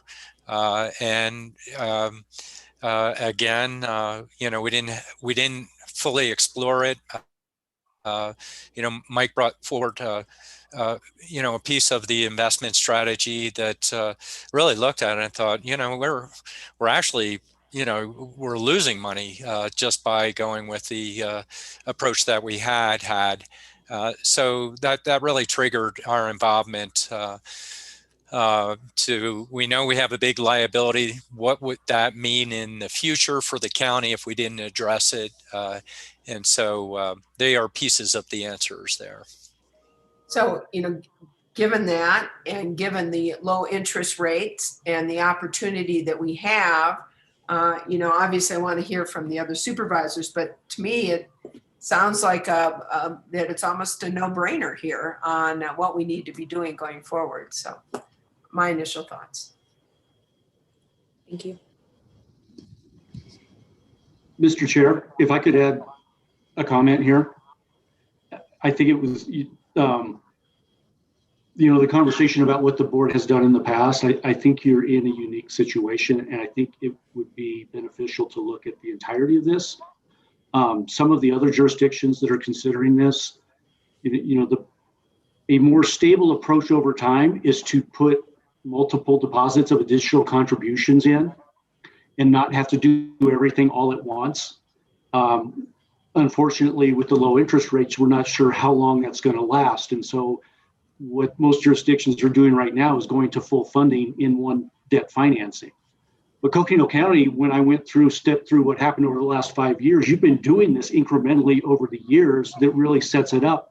You already have additional investment returns from the past 5 years that really take away a lot of that risk you have on this last piece. And so you really set yourselves up that a lot of jurisdictions would like to be able to do, and you're already there. Absolutely. And not to get you so you're feeling really full of yourself, but you really helped us with that, Mike, which we really appreciate. Supervisor Fowler, Lena, and then I have Supervisor Archuleta up after Lena. Thank you.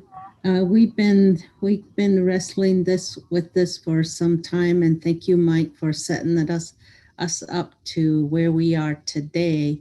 And I was actually wondering, I was thinking that how are we going to pay another one down when our pays paid down again this year when our budget is just so tight. So I like this approach.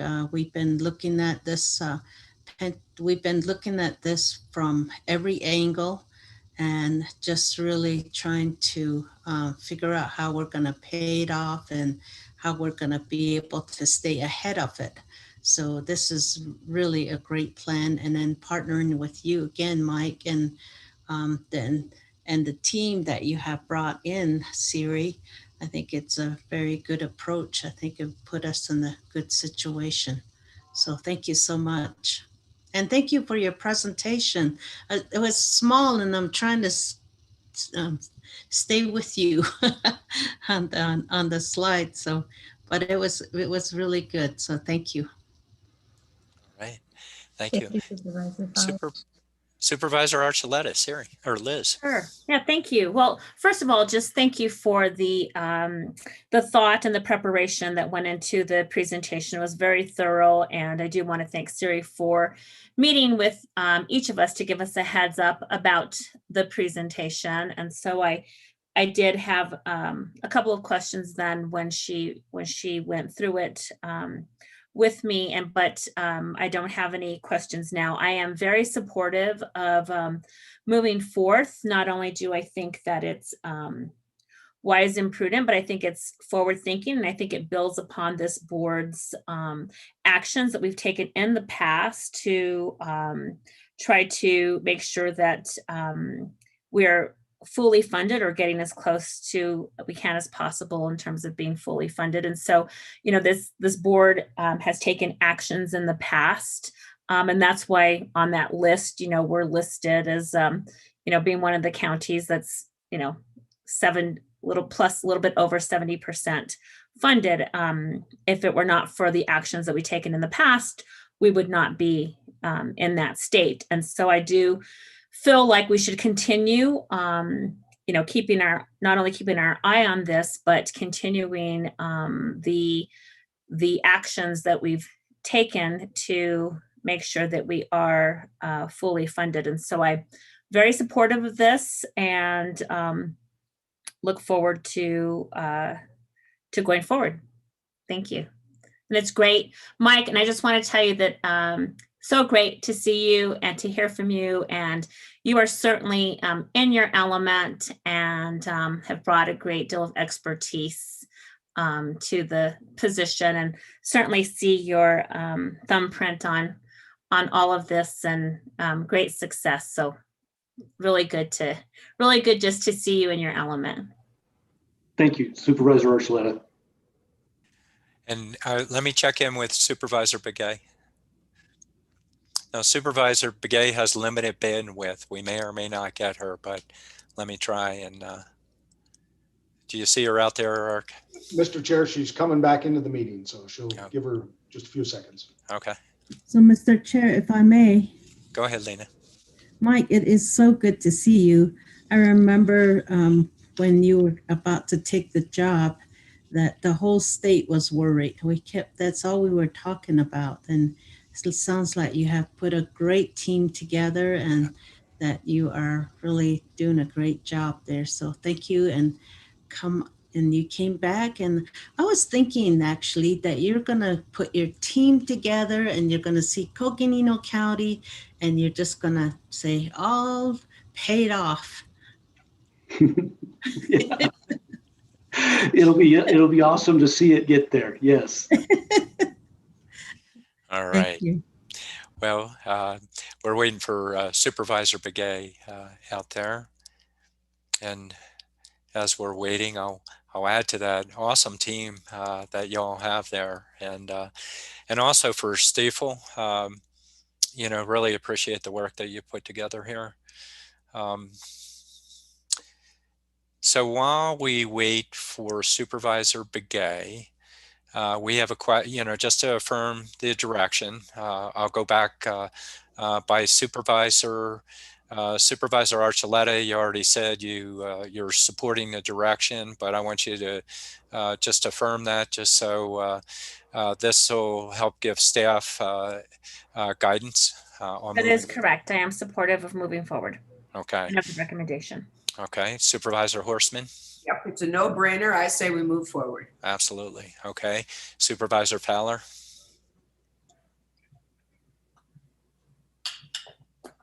Lena? Now we'll get her back. Sometimes she has challenges with bandwidths also. Do we have Supervisor Begay out there? Eric? Mr. Chair, she is in the meeting, so Supervisor Begay, if you unmute, you can go ahead and. All right.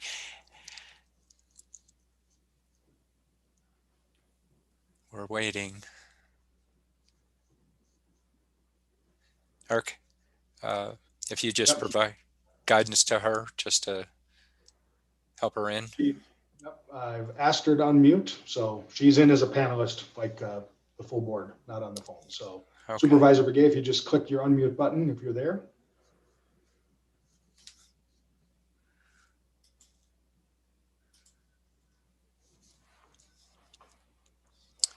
Okay, we might still be having bandwidth sometimes when she can hear, but she can't see where we're going.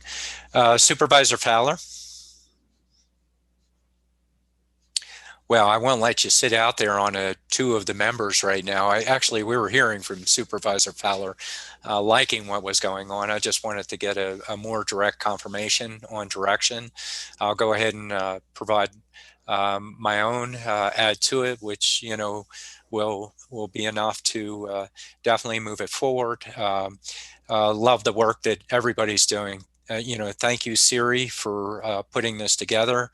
Mike, for your presentation, as well as, everything seems to be coming together.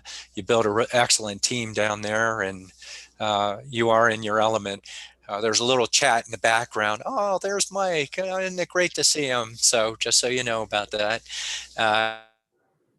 And then for Stiefel, I'm going to get your name wrong, so you have to correct me. But excellent presentation. Look forward to continuing to work with you on this. Okay, I'm going to try on Supervisor Fowler one more time. She'll be coming back, but okay, we have enough for that we can move forward with the direction. Siri, what else would you like to hear from us? Thank you, Chair Ryan. I think we have the direction we need. So just to give you all an update on then the next steps, we will be drafting a notice of public hearing that will go out into publication, and we will plan for bringing this back to the board on March 2nd for that public hearing, and then March 23rd for the potential adoption of a bond resolution, depending on actions on March 2nd. And then the policies themselves that we have to refresh, when do you see that coming back? So that will likely be with the March 23rd. Same time. Okay. Mm-hmm. All right. Okay. Any last questions from the board first? Well, nope. Okay. Now I'll go out to from the group. Any last comments? Nope, I'm seeing a quiet piece. Excellent presentation. Thank you very much. Jimmy, go ahead, Jimmy. Thank you, Chair Ryan. I just wanted to say, Michael, it is good to see you. We are grateful that you are where you're at, even though we miss you a ton here. It's hard to believe you've been gone just over a year. And I just, Mark Reeder and team, I just wanted to say thank you for Mark for your leadership in this space in supporting local governments in Arizona, and the team that you brought with you to help us, navigate these waters and make the right decision that serves the public interest of the residents of Coconino County. So, Mark, thanks for your partnership. Michael, thank you for being here. Clark, the PSPRS team, we really appreciate it. And I see Randy, the whole team is with us today. We're grateful for that. Thank you, Jimmy. Omar, did you want to say anything? I thought you were. I certainly didn't want to interrupt Jimmy and Suri's comments, but I've heard so many kind words about Mike, and I actually just want to provide a different perspective. No, it's a good one. But I've worked nationally on pensions for the last 19 years. I've worked from coast to coast in virtually every state. And in all of those years and in all of those states, I have never, and I'm not just saying this because he's here, I've never worked with a funds administrator and executive director that has been more involved and more thoughtful and more proactive at helping drive solutions to help make the PSPRS pension benefit more efficient than Mike. He has been here not just with Coconino, but with each and every entity that we've talked to, whether they're moving forward or not, to really help people evaluate the decision. And that is, the epitome of good public policy. And, I think we're going to see that in good public policy outcomes. So thank you to Mike. And I just wanted to amplify those other comments that everyone's made. Thank you. Well said, and thank you. Appreciate it. And just one last piece, Omar, that 8 inches we got this morning, that's on top of about 30 inches. So we're digging out here. We've got some catching up to do. Yeah. So with that, I thank you. We're all on track in terms of time for the board.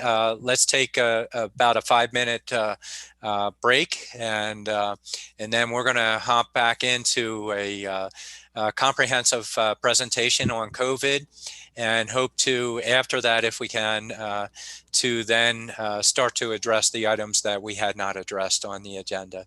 So let's take 5 at this point. Thank you, everybody. Thank you. Thank you. Thank you.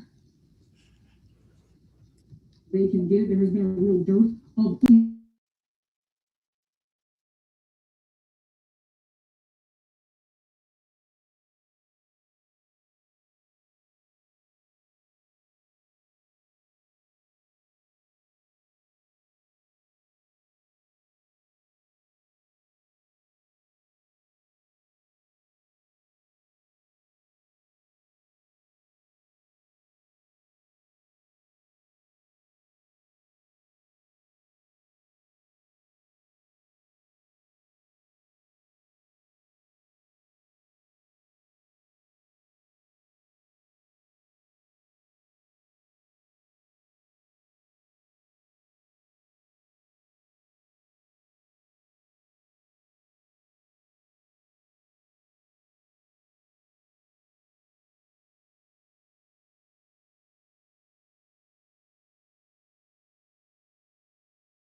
How we doing out there, Eric? Mr. Chair, everyone is in the meeting. Fantastic. Okay, so we're on item 16, which is an update and discussion and possible action regarding Coconino County response to the COVID-19 pandemic, including testing, vaccine distribution, and partnership opportunities. And this will be a comprehensive presentation that we continue to build upon, and what we're doing, I think all of our staff has been working really hard to put this together. And so I believe I'll start out with Jimmy Jane to begin to guide this. Jimmy? Thank you, Chair Ryan. I want to say good afternoon. On this beautiful Coconino County day, this is what it's supposed to look like this time of year. Erica, go ahead and fire up your presentation. Erica Shaw is piloting us this afternoon. So all of you should have received some materials last night for our discussion this afternoon. The team worked together to put this material before you and for your review and for our discussion today. We're here today, Chair Ryan and members of the board, to update the board and the public about a true team effort by our county family and our community partners throughout Coconino County. A one county response to an exceptional event. This understanding that this pandemic continues to impact people, including our coworkers, our friends, and our family. But the Coconino County Board of Supervisors and our team continue to be committed to continuing to step up to accomplish the COVID-19 pandemic response mission, both in testing and in vaccine. And that's part of what we'll be talking about this afternoon. There was a pause, I think, as we all know, in vaccination and testing yesterday due to the weather. Vaccination is continuing today, and testing is being held at NAU today. We'll keep the public posted as the weather affects our operations.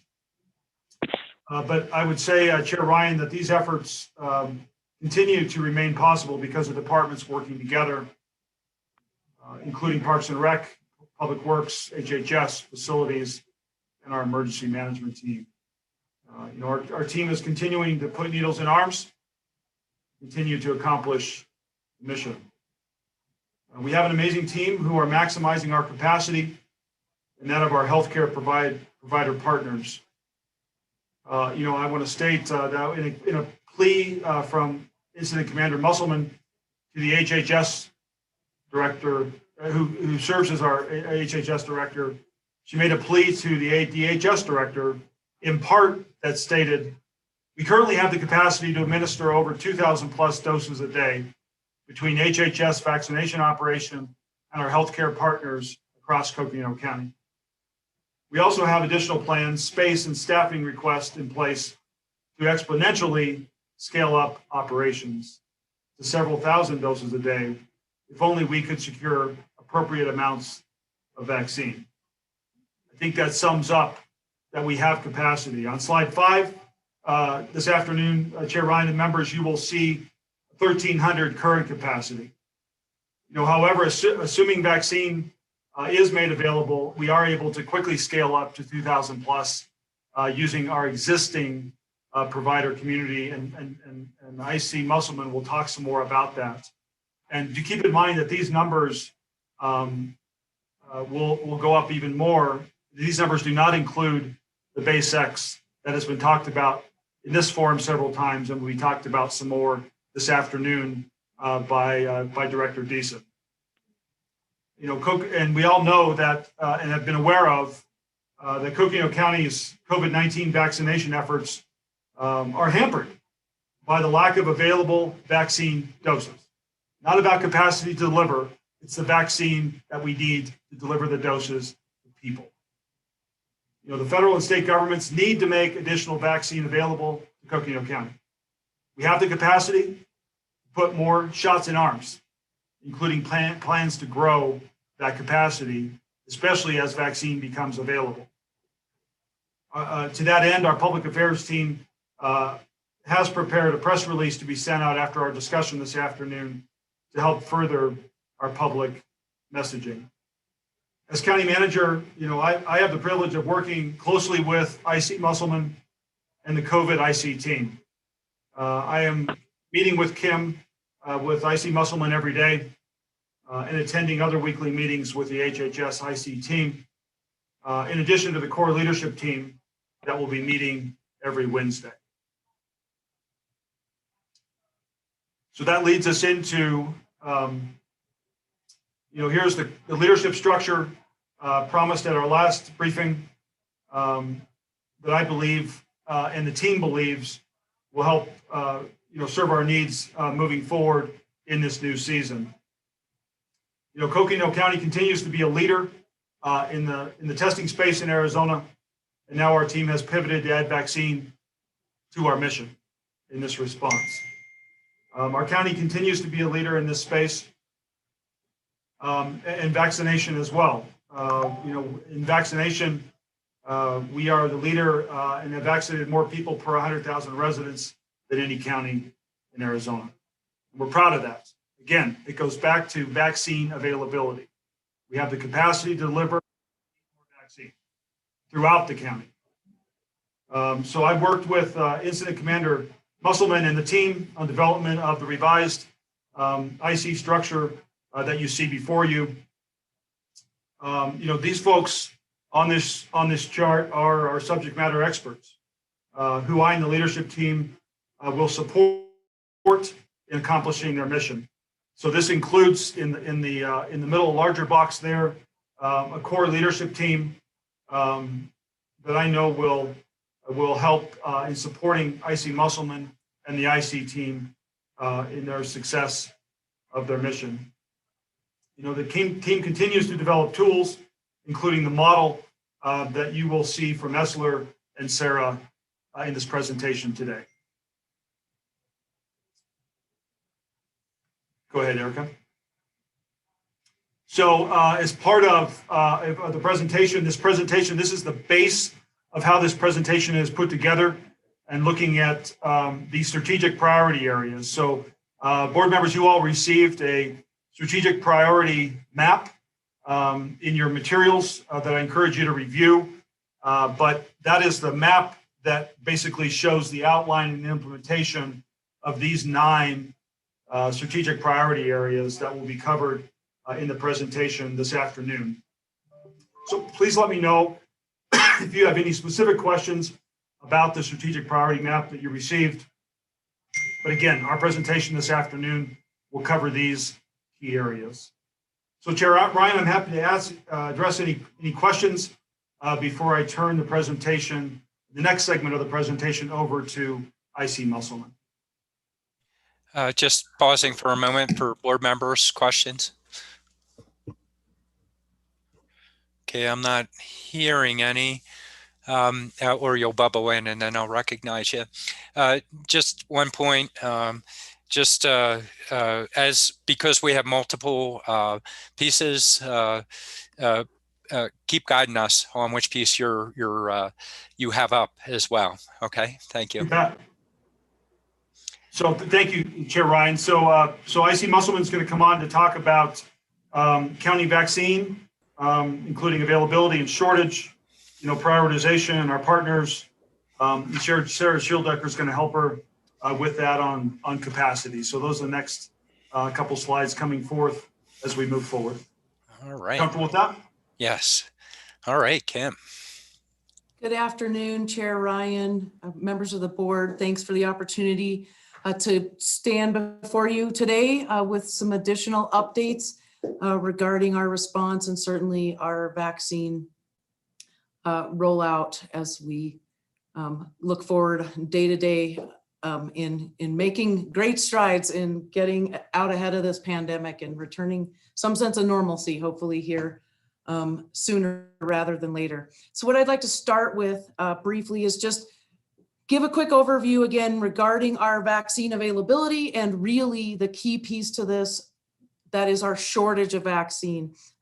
As the county manager indicated in his intro comments, that is the key takeaway from all of this, that we have capacity to administer vaccines. We just need to actually have the vaccine so that we can do it and provide it to those who are wanting to take the vaccine in short order. So just a quick overview, we have been allocated just under 12,000 first doses by Arizona Department of Health Services between December 23rd and January 22nd. So that was, last week's allocation, ranging from 600 to 2,500 doses a week in terms of what comes across in those 7 weeks that we were allocated, that we were able to then allocate out to our location as well as our partners. So with that being said, that those little percentages there just show the breakdown of just under 38% of that allocation was coming to our HHS site, and about 62, just over 62% was going out and has been going out to our partners, our medical provider partners, which include Flagstaff Medical Center, North Country Healthcare in Flagstaff and the Grand Canyon, Page Banner, Canyonlands in Page, NAU most recently just started vaccinating, Vera Clinic, very recent this week, Northwoods Medical, and Flagstaff Family Care. Those are the entities that were actually allocated vaccine as of just last week to receive for this week. With respect to kind of the next pieces that I'm going to talk through, really, again, the key factors about how we can administer our vaccine is, again, about vaccine availability, our allocation distribution, and of course, our partner, medical provider partners and county capacity. Erica, you want to go to the next slide, please? So this slide will look a little familiar from last week. Certainly our intent is to continue to build upon information and provide you with updates. I just want to review here with respect to the partners that we've established and their capacity numbers. Just want to assure everyone that all of our partners have availability reported here. And as we push this information out, is their commitment to being able to vaccinate at the rate that they have shared with us, as well as Arizona Department of Health Services when they were doing their onboarding process. It wasn't just about us. They had to have approval and onboarding through ADHS as well. And for the most part, with the exception of a couple that I'm gonna call out here in just a minute, this is their vaccine capacity and capability at the current time, guaranteed throughout the completion of this effort. Certainly depending on vaccine availability, some of these entities may be able to scale up even further.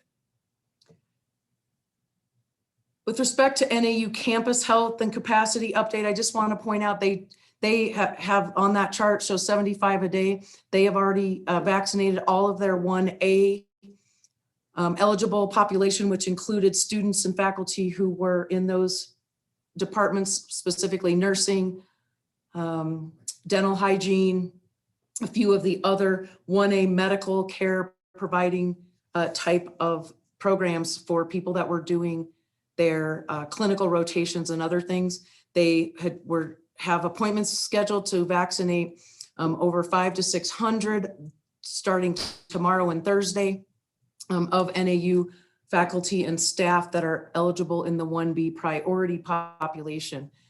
They have certainly the intention of doing all of those folks in those groups, but again, it's about vaccine availability.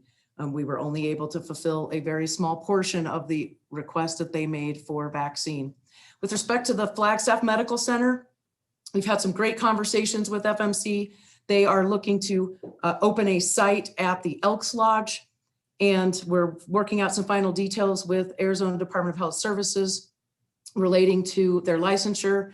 But what I want to point out about this is what they have proposed is starting in February 1st, again, depending on vaccine availability that we can allocate to them that will sufficiently support appointments, would be providing up to 500 vaccinations per day through the month of February, 1,000 vaccinations per day in the month of March, in the month of March for the first and second doses, and then currently April finishing out providing second doses for all of the first doses that they had provided.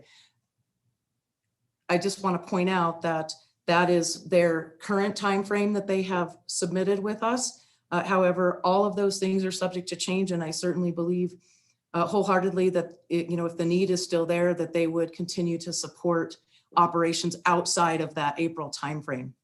They're also looking at potentially being able to stand up a site in the Coconino County side of Sedona that is still being evaluated.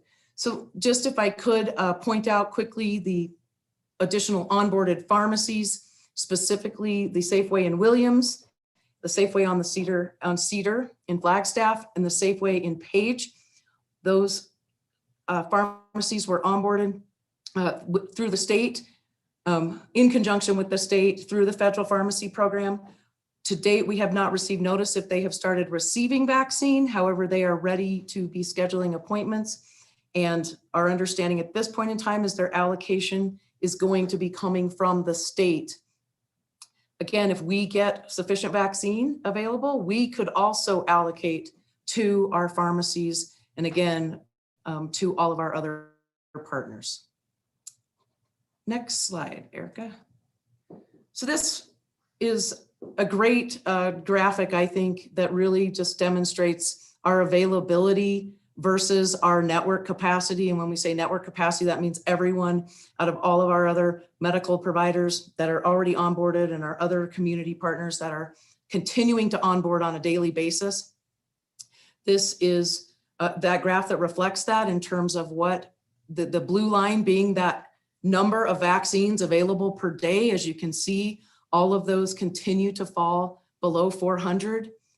We had that initial capacity back in December that has since dropped and stayed down and is slowly climbing back up. It still hasn't reached that 400 a day again. But as you see up there, from early onset of 1,200 and now we're at 1,300 capacity a day. And as Jimmy referenced in his opening comments, I'm confident that while certainly our partners have that availability, as back on that prior slide showing the, and Erica, if you just want to pop back there, please, because I didn't touch on this and I apologize.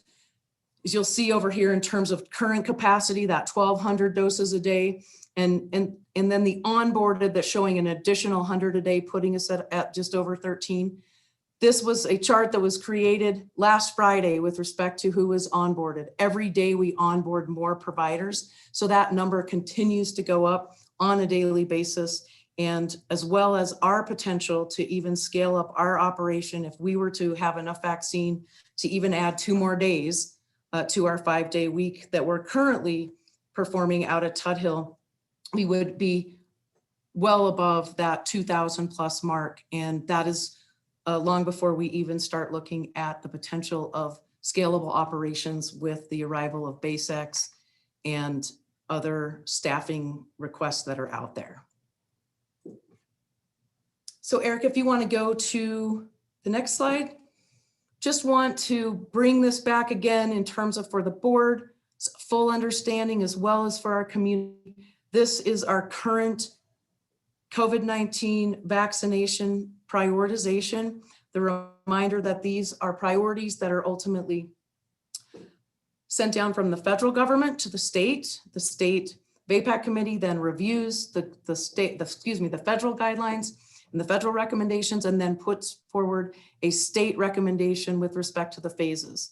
And while there are counties across Arizona who are not entirely encompassing the phases that the state has initiated, and I'll speak to that in just a second, we are in alignment with the state, and that is that we are currently vaccinating phase 1A, which includes our healthcare workers and our health support occupations, our emergency medical service workers, and of course through that federal pharmacy program, the long-term care facility staff and residents. We did get an update just at the end of this week that we have had a couple of our facilities have been vaccinated, and others are scheduled to begin vaccination at those facilities on February 1st. So we are pleased to hear that. In addition, we are vaccinating the 1B priority areas. Those priority areas are education and childcare workers, our law enforcement protective services, specifically corrections, other security related services, and fire, and then now adults 65 and older. As you will recall, less than 2 weeks ago, it was 75 and older, and that's what I'm referring to. In some counties have not also included the 65 and older. We did that when the state made that change. Again, acknowledging that we didn't have enough vaccine to vaccinate the 75 plus category. And then we added an additional over 10,000 65 plus. I'm going to share those numbers with you in just a minute.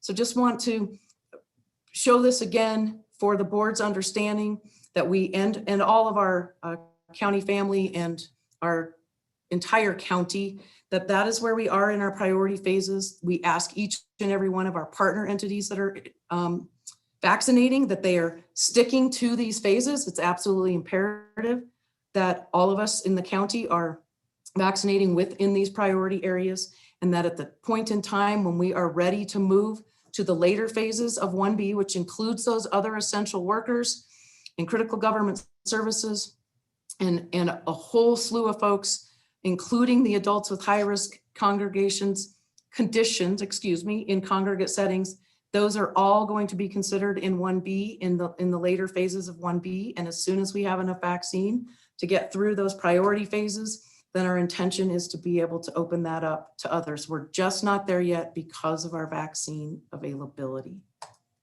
Next slide, please. I know last week I had shown you a chart similar to this with some less detail. We have broken out this number, and I want to draw your attention to the total population here. I know when we last met, we had used the number of 120,000.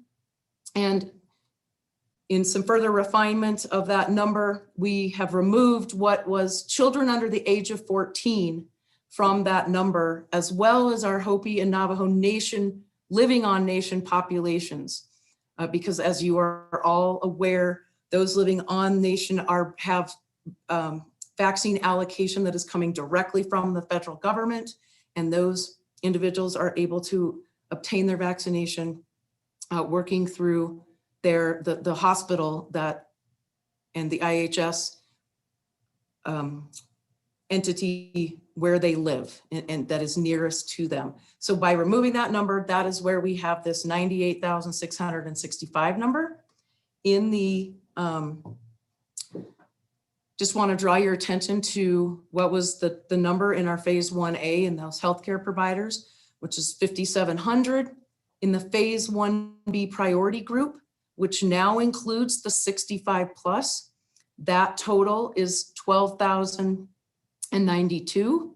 And then the specific phase 1B priority group that includes the protective services and education and childcare is the 4,862. The latter phases of 1B, as I referenced earlier, that includes our other essential workers and those living in congregate settings. That is just under 36,000 individuals who will be eligible to be vaccinated once we move to that phase. As you can see, that is a very large number that is included in that 1B. And then we have broken it out there with the 8% for the phase 1C, which includes all others with high-risk medical conditions.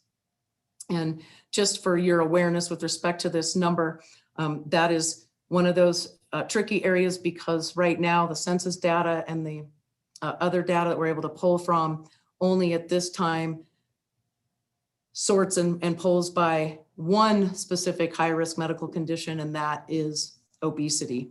So just wanted to point that out. Then the last piece at that 33% there, that is our phase 2 estimate that we will be looking to be in that all other remaining basically phase 1 populations, any additional high risk and critical populations, and then of course the general population that doesn't fit any of those other categories. So I'm going to pause here. I'm going to we're going to move into kind of the next piece of this with respect to our vaccine implementation.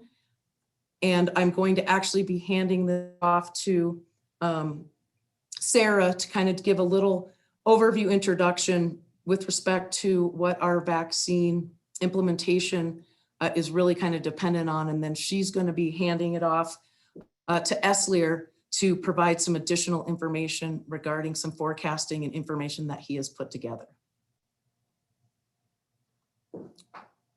So with that, unless Jimmy, I'm sorry, did you want to say anything before we move to that or bring Sarah on? Apologize. No, I look forward to hearing from Sarah, and then I'll pop back in after Sarah as we move into Eslier. Thank you. Perfect. All right, Sarah. Welcome, Sarah. Thank you. So as Kim mentioned, I'm just going to briefly go over our vaccine implementation as it stands to date. She already covered most of the main points. It's dependent upon the vaccine supply that we're receiving, our partners who are onboarded in their capacity, and how quickly we can move through the phases is really dependent upon that, but it also depends on how many people want to be immunized. So we know that of those numbers that Kim just shared, not everyone within those eligibility groups is actually going to get the vaccine. But I want to just talk a little bit about Esler's model before he presents it to you. It uses historical data, so data on vaccine shipments that have come to us thus far, and then these percentage distributions that you see at the bottom of the screen to look at our appointment capacity and to figure out how many appointments we really need to meet the demand and with the vaccine supply that we have coming in. So to date, looking back historically, we've received 0.04% of the total national supply of vaccines. So of all the vaccines that have gone out to all the different states and counties, 0.04% has come to Coconino County. That factor is in this model, and it's used to determine anticipated vaccine amounts based upon how much supply is coming out nationally. So if we go with the Biden administration's 100 million doses in 100 days plan, that equates to what you see at the bottom, 40,219 doses approximately. It's that 0.04%. And I just want to note that that administration's plan, the Biden administration's plan for 100 million doses in 100 days is not exactly how it had been presented to us initially in the media and through our state sources. There are not that many extra doses sitting in storage waiting to be released. So likely what we have heard from the state is that we will continue to see this trickle of doses come in week after week until vaccine production ramps up and until we get more vaccines on the market. So there are 2 additional vaccines that are likely to be FDA approved either at the end of this month or the end of next month, depending on which vaccine we're talking about. Once those vaccines come on the market, then we're going to see a lot more supply coming into our county. But until then, it's likely to limp along at the pace that we've experienced for the past few weeks. So I just have a little snapshot here of his model that he created to illustrate what it really does. So looking at our base scenario and our current allocation percentage, we have our vaccinators.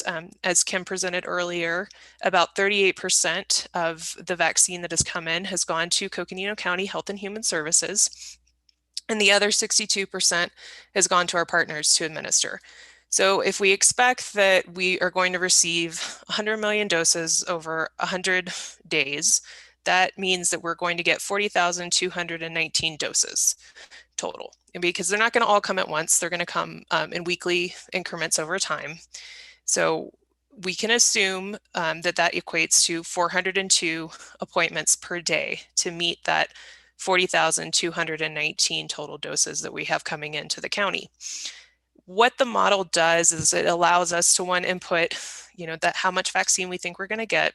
And then it also allows us to play with the percentages among us and our partners. So if you look at just an example of an alternative scenario, if we did a 50-50 split, for instance, and 50% of the vaccine came to Coconino County Health and Human Services, and 50% went to our partners, it'd be an even distribution of that 40,218.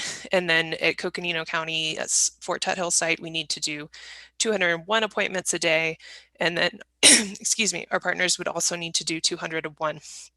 So I just wanted to illustrate this before I pass it over to Essler, and also reiterate what Kim mentioned earlier, is that our capacity is far greater than what our supply is. And you can see here, even with 400 appointments a day, we have much more capacity than we would need for the Biden administration's 100 million doses in 100 days plan. And we're not even expecting that many at this time. So we are still severely constrained by vaccine supply until we get more vaccines on the market and more production. So with that, I am going to turn it over to Essler to go into more detail about his modeling. Thank you. Mr. Chair. Yeah, go ahead, Liz. Sure. So I just wanted to ask a question about that. I mean, I just want to be clear about the vaccine and the president's initiative. So, I mean, basically, we know that the Biden administration is working to buy 200 million more COVID-19 vaccine doses, and so. I mean, basically that was announced today. And so I guess I just want to be clear about, what it is that we're thinking is happening. Because I think what I heard, Sarah, what you said is that we're really not getting the vaccine as we anticipated. And so I'm just wondering if that's taken into consideration today's announcement of the purchase of 200 million more vaccine doses. Yes, so we have not heard from the state what that's really going to mean for us yet. Hopefully tomorrow during our weekly task force meetings, we will learn more. We meet with them every Wednesday. But last week, they said that that initial announcement and that initial plan that was part of the administration is not going to pan out the way that we thought it would, because those vaccines were already released. So hopefully, if the Biden administration is signing on to purchase more vaccine doses, we will see that subsequent increase. To what extent is going to depend upon how much is allocated to Arizona. And then within that allocation to Arizona, we can advocate for more to come to our county. But the state will be constrained in terms of what the federal government sends them. And it would likely be a similar distribution to what percentage to what we've seen in the past. But I would like to learn more about that tomorrow during our meeting with the state. Okay. Yeah, so I just want to make sure that we're updating our information as we get that then tomorrow, so that we can let the public know, because this is obviously very fast moving and new information. So look forward to hearing what the state is saying tomorrow. That would be great. Thank you. Thank you. All right. And while we're on just to pause for a second, just for explanation of meetings real quick, Sarah. So, I see that we have a member of the public raising their hand. It's not typical that we get into a discussion point while we're going through work sessions. We have about 3 hours worth of presentation that we're condensing into 2 hours. And we're taking questions from the board. It's usually a dialogue between the board and staff. If we have time after, we can attempt to do that, but otherwise, actually I turn to Eric. What is the best venue to get questions answered, Eric? Mr. Chairman, the best would be if public members would just post in the Q&A. You can post your question or comments there, and we'll make sure that the board has them. Then the board can, Mr. Chair, as you highlighted, can choose whether or not to engage on questions on the topic. But we could have follow-up by staff Absolutely. afterwards if we don't get to it. Sorry to interrupt. Sarah, go ahead. Thank you. Mr. Chair, if I may, just real quick before we go too far down. Yeah. Thanks. Just a quick question.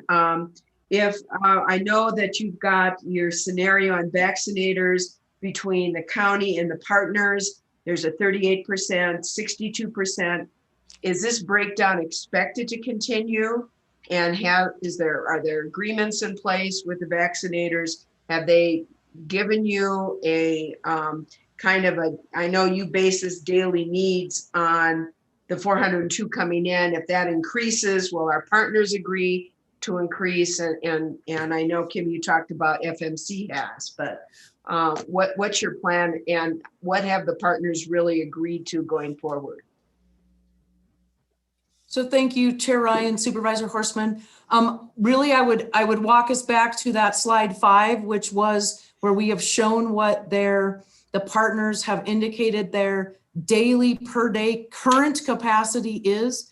I am confident based off of, because these were numbers that were not just artificially derived at. This came off of their history of how they have administered vaccines with this flu and otherwise in terms of their ability to administer vaccine appointments. So I am confident that they are on board with being able to sustain this. And I would also add that I believe many of them, and I'm not going to speak for all of them, but I believe many of them would have additional capacity in terms of ramping up if there was vaccine availability to assist with that. But those would be things that we would want to continue conversations with them and make sure that they have the staffing capacity to do that. And that would be at least for 100 days that you're confident Yes. we could get this. Thanks. Thank you. Yes, thank you for that clarifying question, Supervisor. Appreciate it. All right, are we ready to move on? Okay. I think so. Thank you. Go ahead, sir. So Chair Ryan? Yeah, go ahead, Jimmy. Yeah, Sarah, you finished. Essler was next, but he got booted from the meeting today. Sarah, did you have anything else you wanted to share at this time? No, I did not. Thank you. So what we Essler is may back. do, I'm sorry? Essler is back. Awesome. So welcome back, Essler. Thank you, Kim and Sarah. You know, one of the things that we've talked about is this being a team effort. And Sarah referenced Essler. This is truly a team effort. That's not, you know, it's a one county response. And so Essler has put some things together. If I can, Chair Ryan, going back to Supervisor Archuleta's statement, that's part of the beauty of this model is, you know, one of the things, the analogy I'll use is I have 2 hens.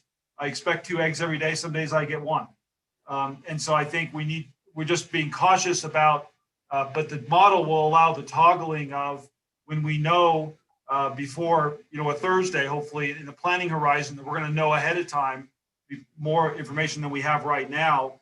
That we'll be able to then plug that into the model and then be able to make sure we have the capacity to deliver. And Supervisor Horstman and others have talked a lot about that, and that we believe that the team believes that the capacity is developed and is being developed appropriately to make sure that when we do have availability of vaccine, that we can deliver it throughout the county. And I know we have some representatives from throughout the county on, from Fredonia and the city of Page and others.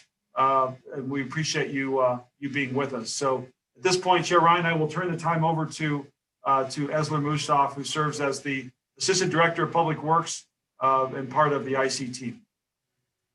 All Essler? right. You're up, Essler. Good afternoon, Chairman Ryan, members of the board. Thank you, Jimmy, for the introductions. I apologize for the technical glitch I was having earlier, but Sarah did a very good job of kind of explaining some of the basics of the model that we have been developing. And I just want to set the context in light of that the information about the vaccine availability is rapidly evolving and set that context in what is happening in the national, international, and national landscape, and what does that mean for Coconino County. And the goal with this model is to kind of show the relationship between the vaccine supply availability and the capacity to get those shots in people's arms. And what does it mean, and ultimately, what does it mean for reaching like milestones, be it the vaccination rate or the timeline, so we know and better understand those dynamics. And then again, the goal with this very initial model is to make sure that we are able to also provide the board with some decision points and support them with that conversation. So if we move on to the next slide, I think what I wanted to point out here is that internationally, the countries have had and are experiencing an equal access to the vaccines and are experiencing different levels of success with the vaccination and getting those shots in the arm. Worldwide, there are 63 million doses that have been administered as of January of 2023.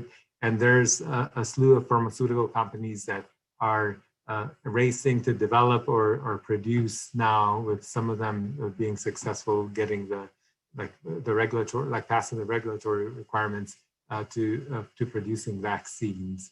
And I think that for many countries, this graph shows it here, is that many of the countries that have already established vaccine contracts are in the richer countries, and some of the low-income countries are probably not going to see any vaccinations until 2022.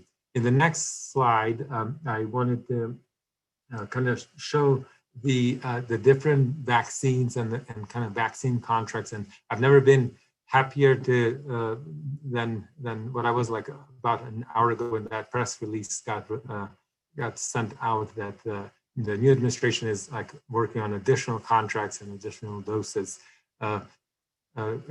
in the foreseeable future. But right now, the U.S. has contracted about 1 billion, a little bit more than 1 billion doses for vaccines with these different pharmaceutical companies.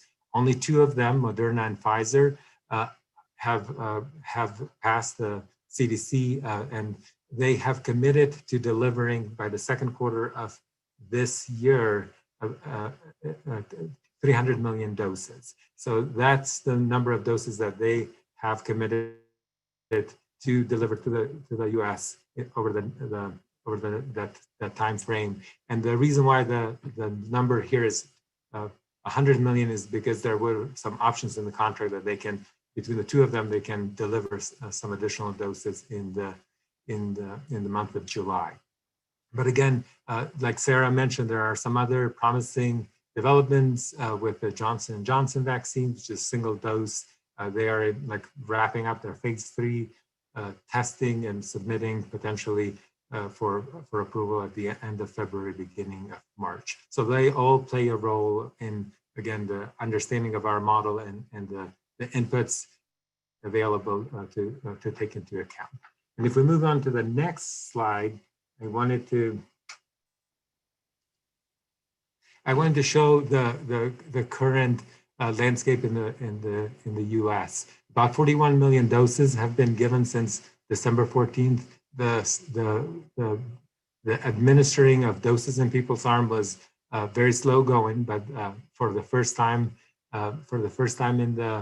in this last month, because it's been almost a month, the threshold of 1 million doses administered every day, which is shown by this graph with a black line, which is the moving average, has been achieved. So that is very promising, because we are at that 1 million doses administered every day already, and that trend has continued even in the last couple of days since this graph was updated for the board presentation. So if we move on to the next vaccine information, these are the Arizona numbers, and Coconino County is doing an outstanding job with the number of vaccines administered, 12,140. But I think the biggest takeaway is, and it's a demonstration of what we were showing earlier, that at this pace, only 6% of the doses that need to be given in order for all the Arizonan to get vaccines has been given. And at this pace, it would be about 13 months to reach that vaccination goal of 80% herd immunity if everything holds equal.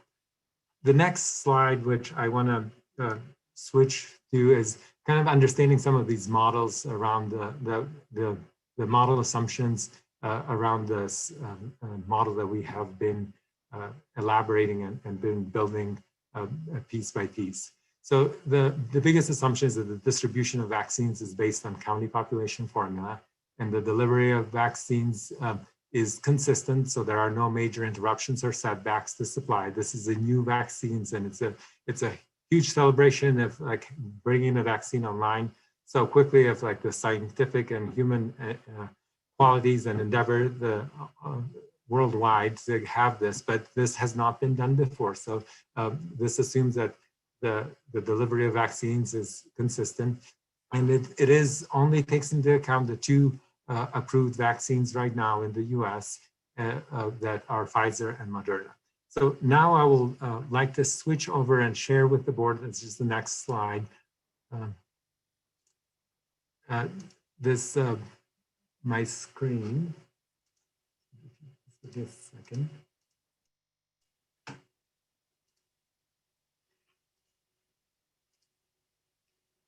Do you see my screen? Yes, we do, Esther. Go ahead. Yes. Perfect. Thank you. So again, like this is the Biden administration plan that has been announced. This was a couple of days ago that for the next 100 days, the Biden administration will deliver 1 million doses, or the goal is to deliver 1 million doses into the people's arm. Based on this formula calculation, the number of vaccines that would be available to Coconino County in the next 100 days would be around 433 vaccines. And that again, kind of we looked at the last weeks, like the 7-day moving average last week, and we kind of confirmed that that has been happening nationally, and it also is panning out to be the case in Coconino County as well. Esler, make sure they understand that's per day. That is correct. Vaccines per day. So what does that mean in terms of like how long it will take to reach certain milestones? So this 100 million vaccines per day, or 100 million vaccines in the first 100 days, means that Coconino County gets an allocation of 433 vaccines. At this rate, it will take about 360 plus days to reach that 80% vaccination rate of the population. If this again holds true in the first 100 days of the vaccine of this pace, like around 22% of the county eligible population would be vaccinated.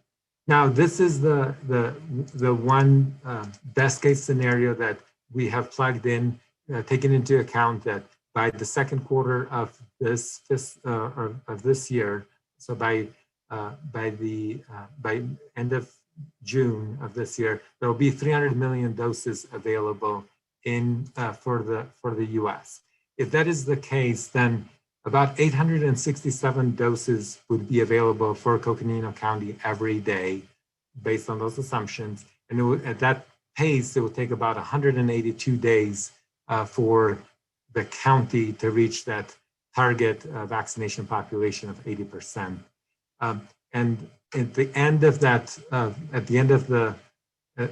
by August 1st, like would have about 66% of the population. And again, I wanted to kind of show and play like around. So if the available doses increase by, instead of 300 million doses, like increase to 400 million, which it could be one of the announcements that we need to like look at, like that increases the availability of doses for Coconino County based on this population formula, and shortens the time frame and reaches that vaccination target that we have that we're aiming for by like significantly. So this model again like allows us that in a dynamic sense and in a dynamic way to plug in certain parameters and know what the capacities should be internally in terms of dealing with like the supply of vaccines.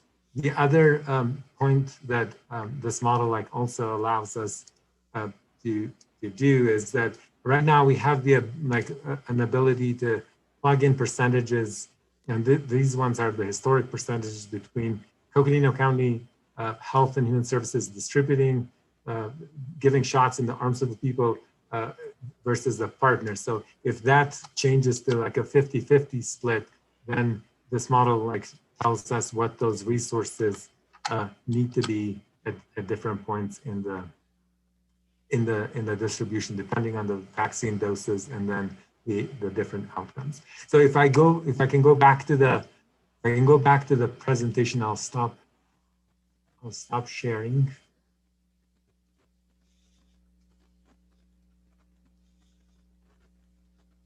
I think the biggest takeaway is, again, that vaccine availability is the number one factor in influencing our vaccination goals. And what it also shows us that as the vaccines could potentially ramp up, we need to have establish a robust and reliable and sustainable vaccination capacity, because we can be at this, like, depending on the pace, for as long as a year, or hopefully for a shorter period of time. So the robustness and the reliability of that vaccination network is super critical. Again, just to reiterate that at the current pace, like we are about a year out, which again, we hope that that's not the dynamic. But again,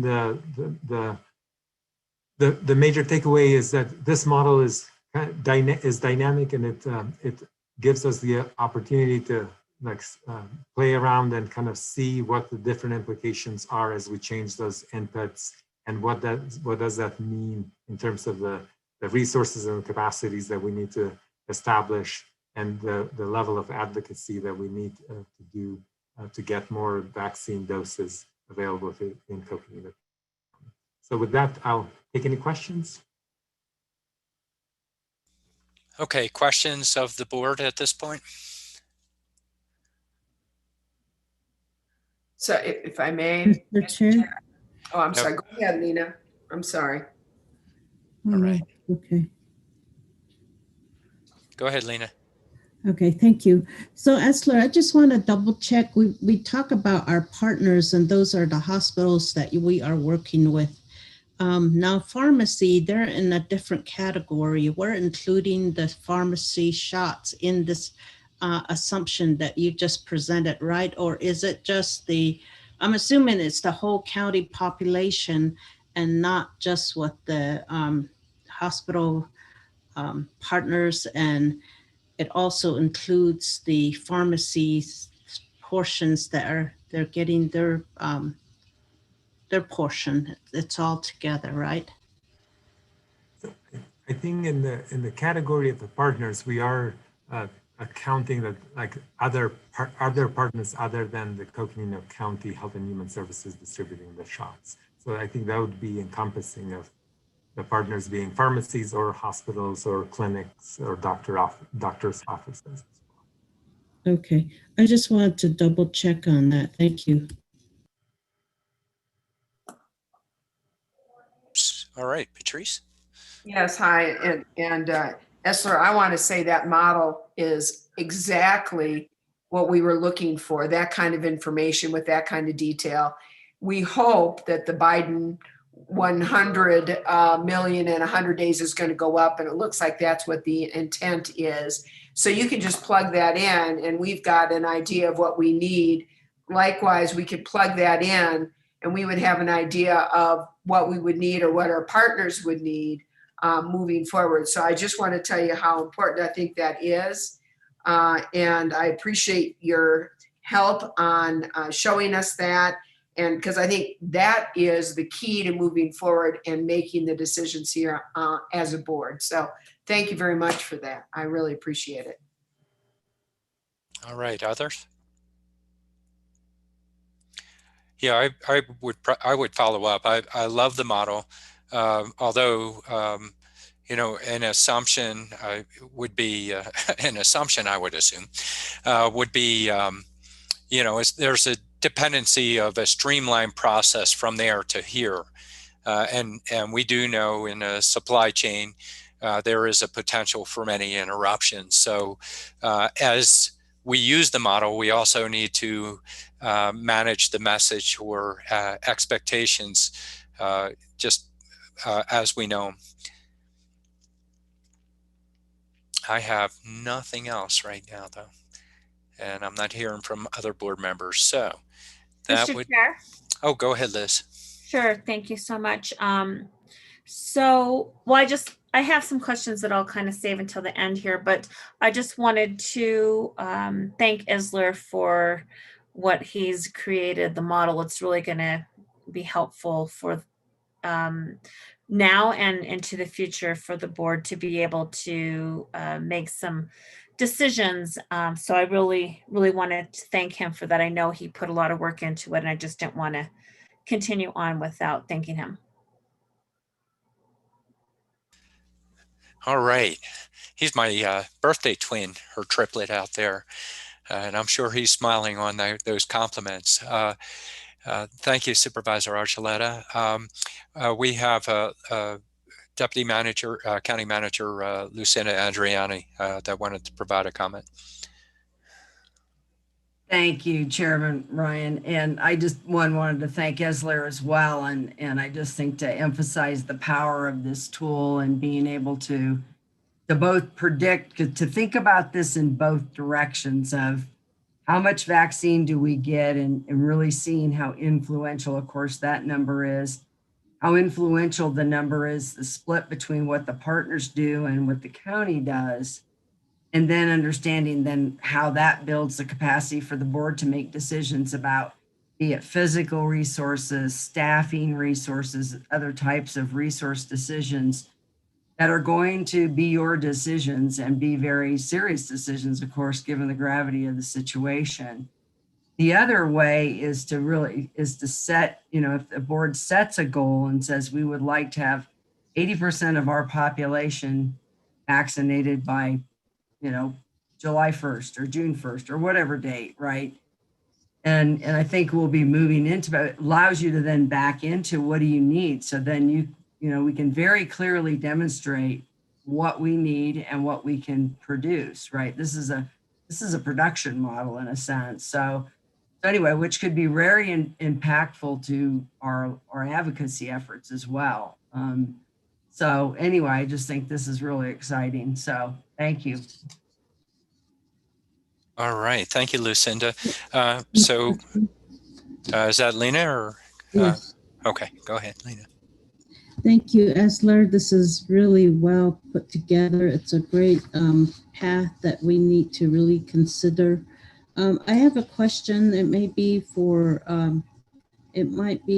Kim. When the state receives the vaccines, how do they distribute or allocate the vaccines to the out into the, is it the 15 counties and then just the other partners? Yeah, thank you. Is that by population also? Yes, Vice Chair Fowler, thank you. Yes, it is by population and those percentages. And of course, the state also holds some of that allocation that they are then distributing to, at this point in time, some of those pharmacy partners that I mentioned as well. But yes, it is based off of a population allocation, also taking into account the estimated percentages of those areas that have the phased populations in the current, the populations in the current phases. So it also takes into account the numbers of 1A and 1B priority is also part of their model in terms of how they allocate vaccine to us. So if we, Mr. Chair, if I may, if we use up all the vaccines much faster than, let's say, in next door county, we be able to receive more vaccines because we're already done with ours. The more organized we are, the faster we'll be able to get vaccines. Is that right? I hope so. Vice Chair Fowler, I hope that is the case. I don't want to speak for how the state ultimately is going to address that situation, but I would like to think so. And certainly we have every reason to believe that, again, one of the reasons we as Coconino County continue to get contacted by the state and others and asking us about additional requests and resource requests with staffing and some other things I'm going to be talking about. It's because of our success in being able to distribute vaccine as quickly as we have been able to do it with the limited doses that we have received. So yes, I would like to say overall, yes, that hopefully is going to continue to play out in our favor. Great, thank you. All right, next up would be Jimmy. Thank you, Chair Ryan, and thank you for the questions and the discussion. So as we move forward with further, pulling apart the strategic priority areas that we talked about earlier, IC Musselman's going to talk about county capacity and provide some additional information about that, and also talk about volunteer management. So IC Musselman. Thank you, Jimmy. So this next piece that I just want to get into is a little bit just a brief overview and make sure that the board is able to see, and as well as our public, kind of how we have been basing our decisions, especially with respect to our current staffing capacity, and then what also drives our requests for additional staffing and our planning around scaling up. And you're going to hear even more from Wes Deason a little bit later in the presentation about some other specifics about other resource requests related to staffing. But I just wanted to provide a quick overview here in terms of our county staffing capacity. Currently, our vaccination operations, we are staffed for approximately 22 to 28 vaccinations per hour. And so that puts us as HHS and the county operation at Fort Tuthill up to 200 per day, currently at 5 days a week, 7 hours per day for appointments. And that county staffing plan that was originally developed was modeled using the CDC staffing model. And here in just a minute, I'm going to actually have Erica pull up in our incident action plan that you all received a copy of and that was part of the board's packet. I'll just give you a quick snapshot of that. But before I do that, just wanted to break down what that looks like at our current site. Over those 8 hours a day, that's considered one pod, point of dispensary. That's the vaccine lingo that we're using and using around the state and the country. So at this time, we have medical, vaccinating capable staff, which includes a supervisor over that of 5 per day. We have administrative staff on site that includes 4 per day. We have traffic control of 6 per day. That is being staffed from the National Guard requests that we have been very fortunate to not only ask for, but continue to receive and have support from the state with our National Guard. So that's a total of 15 staff per day. On the back end, what we refer to as our back end data entry and callback support, we have 7 staff per day that are on site working on those things. And just for the board's clarification and for the public and others, what that means is we are doing data entry pieces that are taking our information from the appointment scheduling and making sure that it is in our medical records database system so that we can accurately track and upload the vaccines to the federal database that we're required to do within 24 hours of administering a vaccine. That's how all of much of the modeling and other things that you're seeing, that's how the federal government and then the states are able to report on how much vaccine we have been able to administer. And I just point out here that with respect from a resource understanding, just on the staff side alone, that's currently just under $4,800 a day with respect to the paid staff that are operating at our current pod at Fort Tuthill. And of course, that does not include our National Guard. And then again, the piece about that being our throughput anywhere from 150 to 200 vaccinations to per day, excuse me. Utilizing this basis for this model is what allows us to have our scalability and plan for scalability. So if Erica, you could just quickly pull up and board members, if you would please just refer to, you have a copy of this entire incident action plan, which is multiple pages, but I'm going to refer you just to page 18. If you have a hard copy of that or have it up on your screen and want to see it a little closer, not just on this slide. Page 18 is specifically the piece of our incident action plan that is our staffing with respect to our vaccination site. And so Erica, if you can just kind of scroll slowly through that, you all can see that this is, we assign names into these places, but really that left-hand side is about what are the resources and staffing resources that we've identified, those medically trained personnel. Obviously we need, as we were saying, that 5 per day. We have a roster of folks that help contribute to that staffing. With the understanding that some of our staff and some are volunteers as well in our medically trained personnel and others that are utilizing different shifts and scheduling of shifts. So some people are not all 40 hours a week, et cetera. So that entry tech folks, of course, certainly the support staff, traffic control, education and intake, other folks that are assisting on site as people come into their parking spaces and are getting ready to receive their vaccine.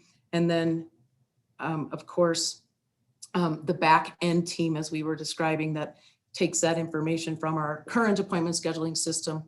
We also have seniors, our senior callback team, just to make sure the board's fully aware. We have an active team that is working, not only the call center folks that are receiving calls 7 days a week, also taking information from our senior population that needs assistance with scheduling vaccine appointments as they become available. Their names and information are taken, and we have a team of people who call each and every one of them back, going down the list as those calls have come in, and assist those seniors in obtaining vaccine appointments as they become available. You'll also see on this additional folks that are part of this staffing plan, which obviously includes setup and breakdown, site facilities, of course, our IT support, and then our physical resources that we currently have in place, which includes that law enforcement command trailer that the Sheriff's Department has loaned us to use, and then the elections trailer the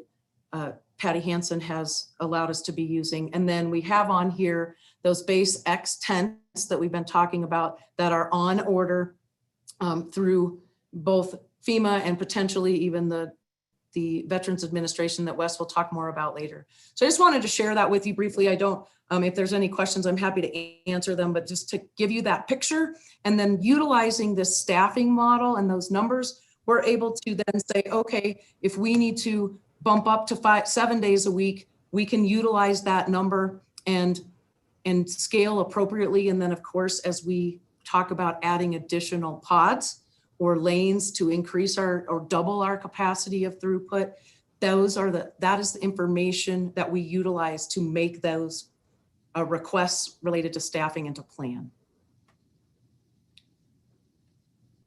And before I move on, I saw Vice Chair Fowler pop in. Chair Ryan, I'm happy to take questions if there's a question or sure, whatever. Yeah, go ahead, Lena. Yes, Chair Ryan. Thank you. So lately we've been getting phone calls from other states saying that they want to come and get their vaccines over here.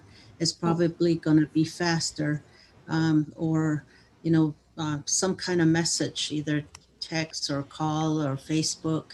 And how are we handling these? I've been telling people this is just for county residents. And how do we ensure that these are county residents that are getting these shots? We've been hearing about vaccine vacations lately in the news. Thank you. Thank you, Vice Chair Fowler, Chair Ryan. So what we are doing, yes, our messaging continues to be that the vaccines that we are administering due to the low volume that we are receiving right now are specifically for Coconino County residents. We do ask for, or that work in Coconino County, we ask for that specific information when they are registering on our site for an appointment. There's some screening pieces in there. And then what we actually do also on the back end is when we pull down those appointments for the day, there's actually a few staff that are going through and identifying any that may not be meeting the criteria that is set, whether it's specific to be eligible in those phases, as well as addresses and other things that they're putting in there. And we're actually contacting those folks, and there have been an occasion where we have canceled people's appointments who are not eligible. We're also at our site doing our best that when folks show up for their vaccination, they have been asked to bring proof of their employment. And in the case of those 65 and plus, their driver's license or other identifying information that verifies their age and eligibility for the current phase that we're in. So we continue to do the very best that we can in terms of managing that. And we continue to utilize our Joint Information Center and all of the information that we put out to let folks know that this is currently for Coconino County residents at the location in which we are vaccinating. As you all know, there are places around the state, and in particular, specifically, that are verified around the state as being open to any state resident, and that is the 2 locations down in Maricopa County at the Phoenix Stadium, which is going to be opening up, and then also, of course, the State Farm Stadium. So Erica, I think we're ready to go to the next slide. I wanted to come back and give some additional update regarding volunteer management, how we've been managing that. I want to be very clear at the outset of this, that we are not currently soliciting general volunteers for our response. And that is because until we have increased vaccine allocation, we don't want to make a call to volunteers until we have a place to put volunteers into action. And right now, we have the staffing support that we need for the current vaccine allocation. This may absolutely change in the near future. We also have had some medical volunteers and folks who are wanting to be vaccinators who have engaged, not because we have made a soliciting call to volunteers, but who have engaged our clinical staff and our call center directly with their volunteer interest.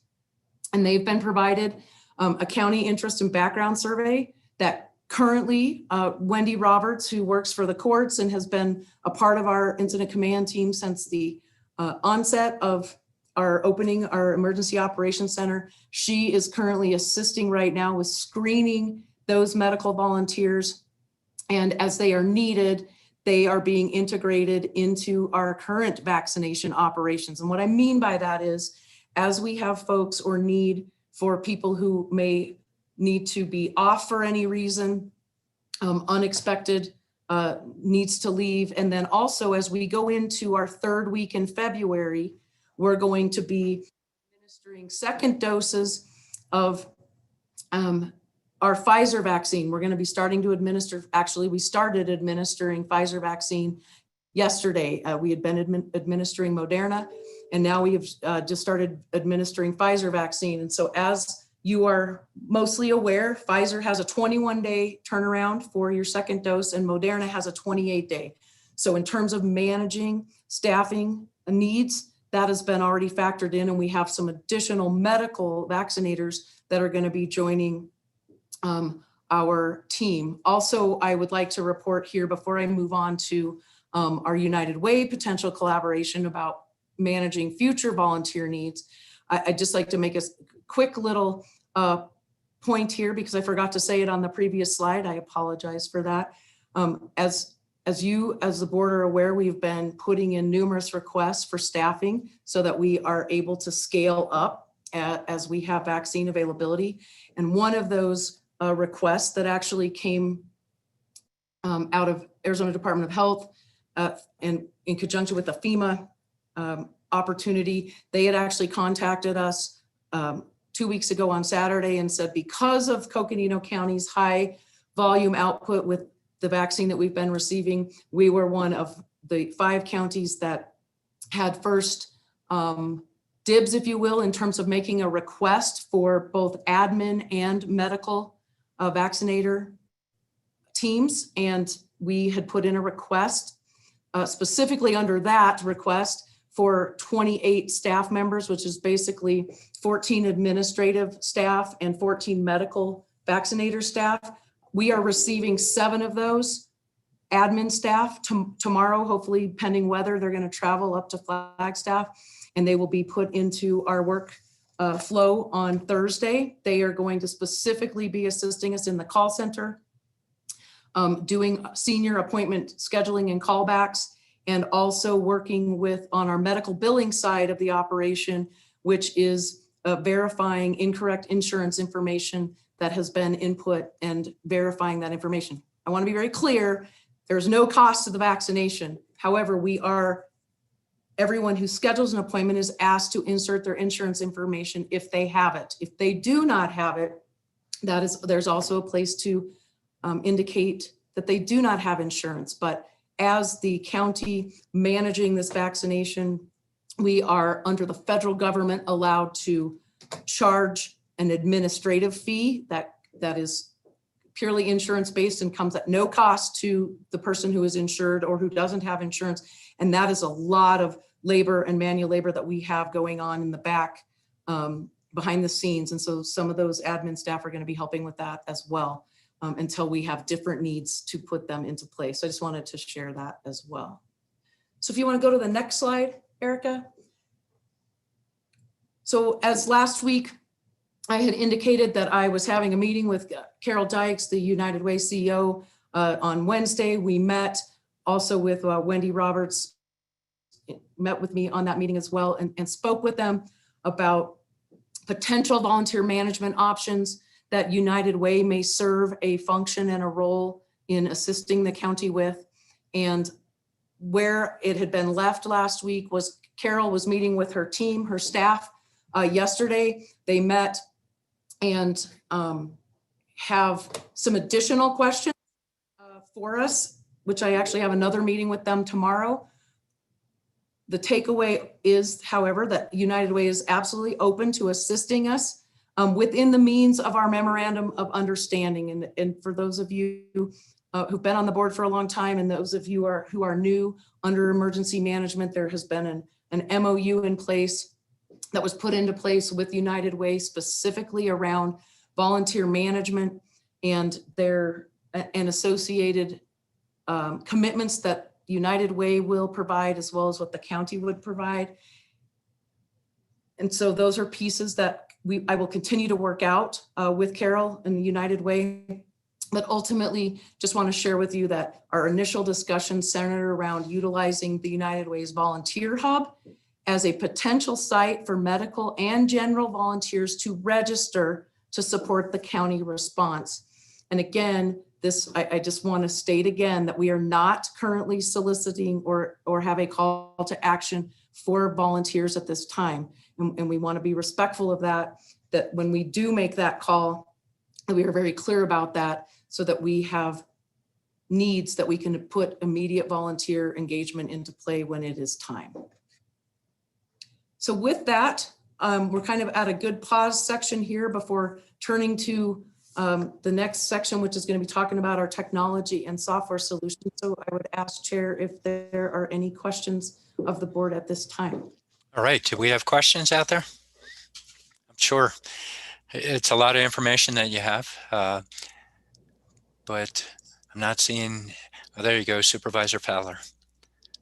Yes, thank you, Kim. I really appreciate this presentation. So I just want to double check again. We have our partners, and they have determined themselves based on their capacity, and to say that we are able to administer, like for Banner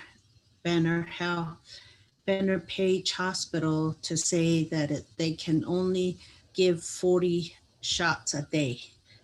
So each of the partners identified how many they're able to administer. Is that right? Correct. So that is based off of their staffing and their setup currently for what they're able to administer right now.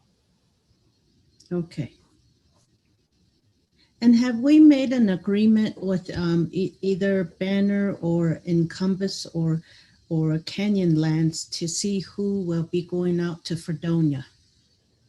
So thank you, Vice Chair Fowler. We have been in discussions with both Canyonlands and Encompass about their ability to service Fredonia specifically. And we have not completed those discussions yet, as we're waiting for additional information. Encompass has not made a request yet for vaccination. Hopefully they're putting in an order for this week. Again, it's going to depend on how much vaccine we get for them. But as soon as we have some clarification around that, we will absolutely be sharing that with you and certainly all of our communities up in the northern region and specifically Fredonia, as soon as we have some verification around that. And I did want to just restate, when you asked about specifically Banner and their 40 doses a day, again, those are things that I have full confidence that as we go forward, if there is additional vaccine that becomes available, I'm confident that our partners will be able to build in additional capacity with respect to how many doses a day they may be able to administer. But this is the baseline so that we have a working commitment from what these entities are able to vaccinate per day, schedule appointments and have the capacity to vaccinate. Okay, thank you. All right. And just a question as we go on. I'm going to introduce Jimmy to introduce Matt, but one quick question would be in terms of our providers that might, 60% of the doses are being distributed to other providers. How do we message people, how they reach out to the providers? Thank you, Chair Ryan, for that question. So all of our information about our provider partners is on our county website. We are committed through our joint information team to keeping that as updated as absolutely possible. So all of those entities who come on board and are making vaccine allocation requests, we have on our vaccine page. When you go there, there's a bar to click on it and you will be able to access and see all of the different partner entities. And when you click on their name of their organization, it will take you to their information, whether it's another link to their site to schedule appointments, because each partner has their own appointment scheduling process and software that they're utilizing, and or it will include phone numbers and names in some of our situations with respect to Canyonlands and Page. There's actually a phone number and a person's name of who you contact to schedule available appointments. So we are pushing that information out, as well as all of those provider partners. They submit their information directly to ADHS as well, so that on the state website, that information can be obtained as well in terms of where folks are able to see vaccine providers that are near them and have that information to how to contact them as well. So just to make sure that I am stating this correctly, so some of our providers might have the available vaccine right now, and this is a way that people can reach out to get to that available vaccine. They might be in a backlog as they're registered with the county itself, but the providers might have it. Is that correct? I think so, Chair Ryan. I want to make sure that I understood your question in the second part of your statement.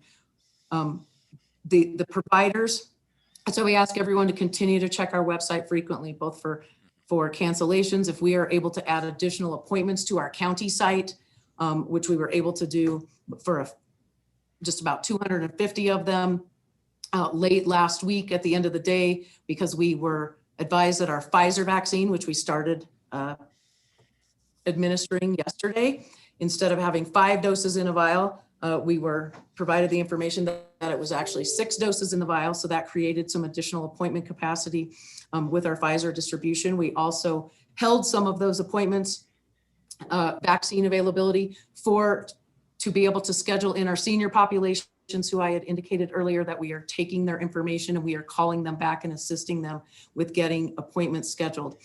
For all of our other provider partners, each of them have their own systems. Some of them, when you go to their site or you contact them, they will put you on a list that then will notify you when you have additional appointments, or you will be able to go to their sites directly and see what their available appointments are. So every week, the true takeaway message to our community is every week we are getting allocated new vaccine. And with that vaccine, as we distribute it out to our partners in particular, because they have additional appointment capacity sooner than where the county has appointments booked out through the end of February. We want to make sure that people aren't having to book out in March, April, May, and beyond if our partners have been given vaccine and they have appointments in February, early February, and throughout the end of February. We want people to have access to those appointments through all of our partners as they come on board. Yes, you So got hopefully this. that answers your question. I did an Art Babbitt and had a continuing multiple questions to confuse you, but yes, you did. In other words, there may be vaccine available through providers if you can't get it through the county, but we are getting vaccine in when we do. Please keep checking, but there are other options.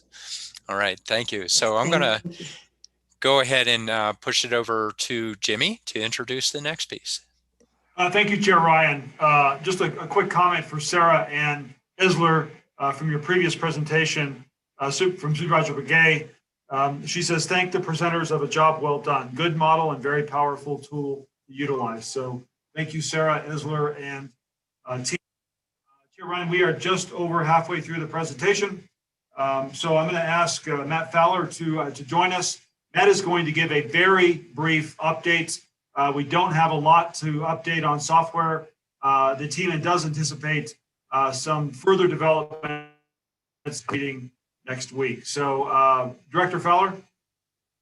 Yes, thank you, County Manager Jane, and thank you, Chair Ryan and members of the board. So this is a frustrating topic for a lot of the citizens. We're understanding that there's certainly some registration difficulties with the state site. The image there on the right is just displaying an article that was published over the weekend, really highlighting some of the frustration from the citizens of duplicating data, not being able to create appointments and having to start over multiple times.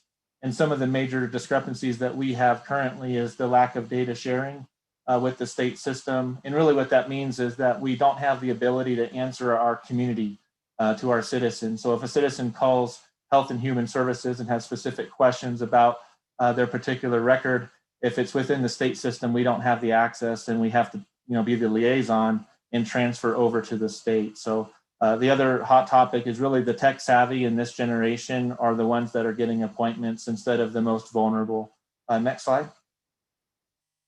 So the main thing that we want to do, and one of the feedback that we're getting is, making this easy for the elderly and for family members trying to book appointments on behalf of others. That's a really big trend right now. We're seeing that online through social networking, and I think there's a lot of you that can relate to that scenario. We ultimately want to make this extremely easy for the citizen and for the public, for the communities that we serve. We want to make a self-service portal where they can have information at their fingertips without relying on others. We want to make it to where we can streamline the vaccination processes and have both vaccinations booked at the same time. Again, having access to the data is critical so we can answer our citizen needs. Having contactless tracking options when they arrive to the facility, looking at our billing capabilities, call center integration, of course, and making sure that it's mobile friendly. We saw some surveys that 60 to 70% of the registrations are coming from phones. And so we also want to enhance our calendaring, look at automation through APIs, programmable interfaces into our eClinicalWorks platform, reducing the manual overhead of duplication of entries by humans. So basically from software to software, we can just transfer that data. Next slide. So we've made some really good progress over the last week. I do want to pause just for a second in regards to just talking about the state system. The state of Arizona is not unique. California had major problems with prep mod. There's, all the states across the United States are doing the best that they can to develop online registration platforms. And we've been reaching out to the CIO of the AZDHS, who's been collaborating with us, looking at opportunities for us to really fill the gap on getting access to that data, having the information at our fingertips, so then we can communicate that back to our constituents, which is great. Right now, that is low cost. There's no cost to the county currently to use the pod vaccination site served by AZDHS. However, we don't want to be in a position to where if we can't solve some of these problems, I mean, we essentially need the board to make a decision on whether or not we want to implement our own solution and be able to provide that robust ease of use and direct connectivity to the citizens within our county. And so, of course, that comes with a cost. The numbers on the screen have changed, and I apologize that that wasn't updated, but we recently learned about 2 hours ago that the Salesforce cost for the subscription is actually $89,000. So with the implementation and the reoccurring fees, we're looking at a cost of $190,000. That is not including staff augmentation or additional professional services. And so when we look at the numbers based off of what Incident Commander Kim Musselman mentioned earlier with the reduction due to the age requirements, that was 98,665, I believe. So if we look at 100,000 residents and this costs $200,000, that essentially is $2,000 per citizen from a registration perspective, if we decided to do this on our own with Salesforce, that cost could certainly increase as well. We did speak with Point and Click Solutions. They are the online provider for Northern Arizona University, ASU, UC Davis, Toyota. And if you did get a COVID vaccination test, you use their software. So that software today is a one-time fee, approximately $100,000. We're working with the CEO, David Tan, to possibly bring that number down. But Point and Click also has some, I wouldn't call it issues, but there's challenges with any kind of software suite. So we want to take a look at all of our options and come back to the board next week to be able to make some decisions on a path forward. We want to absolutely integrate into our eClinicalWorks records management system, again, to make that easy for HHS. We're also looking at the vaccination registration software being provided by Safeway. We're looking at Microsoft Dynamics 365 to leverage some of our internal tools that we have today, and additional outside vendors, really to come back with some options and try to make the best decision fiscally, and more importantly, to be able to serve our citizens as well. So if there's any questions, I can take those at this time. I'm crossing 3 screens to get to my speaker. All right. Questions of the board for Matt? And actually, very quick presentation, for a complicated issue. Understanding that actually we definitely are seeking solutions. We have Matt and his team, actually specialists here that really can help us to find the right way, but it will take us a little bit of time, and as well as potential investment associated with this. Patrice? Yes, and thank you, Matt, very much for this overview. I do have, whoops, I'm sorry.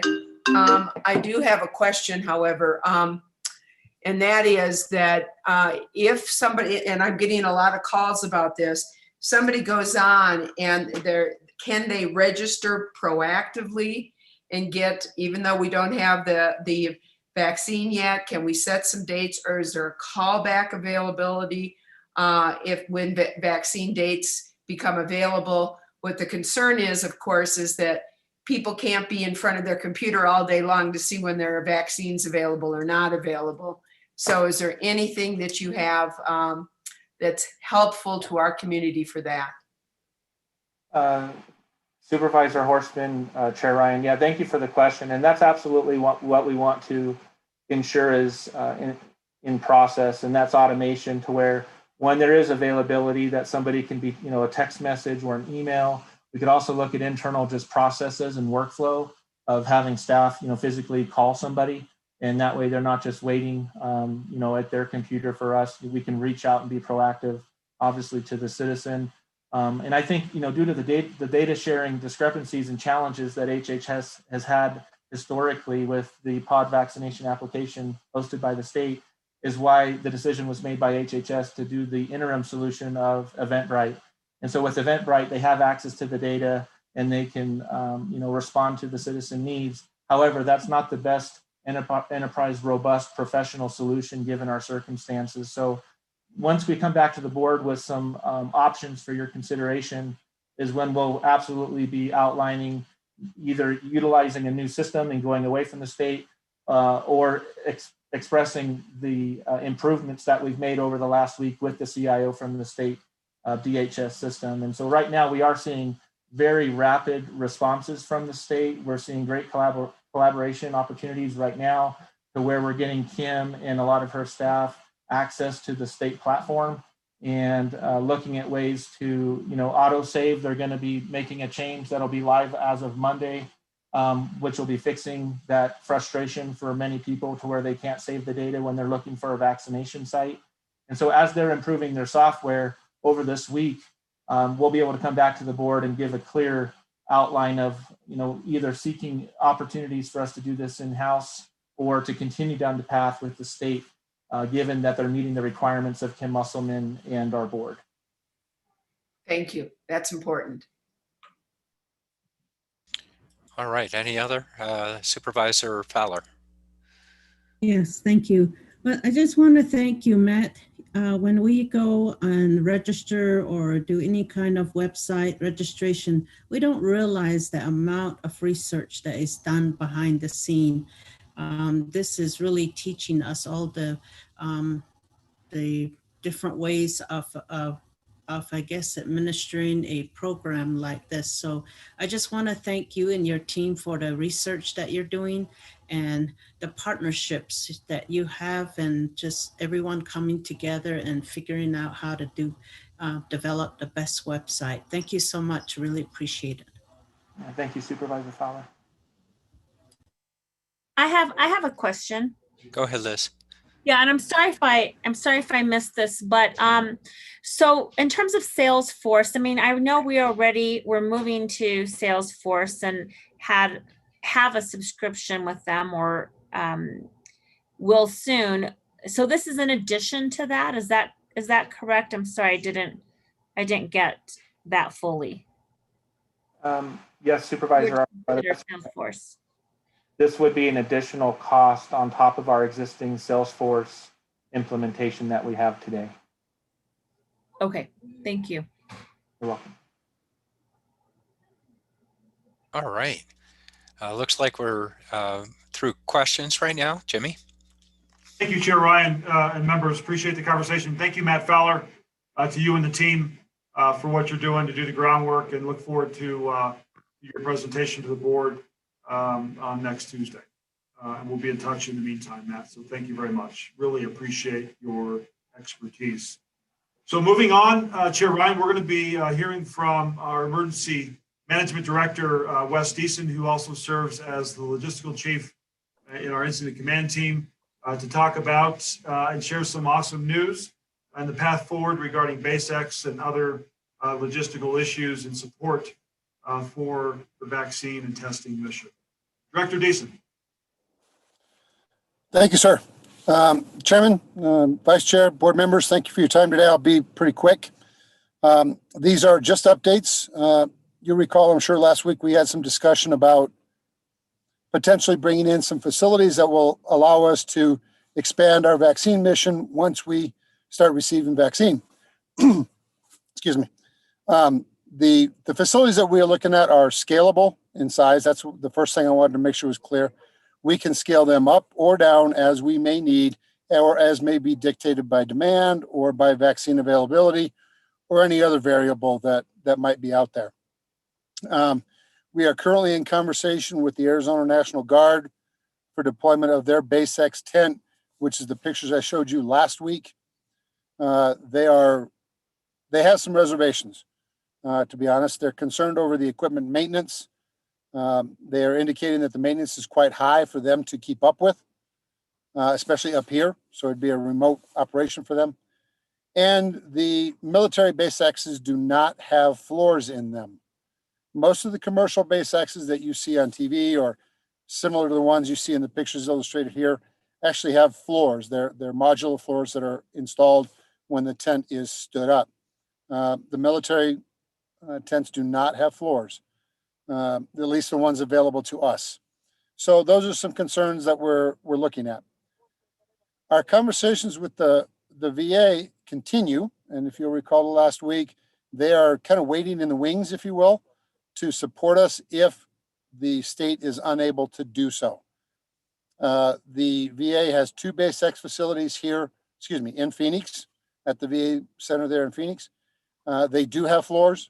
They do have everything that we were asking for, and they are potentially available. And I say potentially because, again, it's a move from us to FEMA over to the VA and back again. So it's a complicated federal process.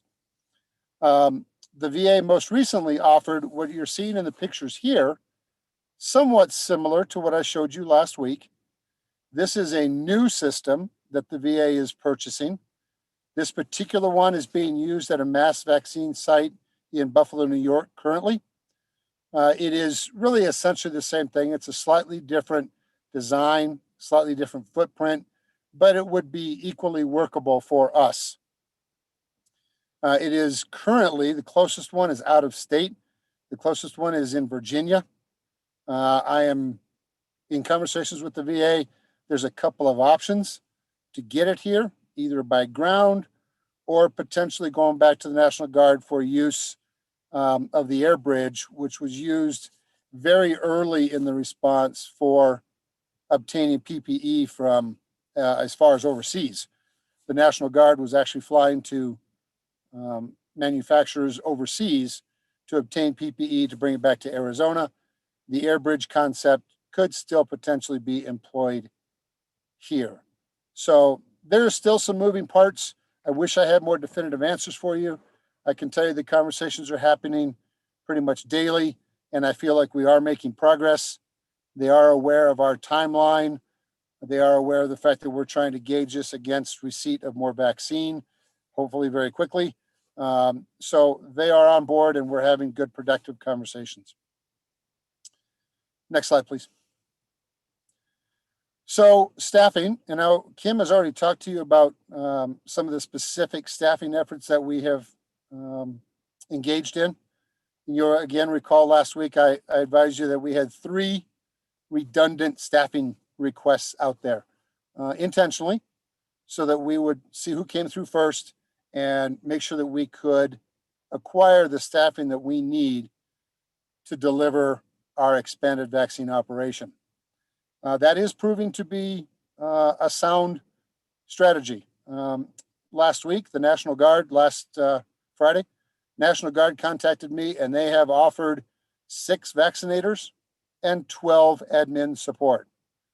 That is less than we requested, but it is certainly a viable piece. The Task Force Med group with the National Guard is heavily stressed, so to obtain 6 vaccinators is definitely a win.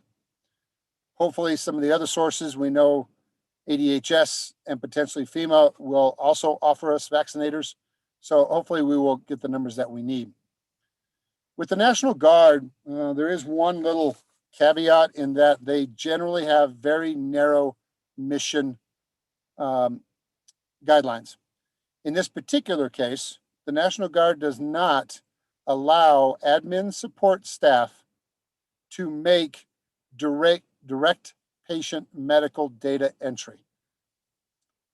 They can do check-in, they can help with registration, they can do essentially everything except the backside post-vaccine medical patient entry. That is a limitation that perhaps doesn't exist, for example, with the ADHS group that Kim spoke of, but with the Guard, that is something that we have to keep in mind. So I have spoken with Kim about where we might be able to use these staff equally effectively someplace else, perhaps on call center, perhaps supporting logistics. There's a number of different options. The Guard staff is generally deployable in about a week. The offer was made last week. If I called them today and said we'd like them, they would probably be here on Monday. They typically do not deploy during the middle of the week unless it's an extreme emergency. So they're generally a Monday arrival. They do come with per diem. They come with housing. That is at no cost to the county. That's all part of their 502 National Guard mission activation. So that's an important piece for us. Their command element can vary. Typically, they will have a staff sergeant or somebody of that rank on site, or at least in Flagstaff, overseeing all of the Guard missions. They're also doing food bank and some other missions here in Flagstaff. The actual medical authority is the Arizona National Guard Chief Surgeon, Colonel Leeper. Very, very engaged. I speak with him very frequently. He is on top of everything that's going on with the staff that's deployed. But in terms of actual on-site supervision, they would be supervised by their staff sergeant or by Coconino County staff. And we are still waiting to hear from the FEMA Region 9 IMAT group. I did actually receive a phone call as I was just preparing for these slides from my contact there. So there may be an update that we'll receive as soon as we hang up with this meeting. That request is still out there. There has been no offer yet from them. So that's our second option. And then of course, the third option, as you've already heard from Kim, is the ADHS staffing that we are beginning to take advantage of on the administrative side. So we are still chasing 3 good avenues for staffing. Wraparound resources. So these are really the estimated costs currently, and I say currently because we just haven't been able to narrow down some of the specifics that will come once we know exactly which facility we have, exactly what scalable size incident command wishes, things like that. But I can tell you that we're estimating our costs, recurring costs, at about $25,000 a month. And I would say that is slightly conservative. I think it could go up a little bit. If you recall, last week we had a dollar figure of about $50,000 a month. I don't think we're going to go that high. I think we'll land a little closer in the scale to the $25,000 a month. And we will have some one-time expenses. Garbage cans, sharps containers, the equipment to build the signs for the parking spaces, one-time expenses. And we have estimated that to be somewhere in the neighborhood of about $6,000. I don't think it will be much above that. Now, I will say, and of special interest, I'm sure, for the board, and a really good area for board members, if you wish, we've had 2 community members that have stepped up hugely to support this mission. First Class Sanitation, who provides wash stations, porta-johns, that type of equipment, volunteered to waive their daily equipment rental costs. A typical porta-john is a $30 a day rental cost. So that adds up very quickly. In addition to that, there are weekly fees for servicing those facilities. We would continue to pay the service fees. We would not have to pay the equipment rental. For the 6-month projection that we are using for these numbers right now, the 6-month projection, that is a savings to the county of almost $50,000 in rental costs. Big, big plus from the community. The second company that has stepped up, Ponderosa Medical Waste Service. They are locally owned and operated. They provide for sharps disposals and things like that. They have waived all costs for the entire duration of the event. And I will tell you, I've never had an actual estimate from them, because they just said there's going to be no cost. We will not charge you for anything. The only cost associated with medical waste is sharps containers. If we are increasing our vaccine capacity significantly, obviously more medical waste, more sharps containers, things like that. Those containers that are purpose-built, sharp containers, are quite expensive. In the neighborhood of, we have found prices from $40 to $70 a piece. They are one time, they are not reusable.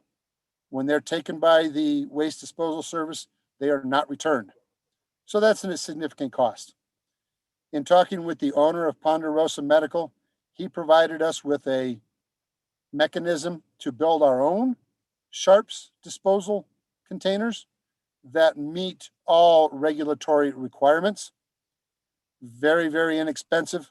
They are still one-time use only. So once they are full and removed by Ponderosa Medical Waste, we will not get them back. But we're talking about literally the orange Home Depot buckets that I'm sure you all have seen. And so we can dispose of those. And I believe our cost was about $8 a piece. So very, very big contributions from our community in terms of supporting the event physically, and in terms of understanding the financial hit that this is putting on the county. So I would put out to the board that those are 2 companies that certainly I would hope are on your radar.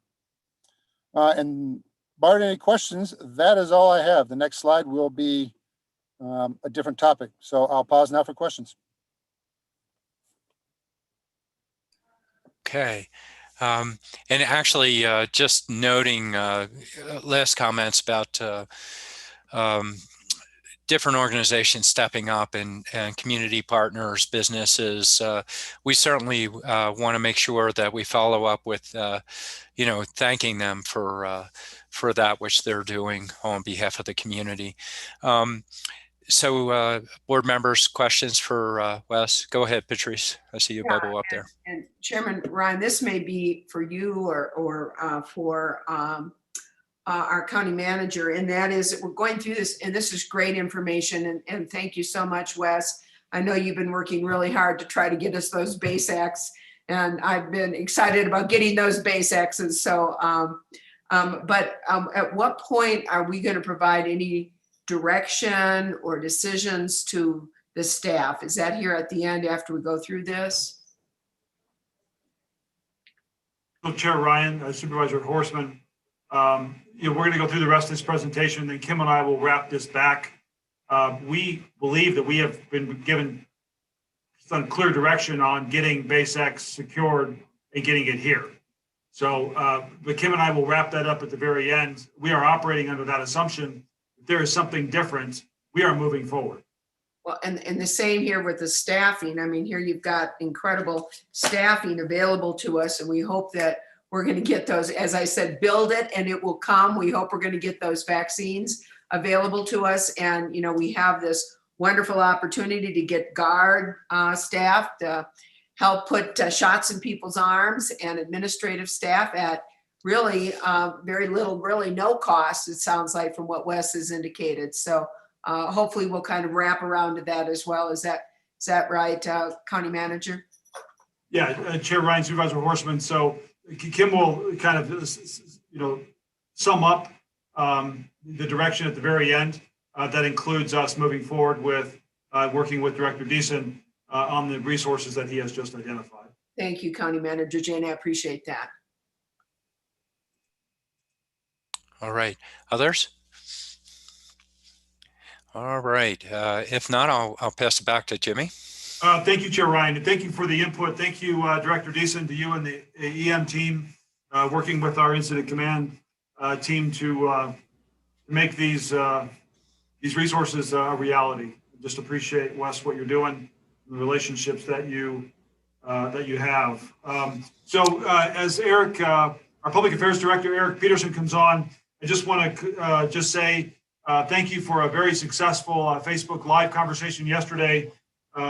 Incident Commander Musselman and I joined Vice Chair Fowler and Supervisor Horstman for a conversation yesterday that we intend to do. And Eric will talk a little bit about this moving forward, and even weekly. How do we have live, a touch with the public?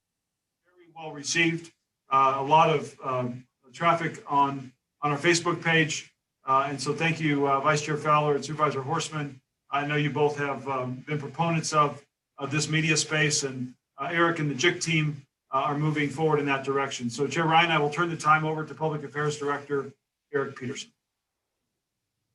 All right. Thank you, Chairman.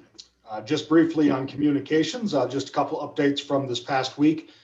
You can see their call center numbers as well as the redesigned vaccine webpage. I think everyone has clicked on that link probably 25 to 50 times a day. So we all know what it looks like, but if you need, there it is again.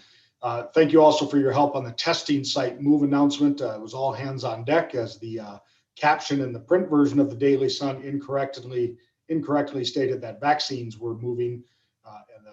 Thank you for helping us to correct that narrative for those that were looking at that in the print edition. So we appreciate that. As we move into the next slide, the county manager referenced the Facebook Live that just happened. As we have discussed last week, the In the Coconino edition new series will kick off on Friday. This is a bi-weekly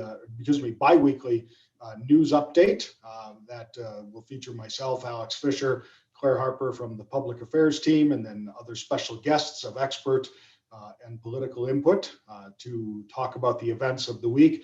We will also continue to have produced videos and Facebook Lives, much like we had yesterday, with information as it is relevant and needed to continue informing the public. This slide here, really our communication channels, is to inform you of the channels, and you see many of the items that were brought up last time that we talked. very specific channels and points that the board wanted to see included in the communications plan. So I will keep it brief. That is my 2 slides, and turn it over to Wes Deason for the situation report. All right. I also note that Wes is out dealing with our snowstorm as well, while he's also handling this. All right, Wes. Yes, sir. So good evening, Chairperson and Supervisors. One of the charges that I had while I worked for the state emergency management was to develop a mechanism to inform the governor and his staff and other state leadership on ongoing events, something like the COVID event. What we came up with was a design to push information to them, in this case to you, to provide you with ongoing information that gives you updates. It is not a complete rehash every day of what's going on. It is an update. The incident command understands this need and understands that you need to have up-to-date information. The situation report, which I'm going to propose for you today, is built around the Coconino County COVID-19 incident management structure that was outlined for you at the beginning of this presentation by Kim.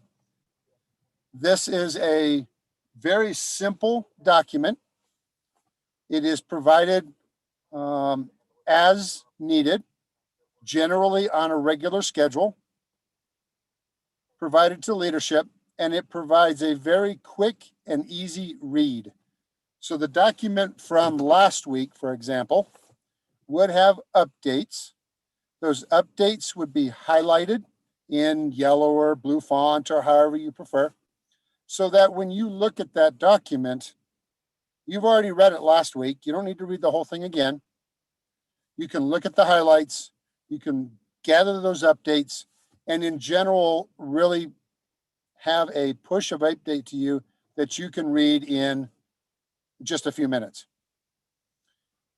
Again, typically delivered about once a week, unless there's a need to do so more often. What you see to the right there is an image of the daily situation report, which is created by the State Emergency Operations Center. Because of their involvement with ADHS and other moving parts, they produce this report daily. Certainly, if that would be your wish, we could do so. My recommendation at this point is once a week. Next slide, please. What you see here is a draft. The report that would come to you, if you decide that you want this mechanism put in place, would come to you again weekly. My recommendations are generally about Thursday. The reason we pick Thursday is because it gives you updates of what has occurred throughout most of the week. It gives you the opportunity to review this report. And then if you have questions or concerns, you have Friday to touch back with staff to get clarification or gain information that you need. You'll notice that the form is set up: incident commander, operations section, logistics section, joint information. So it's structured around many of the same individuals that are briefing you today. These are the individuals that report to Kim and eventually through Kim up to county manager and to you. The information that would be contained here again would be bulleted, much like what you're seeing here. Very short, very sweet, but very informative. So this is a proposition that I brought to the incident command team last week, and I will stand by for direction from county manager or from incident command about instituting this particular practice.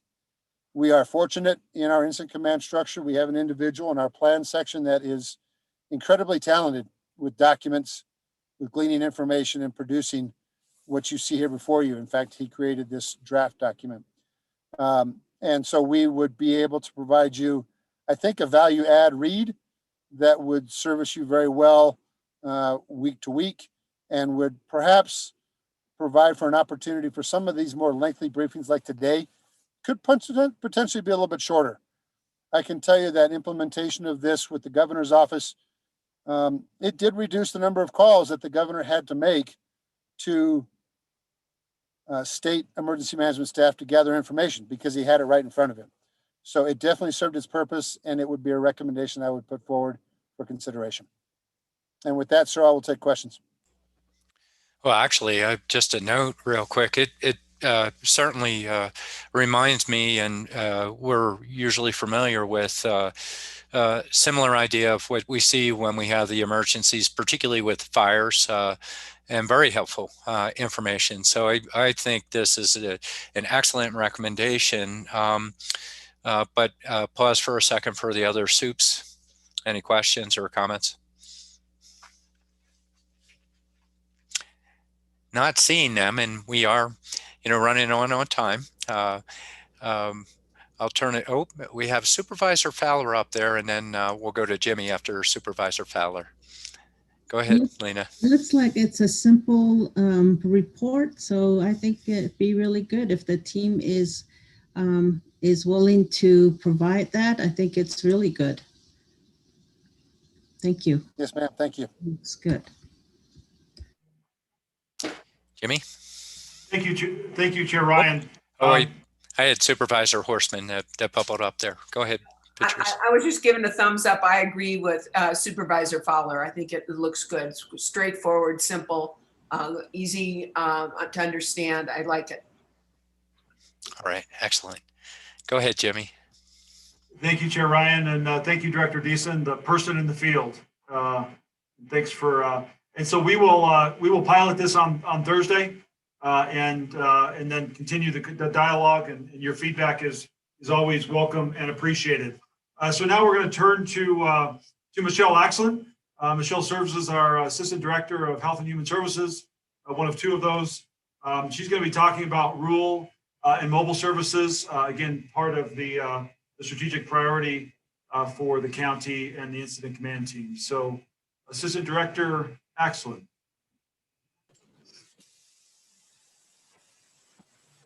Oh, you're on mute there, Michelle. Oh.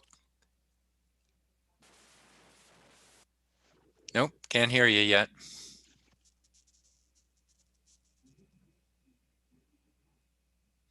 No.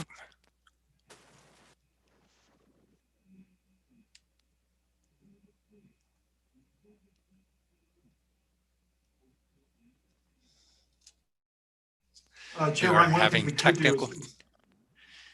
we could do is move to IC Musselman, who's going to give a brief financial report.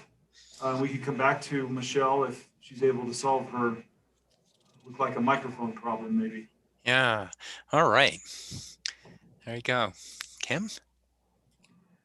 All right. And some of this will kind of build off of what Michelle was going to present on, but I can certainly touch on this.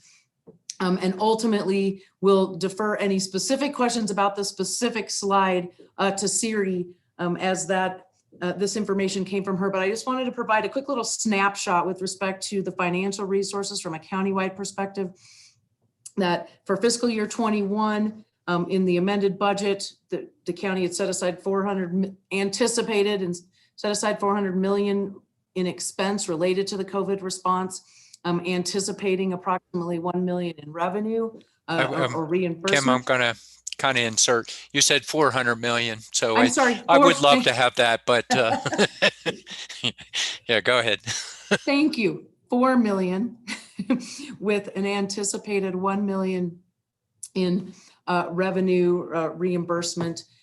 Year to date, we are approximately at 2 million in expenditures and have received about $484,000 in revenue reimbursement. So that leaves to date, the available about 2 million.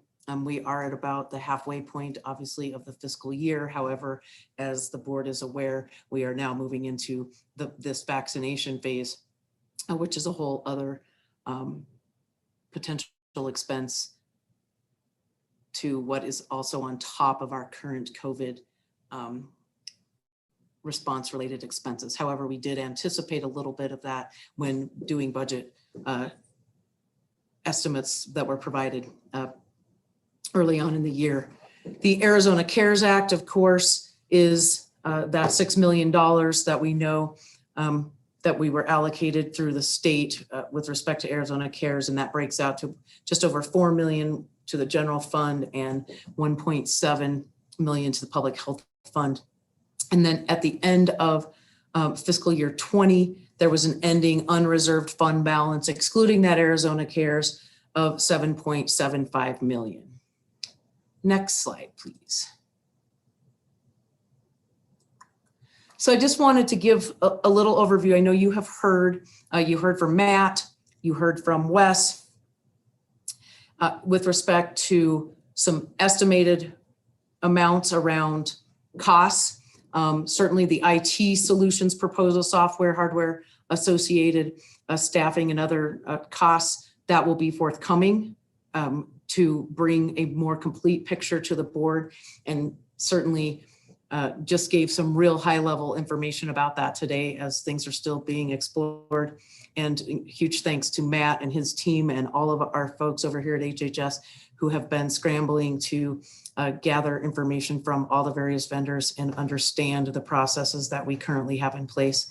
With respect to those scalable operations, these are the kinds of things that, as Wes was indicating, not only about some of those fixed costs and one-time costs around the base X operations, we also have insurance and workman's comp for anyone that is then other volunteers or staff that we bring on to support our operations. Of course, additional portable heaters and tents as they're needed.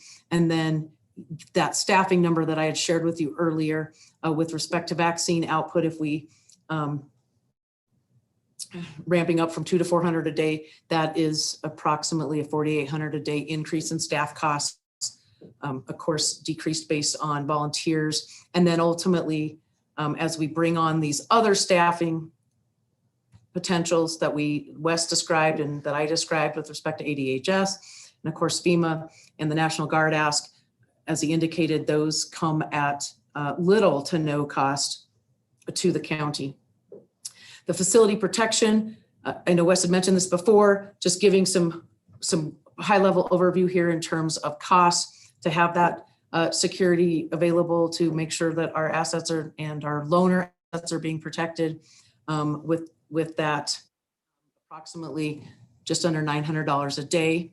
And then just want to point out, and I know Michelle intends to speak to this a little bit, that we submitted a rural mobile vaccination grant. This was another ELC grant, kind of similar to what we have been operating under, that I'm going to show you on the next slide with kind of that breakout that we have been utilizing to help offset a large amount of expenses to our COVID operations to date. We submitted another grant. We submitted that on Friday. We just received word today on our health officer's call that ADHS intends to be getting back with us in the next week to week and a half regarding decisions about what we have submitted. But what we put in for is specifically about enhancing vaccination throughput. We specifically targeted, again, our mobile rural vaccination opportunities. That ask of that grant included 2 nurses, 2 administrative folks, a supervisor, traffic control, operating supplies and gas, and a mobile van capital purchase in that ask. We don't know what is going to be approved at this point, but that is our ask, and that was at just under $1 million for that grant. Next slide, please. So I know I've been sending to the board each week, thanks to Michelle and to Monita, all of their diligence in terms of accurately tracking every single expenditure that is being applied to this response. Just wanted to give you this quick little overview in terms of matching kind of those expenses where we are to date at that $4.7 million. You can see the breakout on the slide to the various different areas and what we have spent to date on the vaccination specifically at just under $48,000. And then also just wanted to represent for you as well, for your clarification and understanding, funding that has been revenue that has been awarded and submitted grants that we have received, and then also additional funding and contracts through ADHS for everything from testing and other operational related costs through ADHS. Then again, as I indicated before, those 2 other ELC grants that we had applied for last year and were awarded. I just want to point out, those are both grants that conclude in February of 2022. Those were 18-month grants.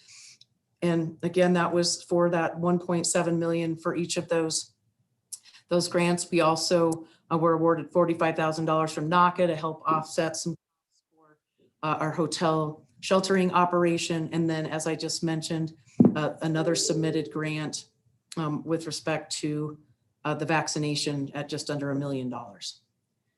So with that, I would entertain any questions that I may be able to answer and or ask Siri to answer if I'm not able to.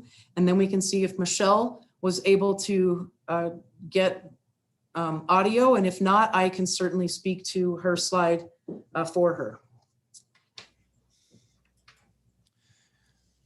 Okay. Do we have questions on the budget right now? And we'll have plenty of time to go back and look at it as well for that. So, you know, that I like seeing these numbers. It helps us understand the implications, how much we have set aside, what we're trying to get. So we'll I'm not seeing people bubble up on the budget just yet. So we'll go to Michelle if you're out there. And Chair Ryan, I did receive a message from her. She thinks she has working audio, so we will see. Oh, okay. You're on the spot now, Michelle. Let's see. And I apologize. I'm hoping you're hearing me now. Oh, we are. Very good. Fabulous. Thank you for your patience, Chair Ryan and Board of Supervisors. My apologies. This is actually a really exciting event for us, the Rural and Mobile Services. With the specialty of the seniors, it is one of my favorite things to do is to make that call to the senior and get them an appointment. We are actually making appointments for people in Page, Williams, here in Flagstaff. So it isn't just our site that we're registering seniors with, but any of the sites that they request with. As of Monday, we had 698 requests from seniors in 9 days. We were able to get 52% of them with an appointment. So we're really excited about that. We're averaging about 75 to 100 new calls a day. We are working with North Country Healthcare to do a specialized event for seniors, both in Flagstaff and at the Williams Senior Center. Again, as the story goes, dependent on vaccine availability. But we will have a specialty event for them and help coordinate, arrange for buses, taxi cabs, however, to get them there. We're doing outreach with our senior living facilities, senior programs, medical facilities, and churches to keep our seniors updated on resources, vaccination pods, and to get the word out that we can assist them in registering. Kim already touched on quickly that grant that we wrote for. We are thinking the name should be VaxFan if we can get it. We're also included in that grant a dedicated planner to focus on provider registration and onboarding. This is actually to help expand our network and eligible vaccination pods. Thank you.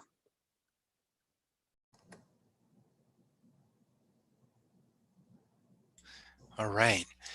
And if there are any questions on that, we continue to work towards addressing seniors because we know our seniors have sometimes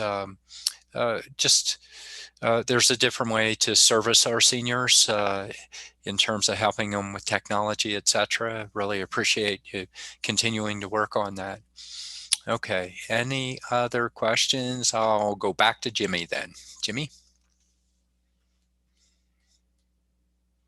Thank you, Chair Ryan. So we'll go to the next slide. So I referred to this in my opening, but this is just kind of our vaccination mission. You know, we have a COVID-19 pandemic response. A lot of today was focused on the vaccination mission of that response. So the updated draft based on feedback we've received from many of you and others on the team to safely and effectively vaccinate all eligible consenting residents as vaccine is made available in bold, the key of today's message by the federal and state governments, meaning vaccine available by by the federal and state governments by fully mobilizing county, state, federal, cities, towns, retail pharmacies, healthcare provider partners, volunteers, and other local resources.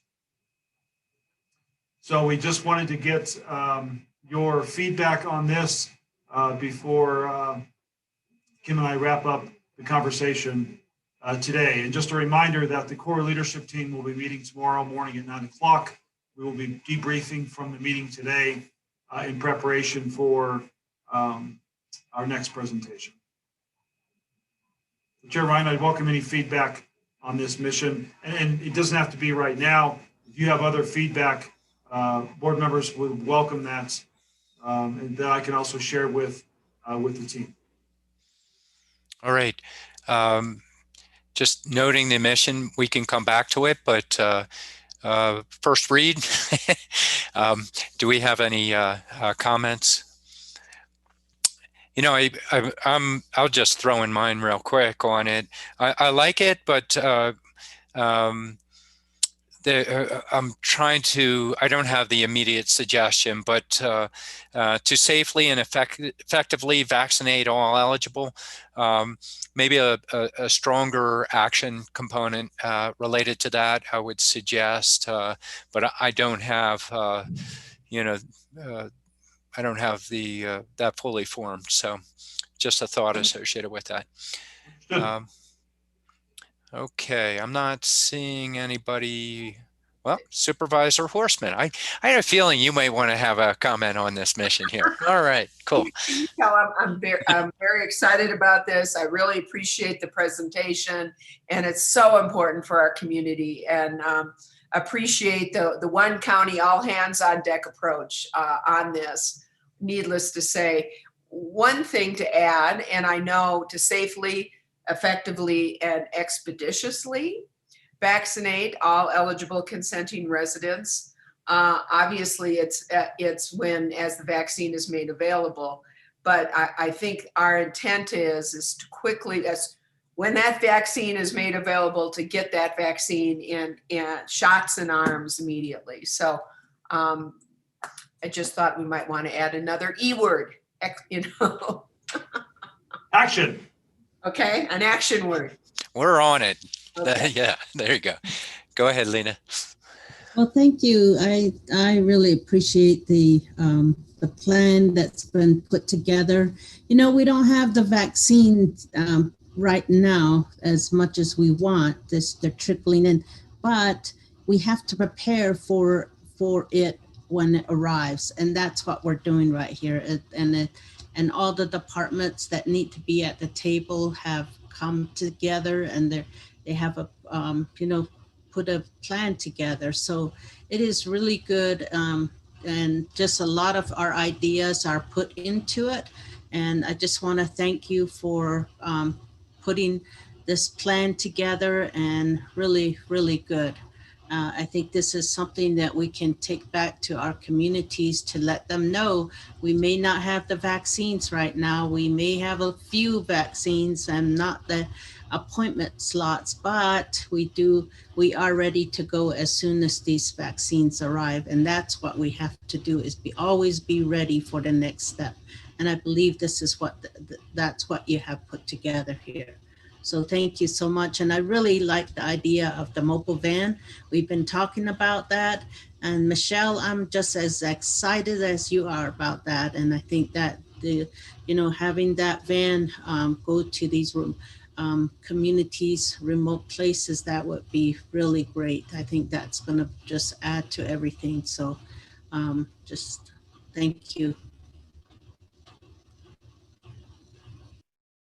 There we go.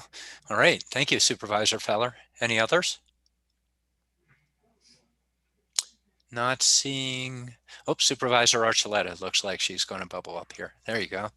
Yeah, no, I appreciate the refinement of the vaccine mission. Really appreciate all the work that's gone into the presentations. So I understand that this is costing the county money, but this is in my opinion, and I think of all of my colleagues, this is the most important thing that we can do. And so to me, making sure that we have the resources to be able to operationalize the vaccination, and the board taking a strong advocacy role in ensuring that we have a vaccine supply, doing all that we can to ensure that by advocating at the federal and state level is, our most critical mission right now. So I just want to thank everybody for putting together this very comprehensive presentation. I think that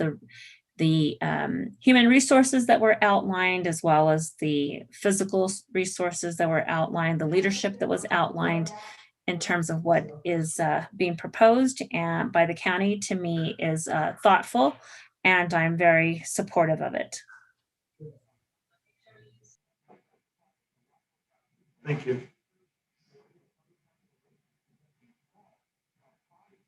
Chair Ryan, are you okay if we move to the last slide? We really appreciate the feedback. Yes, please. And thank you, Michelle Axland. You're an amazing human being and do a lot for the team, and just appreciate your heart for communities throughout Coconino County.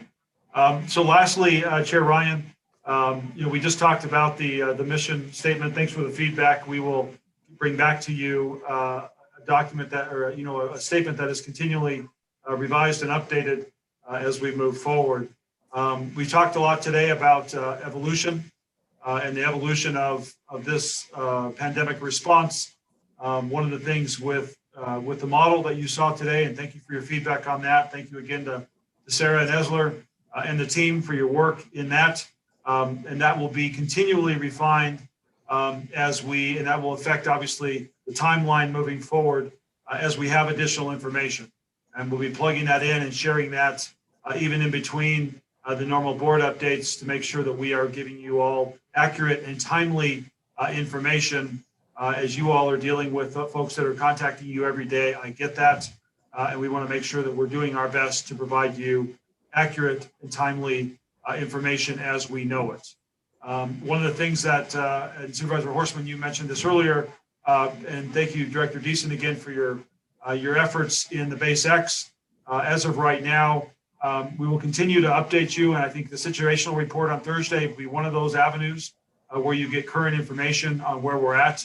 Again, in the meantime, as often as we need to, as things change.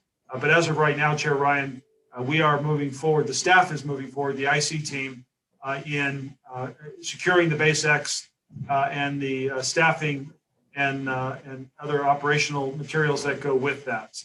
And so if there's any other direction, we'd like to hear that from you now, but I think we have clearly heard from you the last few weeks as Director Deason's been talking about this, that we are moving forward with the procurement at least of the first SpaceX for Fort Tuthill. Yeah, and I think we heard it last meeting. We're hearing it this meeting. The board's there with that.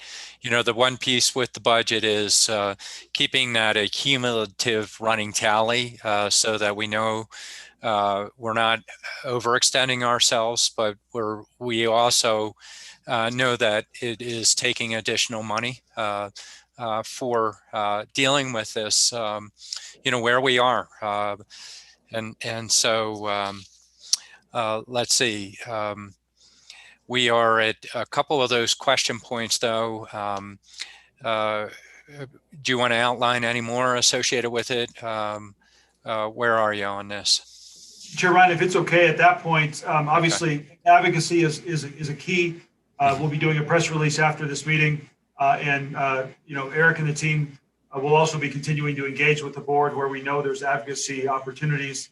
So I don't want to lose sight of that. But I think this is a perfect opportunity then to pivot back to IC Musselman to talk specifically about the last 2 points in relation to what you just said. Okay, excellent. All right. Thank you, Jimmy. Kim? Thank you, Chair Ryan. I just wanted to kind of outline, again, not looking for any specific approval today. We will be bringing back to you any major significant expenditures and obviously fiscal policy decisions that need to be made around any of our scalable operations. I think Jimmy just touched on that. We have the direction from the board. We are already acting on it in terms of procuring the base X and also going after all of those different staffing options that were outlined.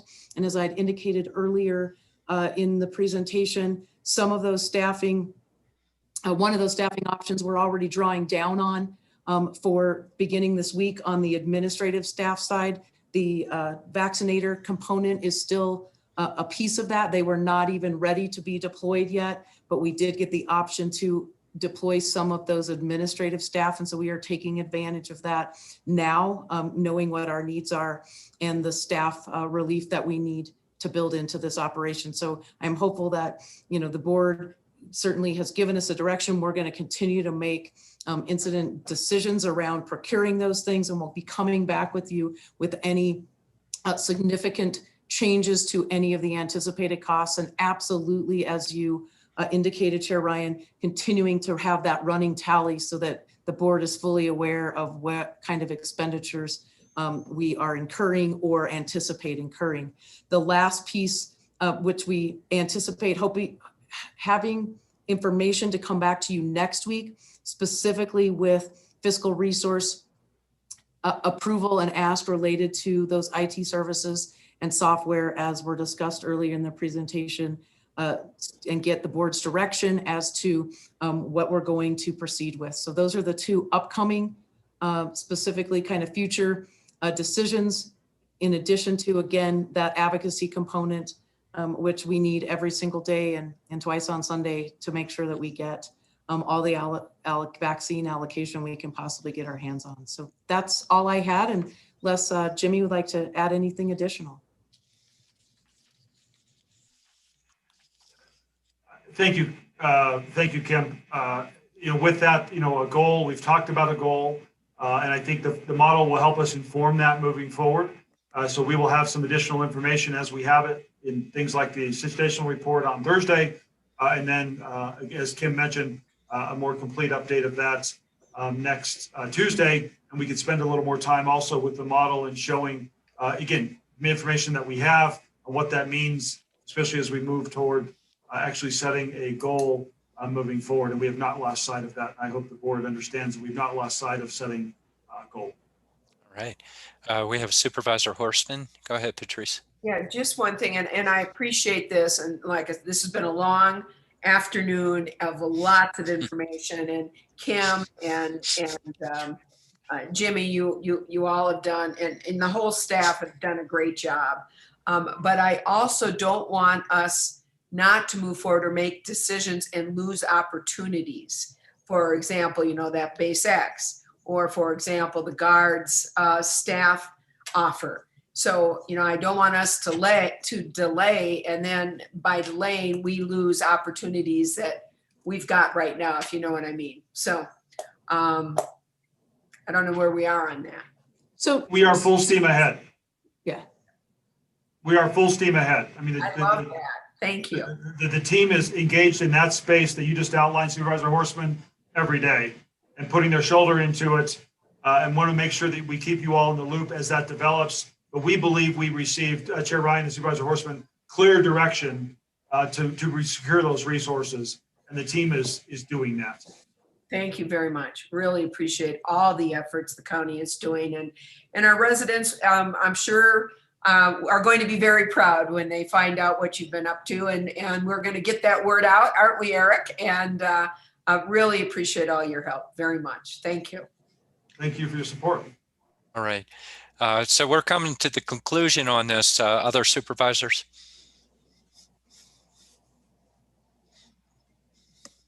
Go ahead, Liz.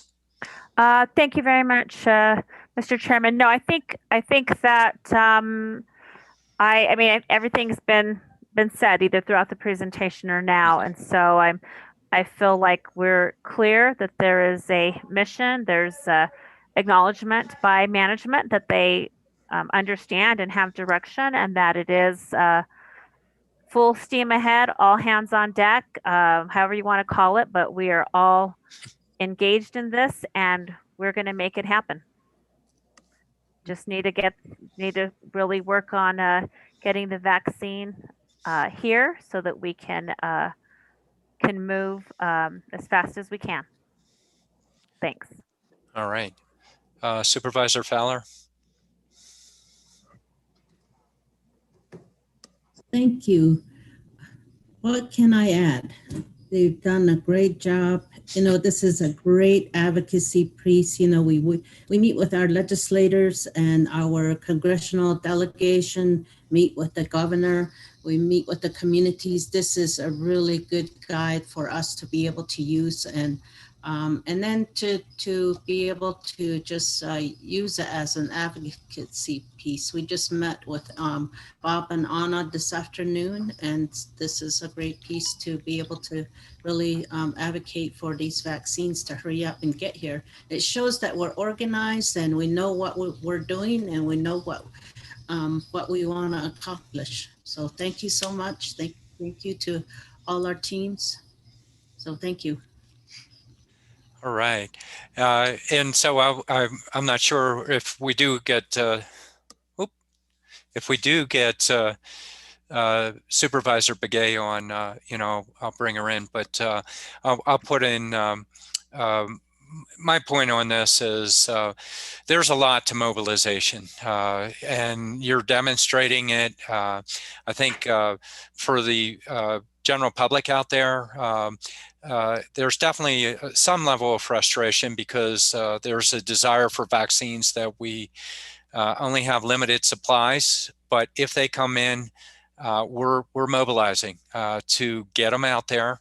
We're working on our messaging. I think you've explained that, and we continue to work on that.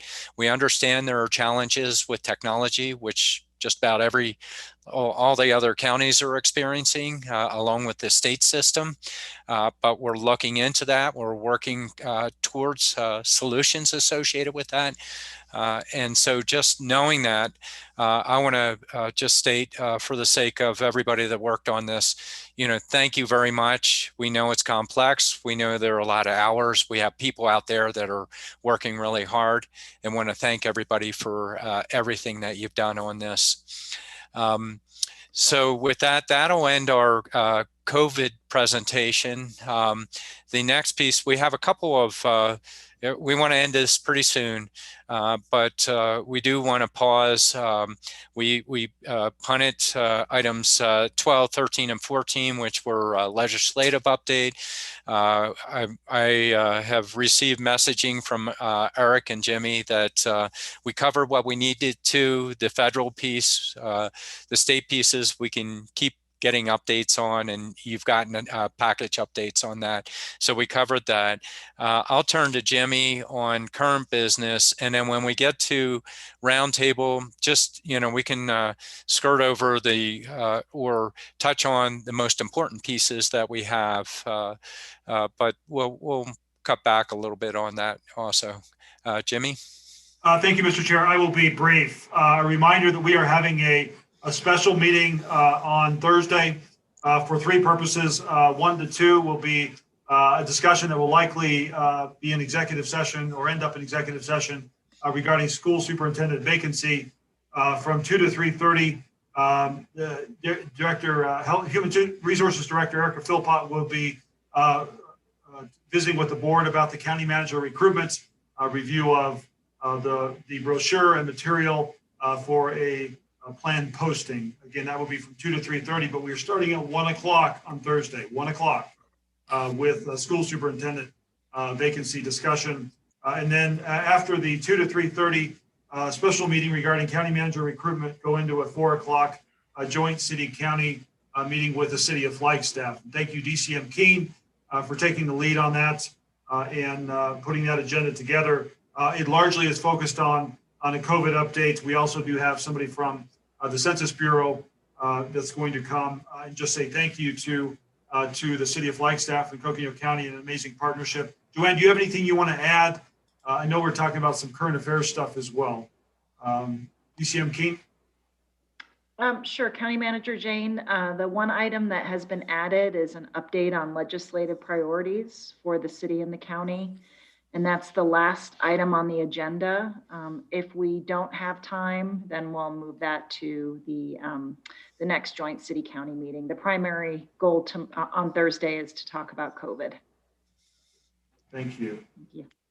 You know, the legislative piece is, it's timely as we normally hit about this time. Go ahead, Jimmy. Thank you, Mr. Chair, and thank you, DCM Keen.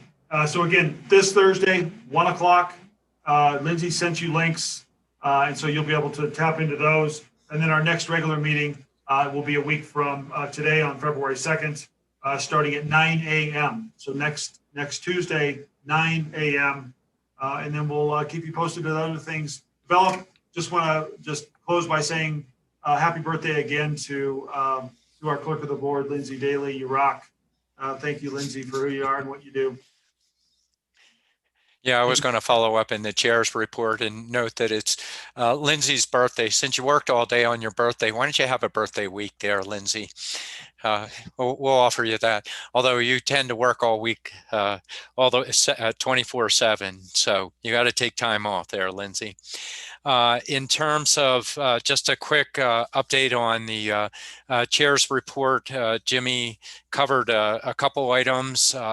1 point for all of us, you know, it is pausing and recognizing that we lost Laurel Matsuda, who worked together with Lindsay and our former clerks and deputy clerks in the clerk of the Board of Supervisors office, and dear wife to Brian Matsuda, our juvenile director in the county. A really big loss internally, and a dear person that we all truly had good interactions with. Just real quickly for the board, remember Lindsay sent out an email. By the end of the week, you need your financial disclosure statements turned into to the recorder over at the elections office, but also the clerk does keep a record of those, and we have conflict of interest updates for all board members to make sure you turn them in. Just a reminder real quick there, Lucinda, Siri, and I will continue on visiting elected officials on budget. Liz and I are doing a transition of chairmanship visits with the elected officials in separate meetings that we have going on. And I think I'm covering most of the high level stuff. There are quite a bit of meetings and discussions that we've been having. I have Vice Chair and Supervisor Lena Fowler of District 5 out there. Go ahead, Lena. Thank you, Mr. Chair. I just want to, we're talking about vaccines. We have a very diverse community in Coconino County. I just want to bring up the vaccines for tribal members. If you live on Navajo Nation or Hopi on the tribal land, that is where you need to get your vaccines. And that's the reason why we took out the tribal population out of these studies, because the Navajo Nation and other tribes have received their own vaccines, and they are conducting their own vaccine events. So with that, on Navajo, I know that you have to go to your local medical service area. So for example, I go to the Tuba City because that's where I have my, that's where I get seen, and I live in Tuba City. So if you live in this, within the city limits of City of Flagstaff, within the city limits of Page, then you are part of the Coconino County population count. But if you live off Navajo, like at Lichee or anywhere off, on Navajo Nation, then you will contact your doctor or go to one of the events. I know they, on Navajo Nation, they are at the essential service, and I believe Hopi is at essential service, essential employee level now, right now. So, and if you don't know where to go, just call your local hospital, and they'll be able to give you directions and let you know when the next vaccine event will be taking place. So, Mr. Chair, I just wanted to add that because I think it's really important I know we all do, we all believe that everyone should know where to go to get their vaccines. So thank you so much. Very helpful information.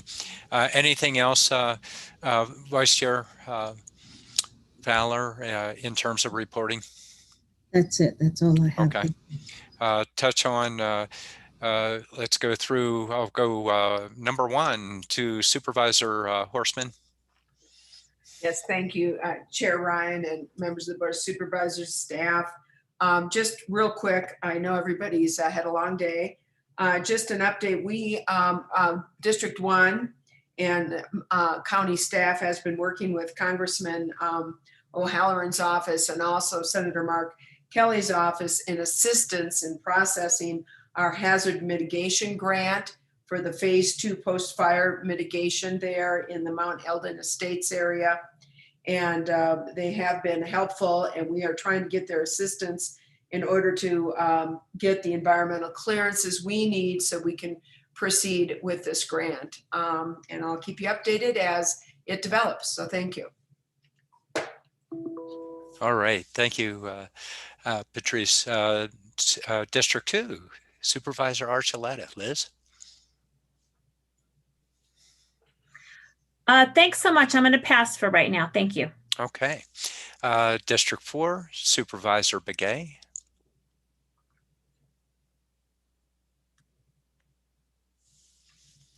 Okay. I'll pay attention there for just in case we have a delay. I'm going to pass for District 3. Always something going on out there. Lots of snow. And remember, it snowed again today while we were in meetings. So get out there with your shovels and snow blowers and take your pain medications associated with it. It's been a long meeting, a lot of good information. Appreciate everybody hanging in there. And, you know, we'll continue to keep working on trying to space it out, but we have a lot of big issues that we're working through. I want to thank everybody for attending this meeting. With that, I'll go ahead and adjourn the meeting and wish everybody a good night. Thank you all. Thank you all. Thank you.